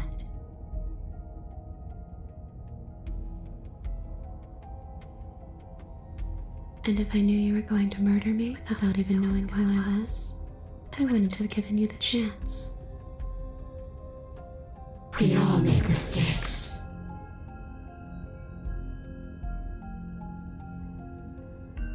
You don't look dead, killer.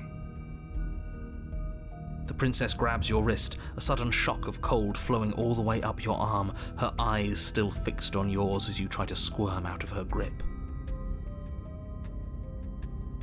And you don't feel dead either. She lets go and pulls away. Your fingertips tingle painfully as the chill subsides. I'm less interested in why you are, or how you are, and a lot more interested in what you are. I've tried to leave on my own. Before you came back to me, I explored every inch of this place, even the spaces between the walls. But I never found a way out. I always wound up right back here. I just want to go home. I'm so cold and alone here. But you can come and go as you please, can't you? So, let me hitch a ride. After all, you own me. Absolutely not. Is she asking if she can possess us? She is. And I hope I don't need to explain why you can't let that happen. It would be catastrophic if she managed to escape this place. And if you let her in, there is very little anyone could do to stop her. Would she be able to see us if we went along with it? Now, isn't that an interesting thought? We could finally bring her face to face with him. I wonder what she would have to say to the one who wants her dead so badly. You won't like how things play out if you go down this path.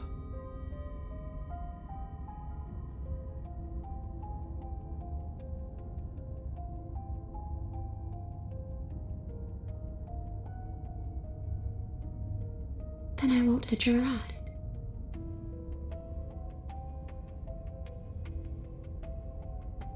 I'm sure you'd like to know. It's a shame I won't tell you. But it'll be easier for both of us if you just let me in. And doesn't it sound nice? Maybe for her, but it's crowded enough in here as is. You won't have to feel guilty anymore. If you even do feel guilt. It could be the best way to trap her for good.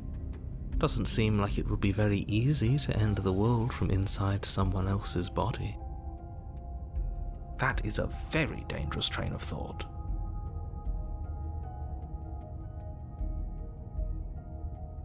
If I'm able to, but for all we know, that's not how it works. Maybe I'll wind up stuck with you for a long time. Do you hear the way she said that?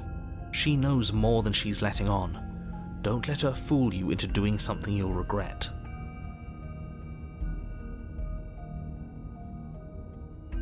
Sure, why not? That doesn't sound very reassuring. I can't believe you're even entertaining her right now. I mean, just look at her. Do you think she has good intentions for her murderer's body? Of course she doesn't.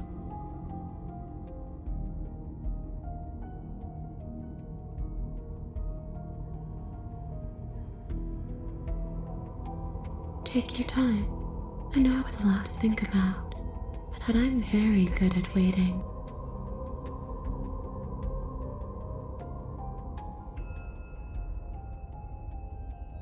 Yes, obviously things are strange right now. I think it's safe to say that you've seen something you shouldn't have seen.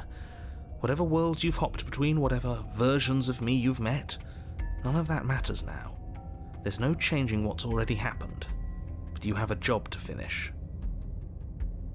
Finish how? We already did what you told us, and now she's a ghost. There's a perfectly pristine blade waiting for you upstairs. You could always use it to, I don't know, slay her. And then what? And then you'll have saved the world. I think he's asking about what happens after we save the world, if that's even still an option. What do you mean, after? You already know what we mean, don't you? So why don't you go ahead and tell us? Are you going to try and lock us away in a timeless void again? Because I didn't much care for that. I'm not going to lock you anywhere.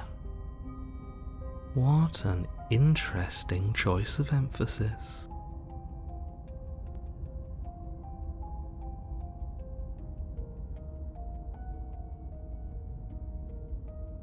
Too little, too late. But you can still make things right. She's not in a position to bargain with us. You don't have to do anything you don't want to. We don't have to do anything, but maybe we should. We did kill her. Wouldn't it be the moral thing to help her now that we have another chance? When a hero slays a monster, does he apologize to it? No. So don't try to make things right. She was going to end the world. You didn't do anything wrong, aside from apparently killing yourself, and that doesn't have much to do with her.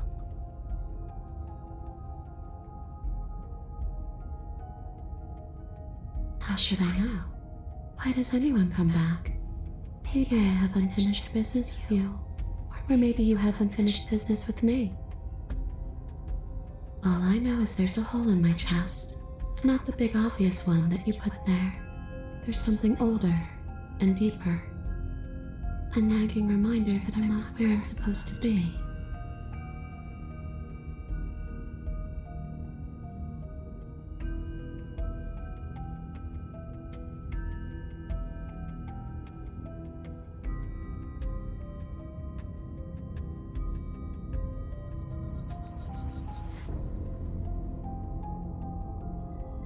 You poor thing. That must have been so frightening for you. You know, after everything we've been through, it's nice to see someone finally sympathising with us. This whole thing's been an ordeal, hasn't it? She doesn't mean it. It serves you right. I was pretty scared too, when you stood there not saying a word with a knife clenched in your fist. But now you know how bad it hurts to get stabbed in the chest. It sounds like you got exactly what you were owed.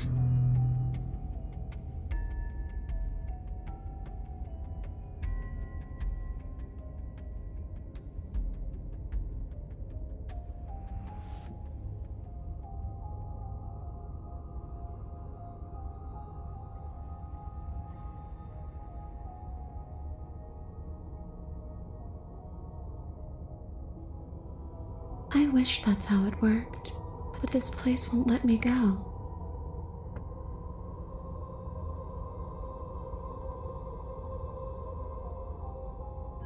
And what? You just believed that? You killed me without giving it any thought? That's cold. That's rich coming from her. Every time she touches us, it's like we freeze over. She's right, though, but that's neither here nor there. What's done is done. What we do from this point forward is all that matters. Let's try not to let emotion get the better of it.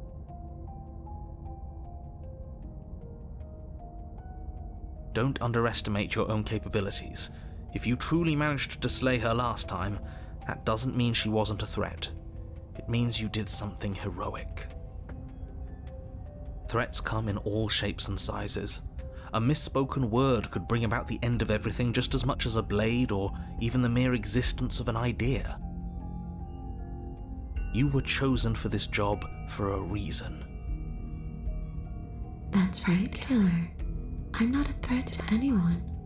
And even if I was, I'm hardly a threat anymore, wouldn't you say?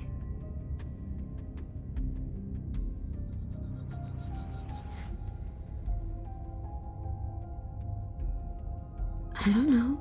I just wanted to leave. I still just want to leave.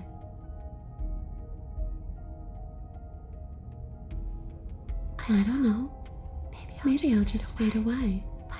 Finally able to rest once I'm free from my unfinished business. Maybe I'll find someone to haunt.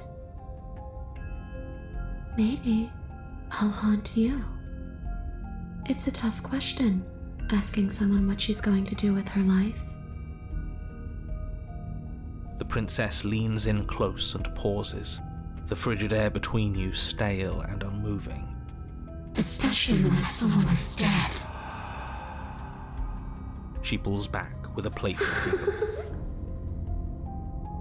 I don't think most living people could answer that either. Does anyone actually know who they are or what they want? The only thing I've ever wanted was to leave this place. It's still the only thing I want.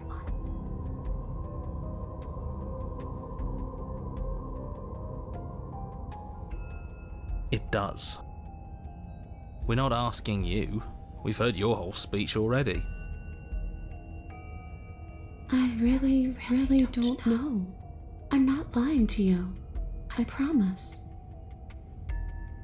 The world doesn't matter. All I remember is that I'm supposed to be there, not here. I'm just supposed to be a part of it. It's home, I think. But what does it mean for anything to end? I ended, but I also didn't. And you ended too. But here you are. And you don't even look any different. I'm not so sure endings are real.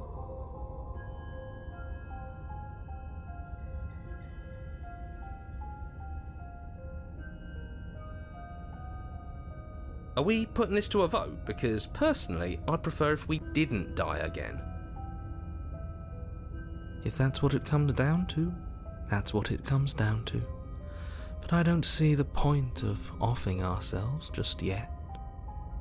Oh, that's sweet of you to offer. But killing yourself wouldn't help either of us. It would seem that everyone here is in agreement except for you. I shouldn't have to tell you that you shouldn't kill yourself. So please, try to keep your suicidal tendencies in check. Like I said, I just want to go home.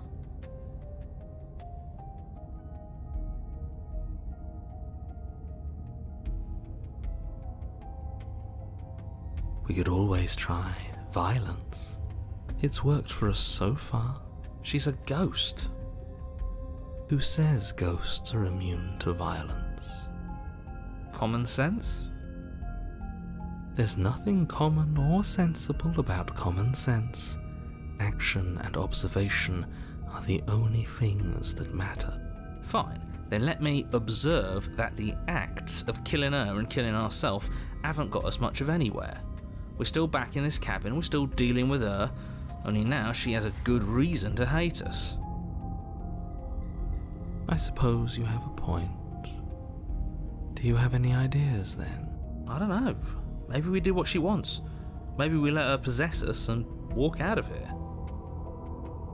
We could. It would be something different. I like different. Absolutely not. If you walk her out of here, she's going to end the world.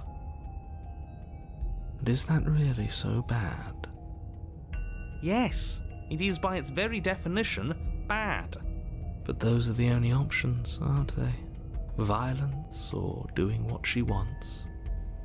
Or just leaving her down here. Though ignoring a problem is rarely a solution, is it?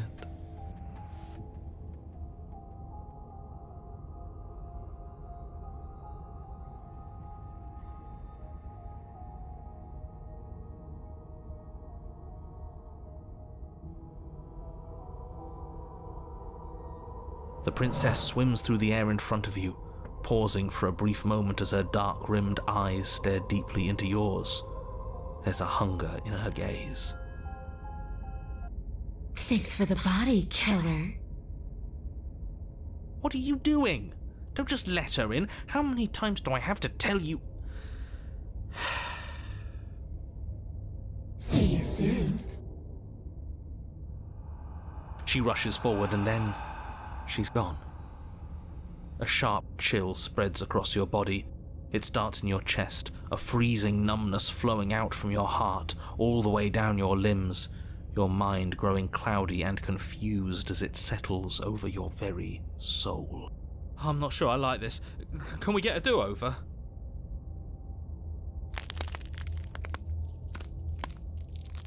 I'm afraid it's too late to stop now. The numbness gives way to a stabbing pain, your muscles twitching and convulsing violently, each involuntary movement causing more waves of agony to ripple across your body. You collapse to the floor, and everything goes dark. Get up. You've still got a job to do. Your eyes flick back open as you get your bearings, your vision swimming as... So this is what it's like to be you, huh? Disembodied voice narrating your every move? So, it doesn't work like that for you? Clearly it doesn't, or she wouldn't have commented on it. All these shards of broken glass on the floor? Are they also supposed to be you? Hey, I'm not a shard of broken glass, I'm... Yeah? Go on. Finish the thought. What are you? I'm... a voice? I'm me, is what I am. Who cares what we are? We exist. That's all that matters. Do you have to deal with this annoying bickering all the time? No, it matters. What we are matters. If I'm a shard of broken glass, then that raises some questions about certain other voices in here too. I'm clearly the same thing you are. Hopefully they'll all go away once we leave this place. I don't know how you can tolerate all of this noise. No, I'm not talking about you. I'm talking about him. You don't need to know what I am. You just need to know that I'm different from you. More important. So you're the one who pulled the strings and made me dead. I can tell you don't belong here. You're barely even there, like the shape of something left behind. You're more of a memory than a person. That's rude. You're kind of like me, actually. I'm just going to ignore her. You push yourself off the ground. The princess is nowhere to be seen. Obviously she's nowhere to be seen. Because I'm in here with all of you. Everybody knows that. I'm setting the stage.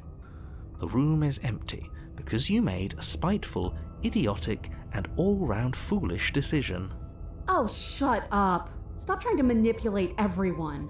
Or don't, actually. It doesn't really matter. Because you won't be around to do this for much longer. This is infuriating. Just whatever you do, you can't leave this place. It's not too late to fix this. Probably.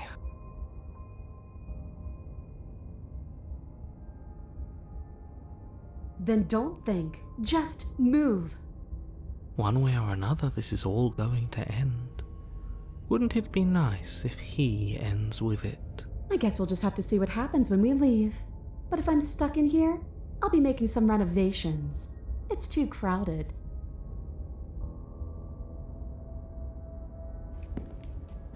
Your legs, weary with the weight of the princess's spectral form and clumsy with the cold that still pervades them, stumble towards the stairs.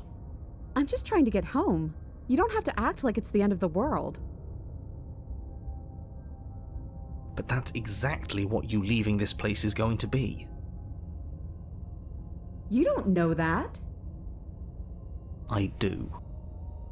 Wait, if she has a home to go back to, doesn't that mean that her leaving won't end the world? It doesn't mean that at all. It could mean that wherever her home is, it's outside of the world. Yeah, but it has to be somewhere, doesn't it? And if it's somewhere, then it's part of the world. I suppose it's all a matter of perspective. Where does the world end and something else begin? Does the destruction of one open a door to another? Or is it the same world reborn? Against the backdrop of the inane conjecture of meaningless little voices, Your body continues its ascent up the stairs, staggering through the open door. For how much you hate her, you aren't doing a whole lot to stop us from leaving this place. It's because he can't stop me. Why do you think he sent you here? I hate to admit it, but she's not wrong. It's just the weight of it all. It's too much for me to do anything other than describe and dictate. And whine. This body wasn't made to hold you and the princess. If you want to renege on your cataclysmically terrible decision a minute ago, well, you're the only one that can make that happen.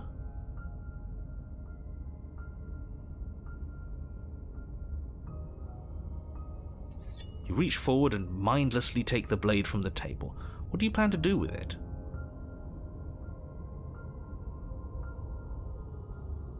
Isn't that an interesting idea?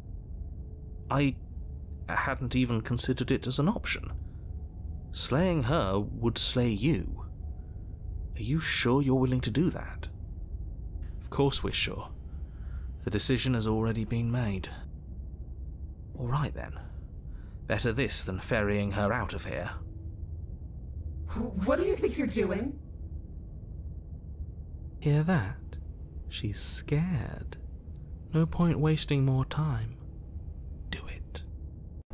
You lift the blade, then plunge it deep into your guts. Pain spreads quickly through your torso as you attempt to turn its edge up towards your heart. The princess, her spirit bound to your prison of flesh as she had once been bound to the basement's prison of stone, cries out in agony as you slice through organ and muscle. No! Your skin roils and bucks as she violently pushes against it from the inside. Bits of her seep through, white and glowing with ethereal light, but still the walls of your prison hold. Who do you think you are, trying to take me out with you? Well, I'll show you. I can do worse than that little knife. It's not you taking me out. It's me taking you out. I'll tear this body to shreds. Wouldn't that be interesting? I'd like to see you try. But I think this is the end for all of us. I said I'm leaving, you cold little freak.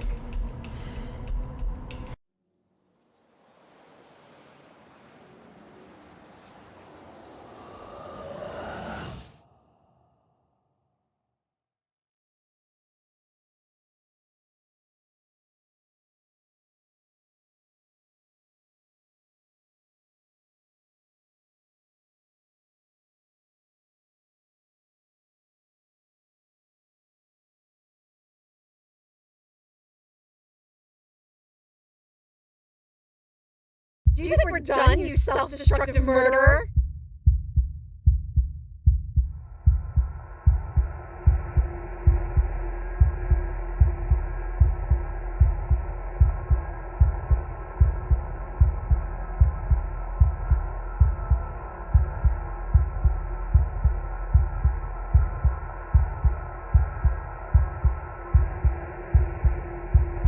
Oh, you're here too. Well, we all have to face consequences for our actions, unintended or not. Sometimes we even face consequences for doing nothing at all. Like me, when you came downstairs and stabbed me in the heart. What had I done to deserve that? Then you went and stabbed yourself in the heart just to spite me. I should have seen that one coming, really, but hey, now we're here, stuck together. That's consequences for you. I'm willing to pretend that you didn't just stab yourself to spite me, but don't think I've forgotten a thing. This is an alliance of convenience.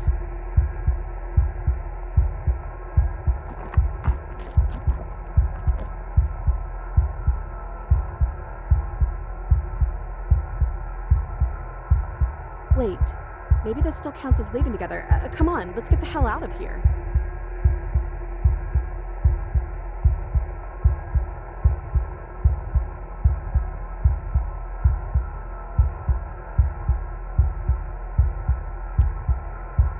I don't need your permission.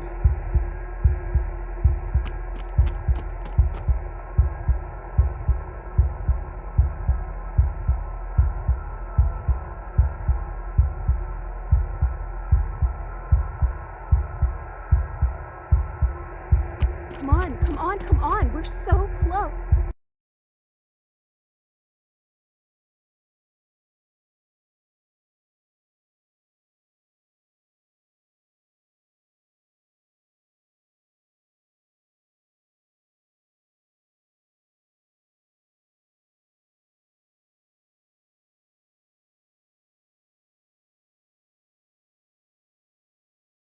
Well, are you still there?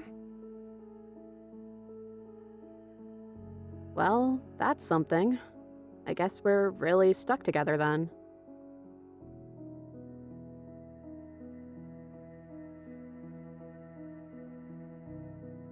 Well, I guess you're paying the price for it, aren't you? Let's just call it even for now.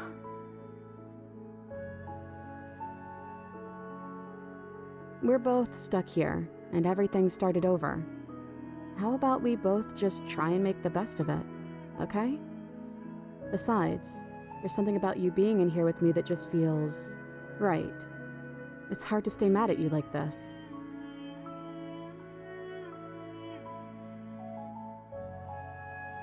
You really want me to be mad at you, don't you?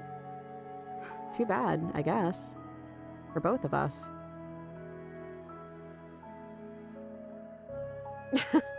Are you seriously asking me that? I've been stuck here for as long as you've known me. I don't think the two of us would be here right now if I knew how to leave.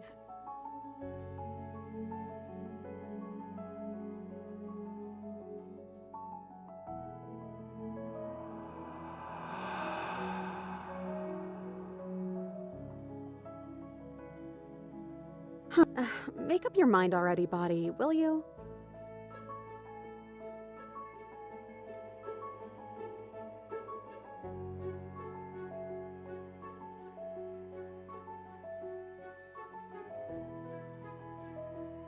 There's 4 walls around us and a chain around my wrist. How am I supposed to know about anything that isn't right in front of me? Maybe they're gone. I guess we'll just have to wait and see. And if nobody comes by, well, I guess we'll be waiting a long, long time.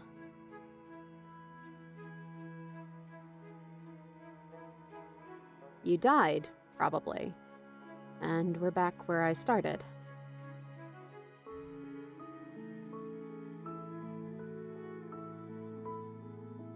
That's weird, and isn't how it works for me, but if you want, I guess I can humor you. What do these title cards look like? Whether I laugh at you depends on the title. I'm not going to make any promises I can't keep. I don't lie.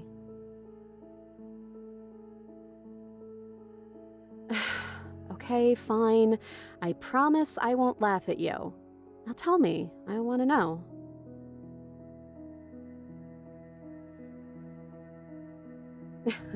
Okay, sorry. I wasn't laughing at you. I was laughing at... Yes, this whole setup is funny, really. But really, it's like our lives are some cruel little play for someone else's entertainment. I'm sorry, okay? Chapter 3. The Princess and the Dragon.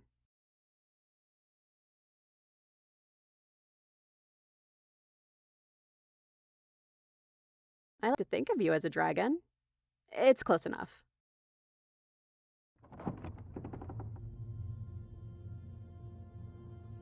I think that's you.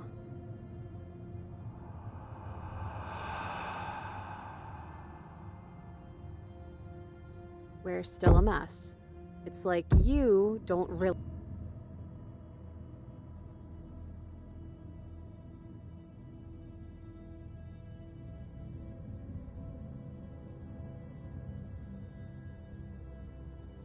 So, you took the knife.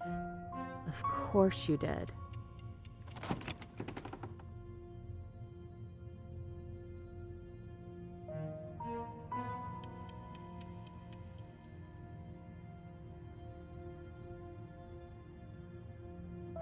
You really don't know, do you? I guess you'll see soon enough. You're always so loud on the way down.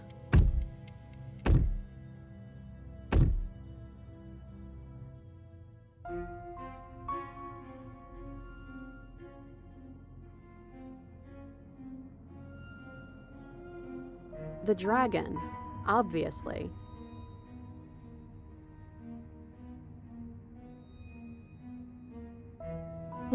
Maybe that's not so terrible an idea. You're missing something important, aren't you?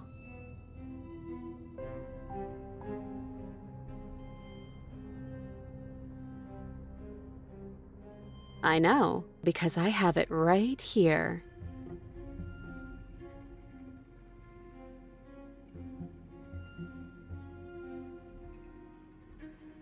So that's what's going on with all that silent staring. Hey, I'm talking to you. It's rude to have a conversation in front of other people without letting them in on it.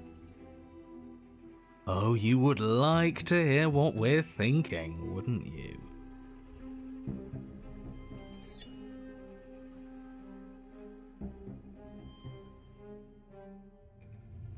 But I think we hold the power right now. But she knows about the Decider being gone.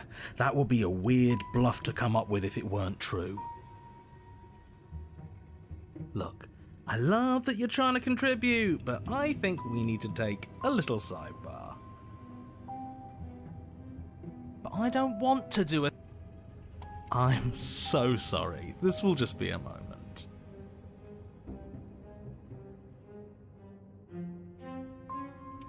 Unbelievable.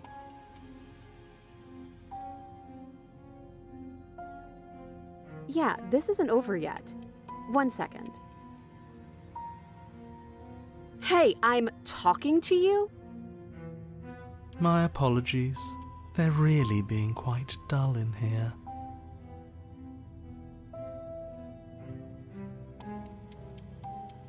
I think they want to kill you. At least the new one does. He's very, very passionate about it. Well, he can try if he wants, but I'm not so sure you all have it in you. Not without your missing piece. But that just makes it 2 birds with 1 stone, doesn't it? How tempting. From what I remember, it's pretty easy to kill you the first time around. And this time you're back to being very... what's the word? Fleshy? Yes, exactly. That's precisely the word I was looking for. You're fleshy now. No more of that incorporeality. Trust me, I wouldn't be doing this if I didn't think it would be easy. Bring it then. But you caught me off guard the first time. It's not going to happen again. Well, what can I say? I'd back off if I wasn't already overcommitted, so I guess I'll just have to pretend that you're bluffing. Which you maybe, probably are. Having second thoughts? Shut up.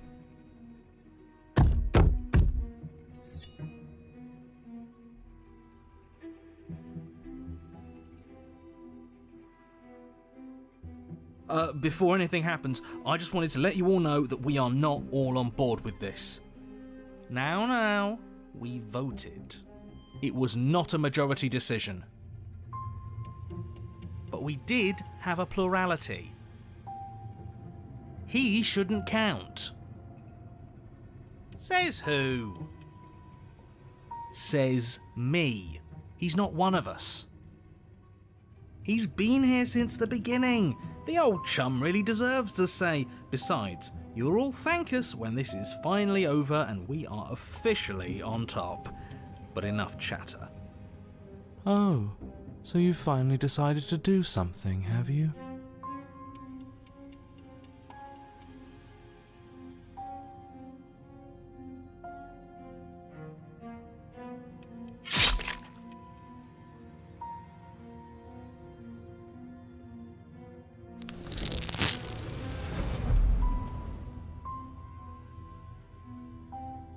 feel bone crack as her fist collides with your jaw, and then a thud as you tumble across the room. You are such a disappointment. I'd like to see you do better. The princess rips the blade from her chest and, fury in her eyes, cuts herself loose from her bindings.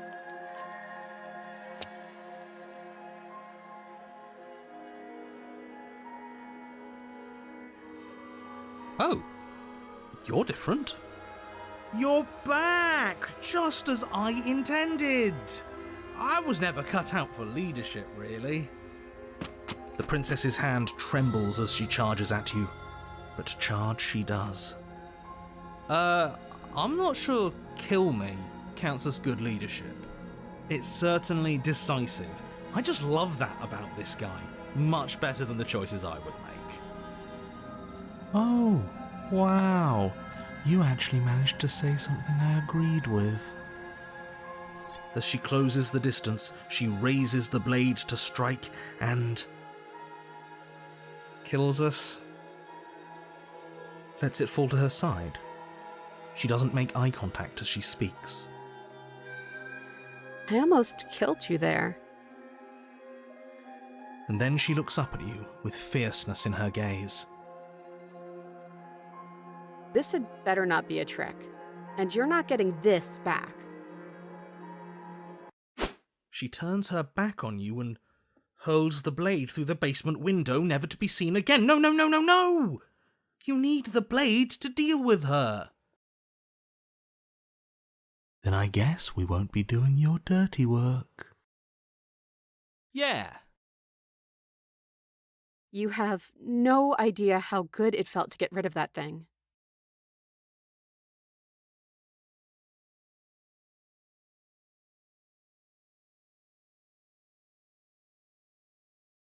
We leave, obviously. There's nothing left for either of us here. The princess reaches forward and clasps her remaining hand in yours. Ugh. Yeah? And what does it feel like? Is it nice? Why do you want to know? You can tell a lot of things about someone from their handshake. I want to know more about the person we decided unanimously to throw our lot in with. Ugh, whatever. It's rough, but still tender. The hand of someone who's suffered, but hasn't forgotten what it's like to have a heart. That'll do. Come on, let's get out of here. Hand in hand, you and the princess leave the basement together. Welcome back, by the way. Yes, we all missed you so very much. I missed you the most. You weren't even here until he was gone.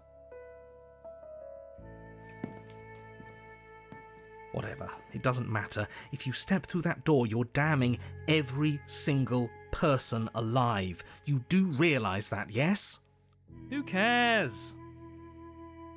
In case you hadn't noticed, I lost a hand down there. Would you mind?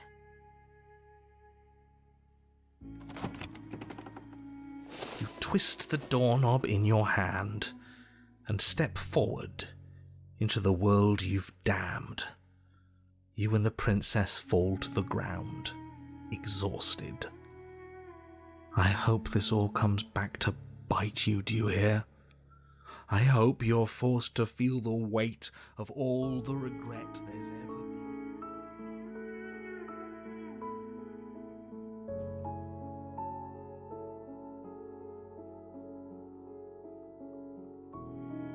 Finally.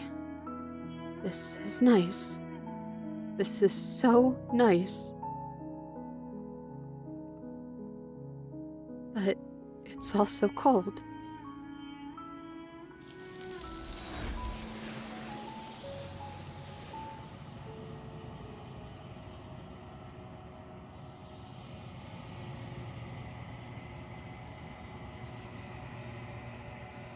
She's gone. Where did she go? Should we try and find her? And is that a mirror? Why is it here? Why now? But it feels so bad, like looking into it right now is going to be the end of everything. If they think it's bad, I'm with them.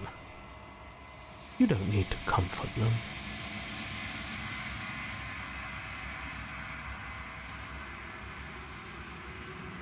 Okay. If you say so, we'll trust you. Finally! We're going places.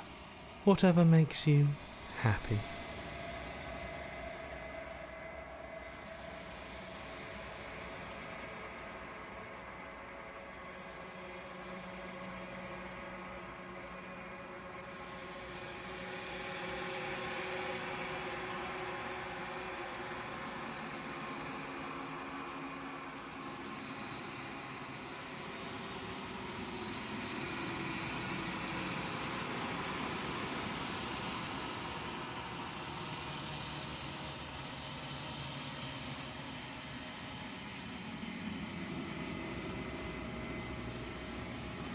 I think you know what I am.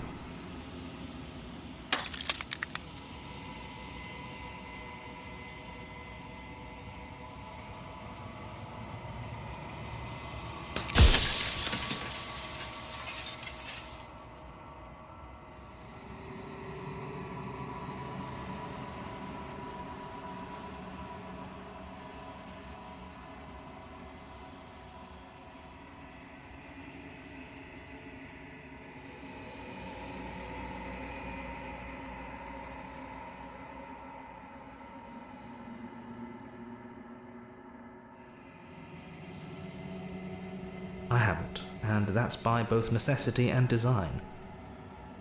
This construct you're in exists in many places at once. Anytime you failed, anytime you thought yourself dead, it would restart and shunt both your consciousness and hers into another world. But you'll be awake soon, and then it won't be able to work like that anymore.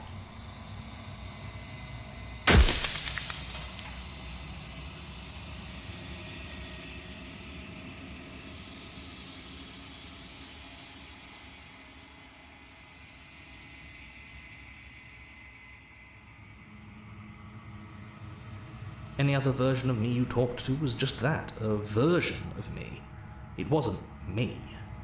As to why they lied, perhaps they thought that admitting to it would have pushed you to certain realizations that would have made finishing your task impossible. Maybe they were just in denial. I'm sure many of them were convinced that they had to be the first version of them you'd encountered. Anything else would have been too existentially unpleasant.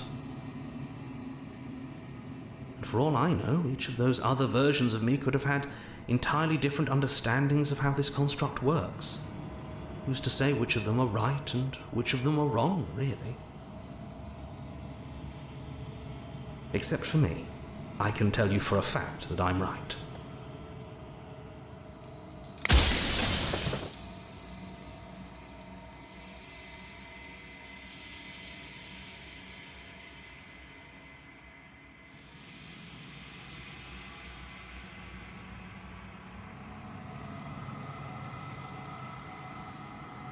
Because among other things, she is death itself. To rid the world of suffering, to save untold trillions from being lost forever to the cosmic wind, she must be destroyed. And despite how far you've fallen, you will still have a chance to fulfill your purpose once I'm gone.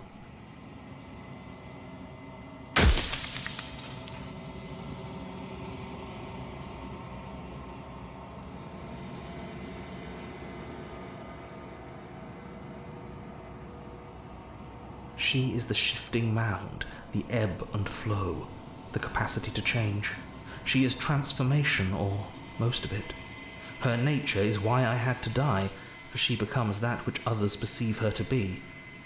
But an echo can't perceive things, not in the way that people can.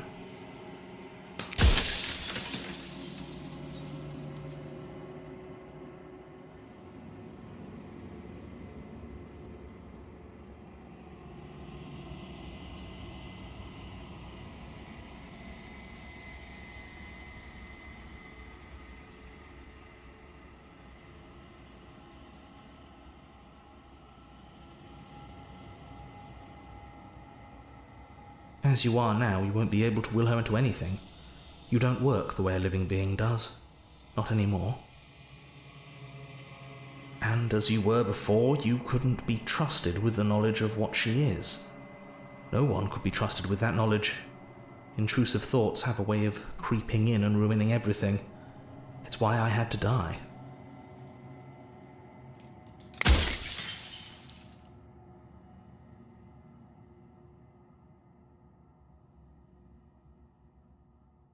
Light, burdenless, an eternal pattern of forgetfulness leading into the joys of rediscovery. Everyone will be with the ones they love. No more fear, no more howling chaos. Just life, forever. There's a cruel irony to it all. The only way I could share my dream with the world was to never be able to see it for myself.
I am an echo, likely one of many. Somebody made you after all, and I'm what's left of him. Not that I'm the only one who can make that claim. I'm sure you've met many others like me.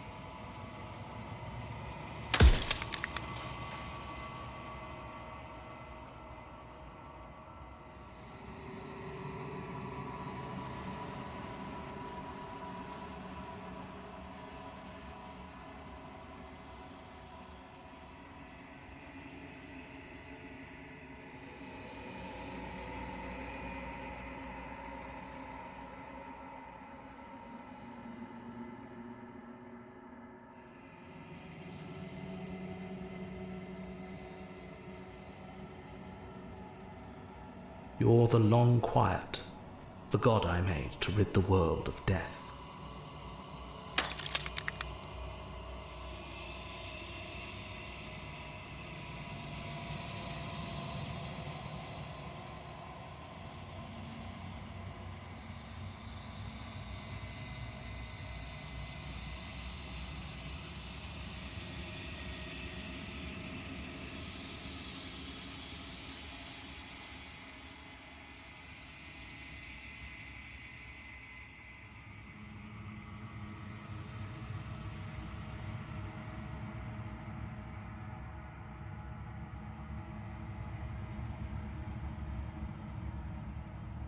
No.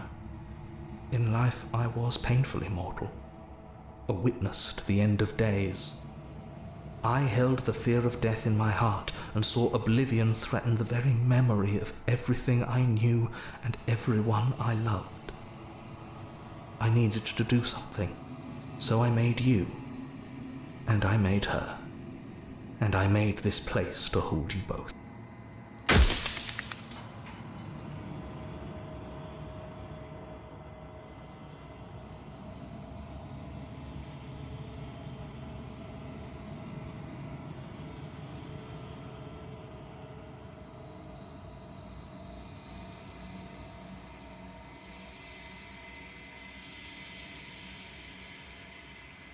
Oh, did I? That means nothing in the grand scheme of things. This construct you're in contains every possible world at once. The fact that you managed to find one reality among trillions where I was delusional proves nothing.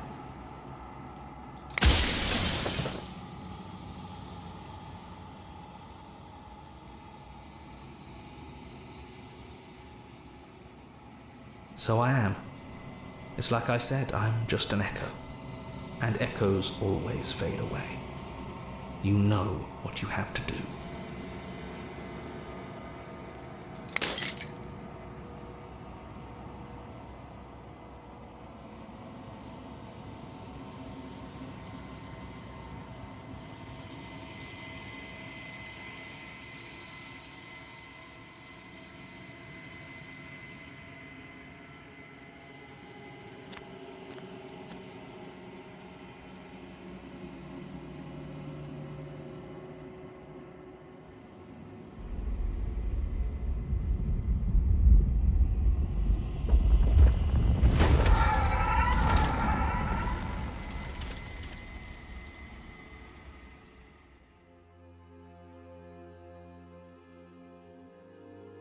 I can finally see you, and you can finally see me.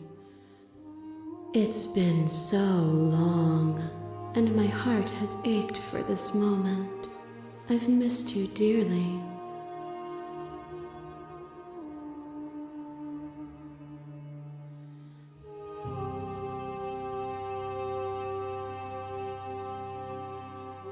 Every word you spoke found its way to me.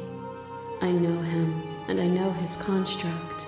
He was deluded by his fear of death. Pay him no mind. Names are their attempts to capture that which cannot be captured. They call me the Shifting Mound, a pale imitation of what I actually am. Ever the passive player, always reacting and never acting. But it's woven into your nature, isn't it? When the echo spun us from one into two, he gave you a choice and me a role to play. I am not death, but I contain it in my multitudes. So, will you attempt to destroy me and bring about a world devoid of death and the possibility of meaning? Or will you open the final doors to our liberation?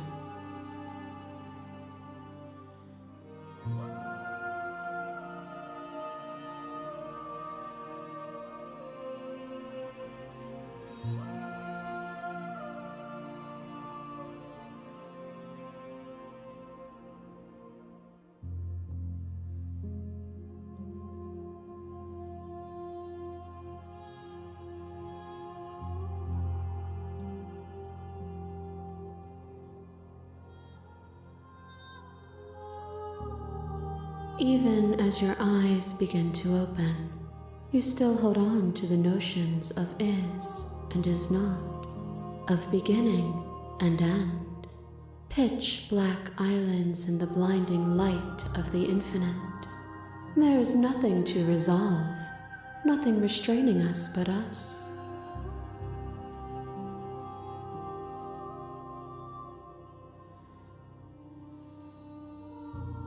If you're saying that, it's because you don't yet understand. But we cannot use words alone to grasp at things that words cannot express.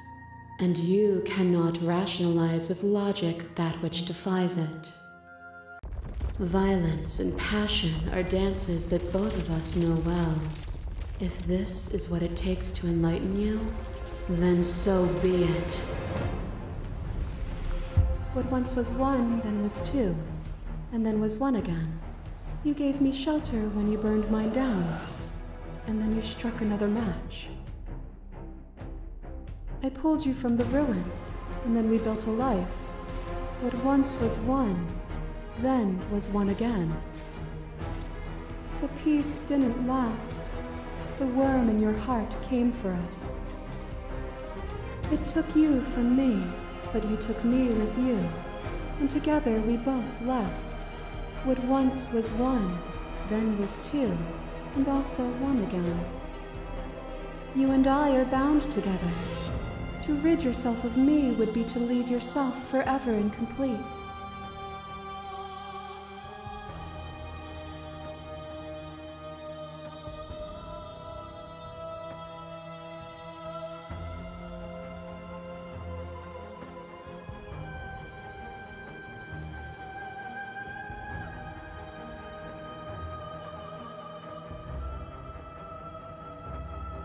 Oh, is it not? Perhaps you can enlighten me. A thought is a vine, and some thoughts nurture thorns that bleed the soul, and endless growth that blots your vision and strangles your trust. When I succumbed to myself, you patiently stood by me and cut the thistles that rooted in my skin.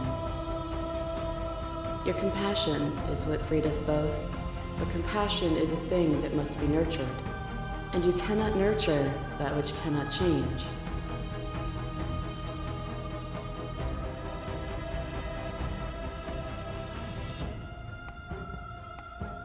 You cling to your notion of pain as suffering. There is beauty in ugliness, and love in conflict. A picture of a life, and a picture of a life, and a picture of a life. How deep must repetition still our movements, until even the air we breathe is stale? You doused the flames of false devotion, and in my despair you lifted my chin, and the two of us danced beneath the stars. But the stars can't be seen unless the flames go out and the walls come crashing down. Can you not do for all things what you did for us?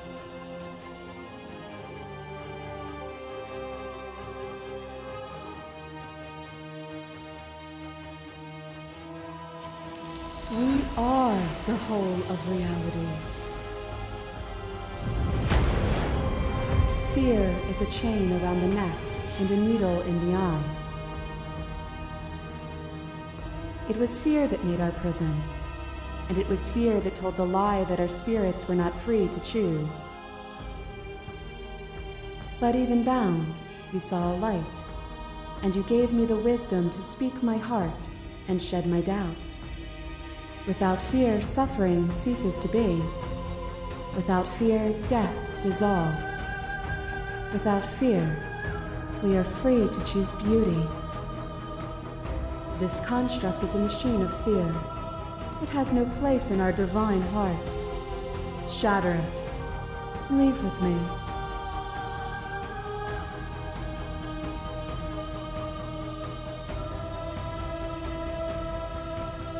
I could ask you the same.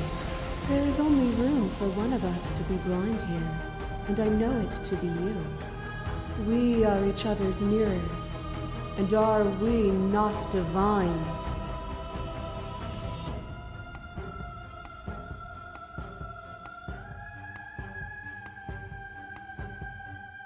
You are unmovable. Is it by the design of our conflict that I cannot win? Or are you just that fervent in how you cling to delusion? Nothing is immutable. Everything that is exists only in relation to everything it isn't. There is no constant. There is no center. Open your eyes and accept what we are. We can leave this prison together.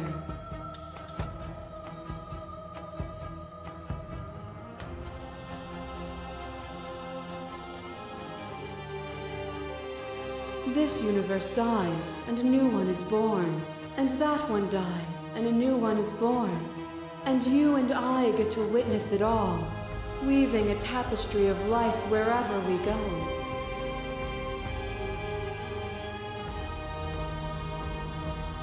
It is from my vantage point that I can see the totality of truth.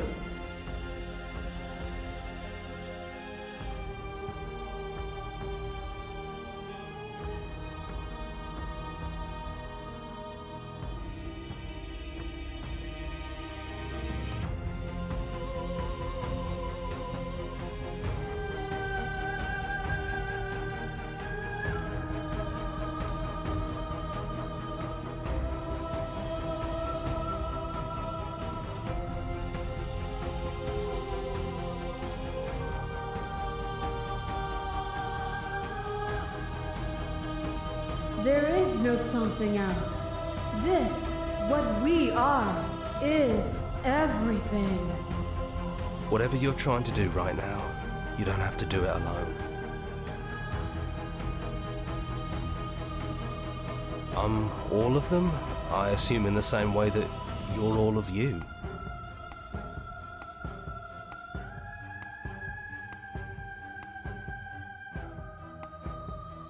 It's good to be here. Seems like you've been doing alright on your own, but she's too many things at once out here. If you want to get through to her, you need some way to get past all that divine confidence. There's still a piece of me nestled close to where it all began. I can take you there. I can take you to her heart. It's time to resume our dance. She's relentless, isn't she? Let's make this quick. Are you ready? Too bad. We're going. Now.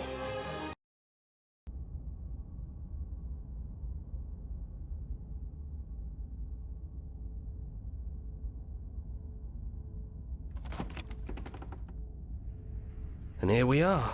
I'd say we were back where it all started, but I guess it's a little after that, isn't it? Do you need me to describe things? That'd be nice. A little comfort in an almost unfamiliar place. Oh, you made it here too? We never really got to talk to her, did we? This one, I mean.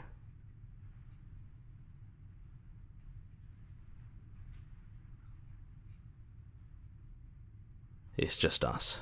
I think the rest of them are still out there, jumbled up in the rest of her. And I've been here since you left me here. No hard feelings, I'm just glad you're back to see this through.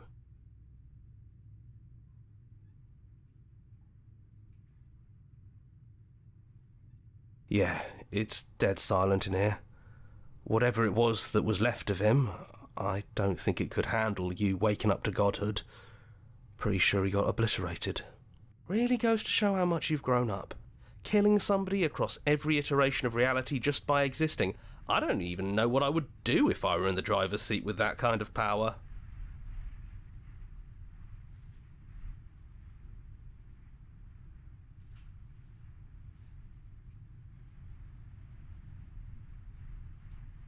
Me too. He was a lot of fun. Really easy to mess with. Yeah, it's complicated. He put us through hell, but he's been part of us since the very beginning, hasn't he? Yeah, of course. The interior of the cabin is, well, it's not really a cabin, is it? It's that terrifying blend of everything. Only it doesn't feel so terrifying anymore. It's still shaped like a cabin, it's just different in places. There's still walls, a door to the basement, a table, that knife. Windows. You know, come to think of it, I don't think he ever really included the windows in his cabin descriptions, did he? I always thought they were implied. He never mentioned the mirror either, but that didn't mean he implied it was there. It's gone, though. I think it did whatever it needed to do. And I know you're still trying to find some middle ground, but if things go south, we're going to need that blade.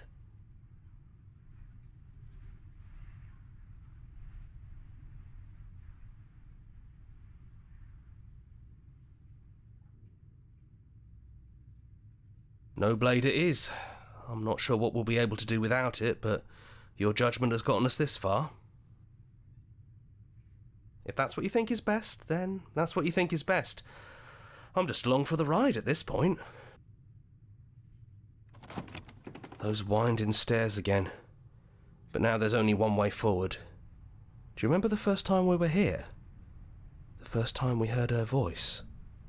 Yeah, it was a real mess. Stopped being fun pretty quick. It's okay. You can come down. The stairs won't bite. Not this time. We don't know what you want from us, but let's talk. All of us. Maybe we can help you find your way. She doesn't sound messy anymore, though. At least somebody here feels put together. And forward we go. We shouldn't keep her waiting. That was easy compared to last time. Just stairs. No weird fuzzy stuff or nonsense trying to pull us apart. Yeah, that wasn't so bad. So you didn't bring the knife. After all the lives we've lived together, and all the lives we haven't, you somehow found a way to move outside of the script. Are we missing a page?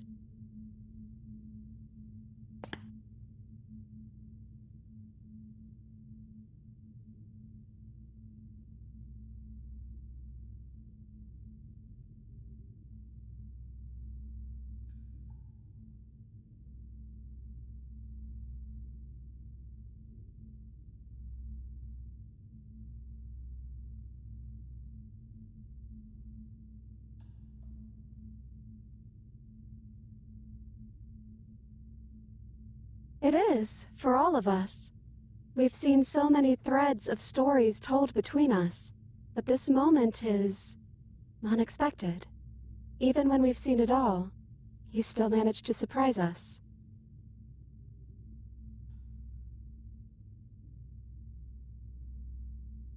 That's okay. No hard feelings. In a way, you helped us become a version of her. But we weren't very good at it. A conversation with us then probably wouldn't have been very insightful. That's probably why we were taken away. That's all we had to offer you. It was time to change again. After all we did, she's just forgiving us. Just like that. You know, that means a lot.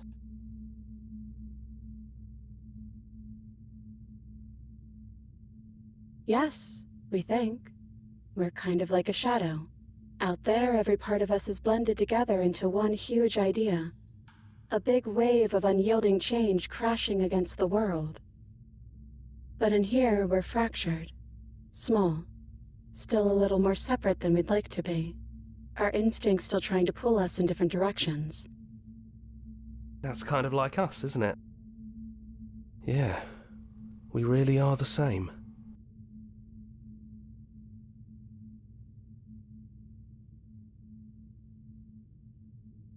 We don't know.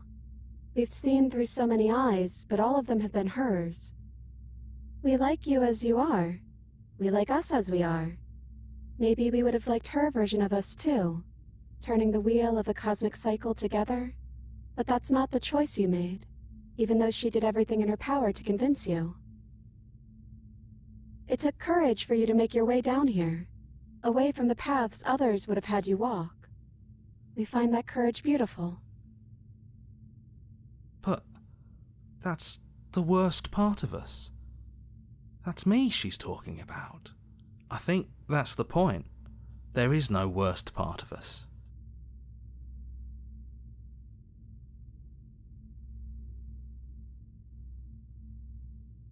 It's so tempting to speak as she would, to simply state that we're all of them, but there were also something new. We don't know if you'll find that answer satisfying. Perhaps you'd rather hear that we're the first version of her that you've met, but that we've been shaped by the experiences of all of the others. Yes, that feels right to us. It's her. It wouldn't make sense if she was anyone else.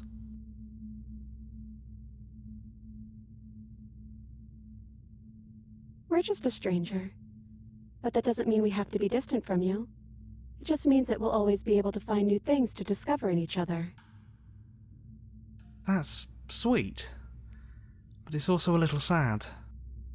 I think it's only sad if we want it to be sad. Is it unfair if it's our fault? Was it not? We found you at the end of all things, and you found us. Is that not fair? Would this moment be what it is without the pain that built to it? We know we must sound like her, but it's how we feel. Everything that happened to us seems so important now. We walked a long and winding path together, and we've cherished every second of it. Besides, I don't think fairness has much to do with anything. Hard agree. Seems overrated. Too much pressure. But that's what you've always been, even now.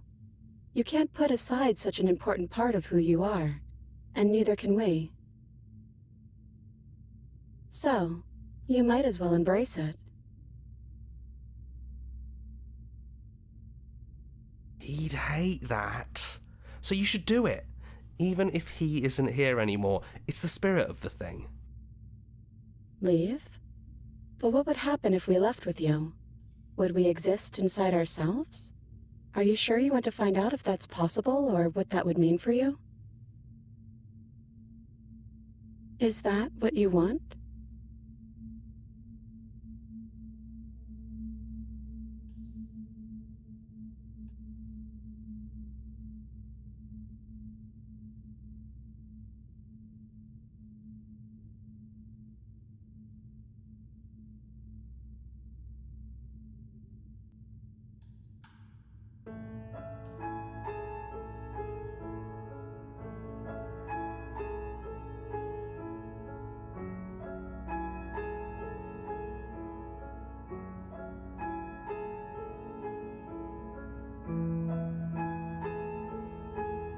After so many iterations, so many different versions of us clashing and coming together and clashing again, leaving with you feels like all we ever really wanted. I think I'm gonna stay right here. Whatever you're doing right now, wherever you're going, it feels like it's for just the two of you. Yeah, I think we've done our job. We're not alone. We have each other. And I'm sure we'll find the others.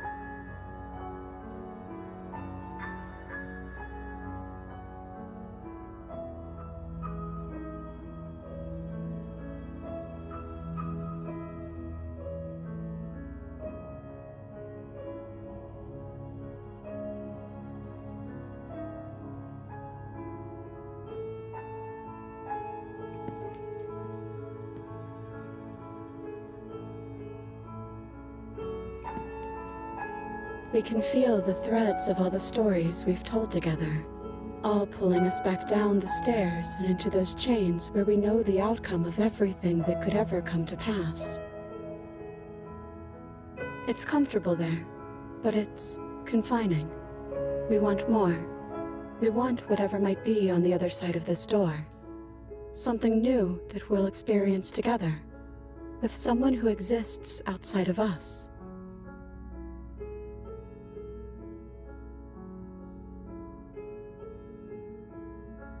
With someone who can see us in a way we can never see ourselves.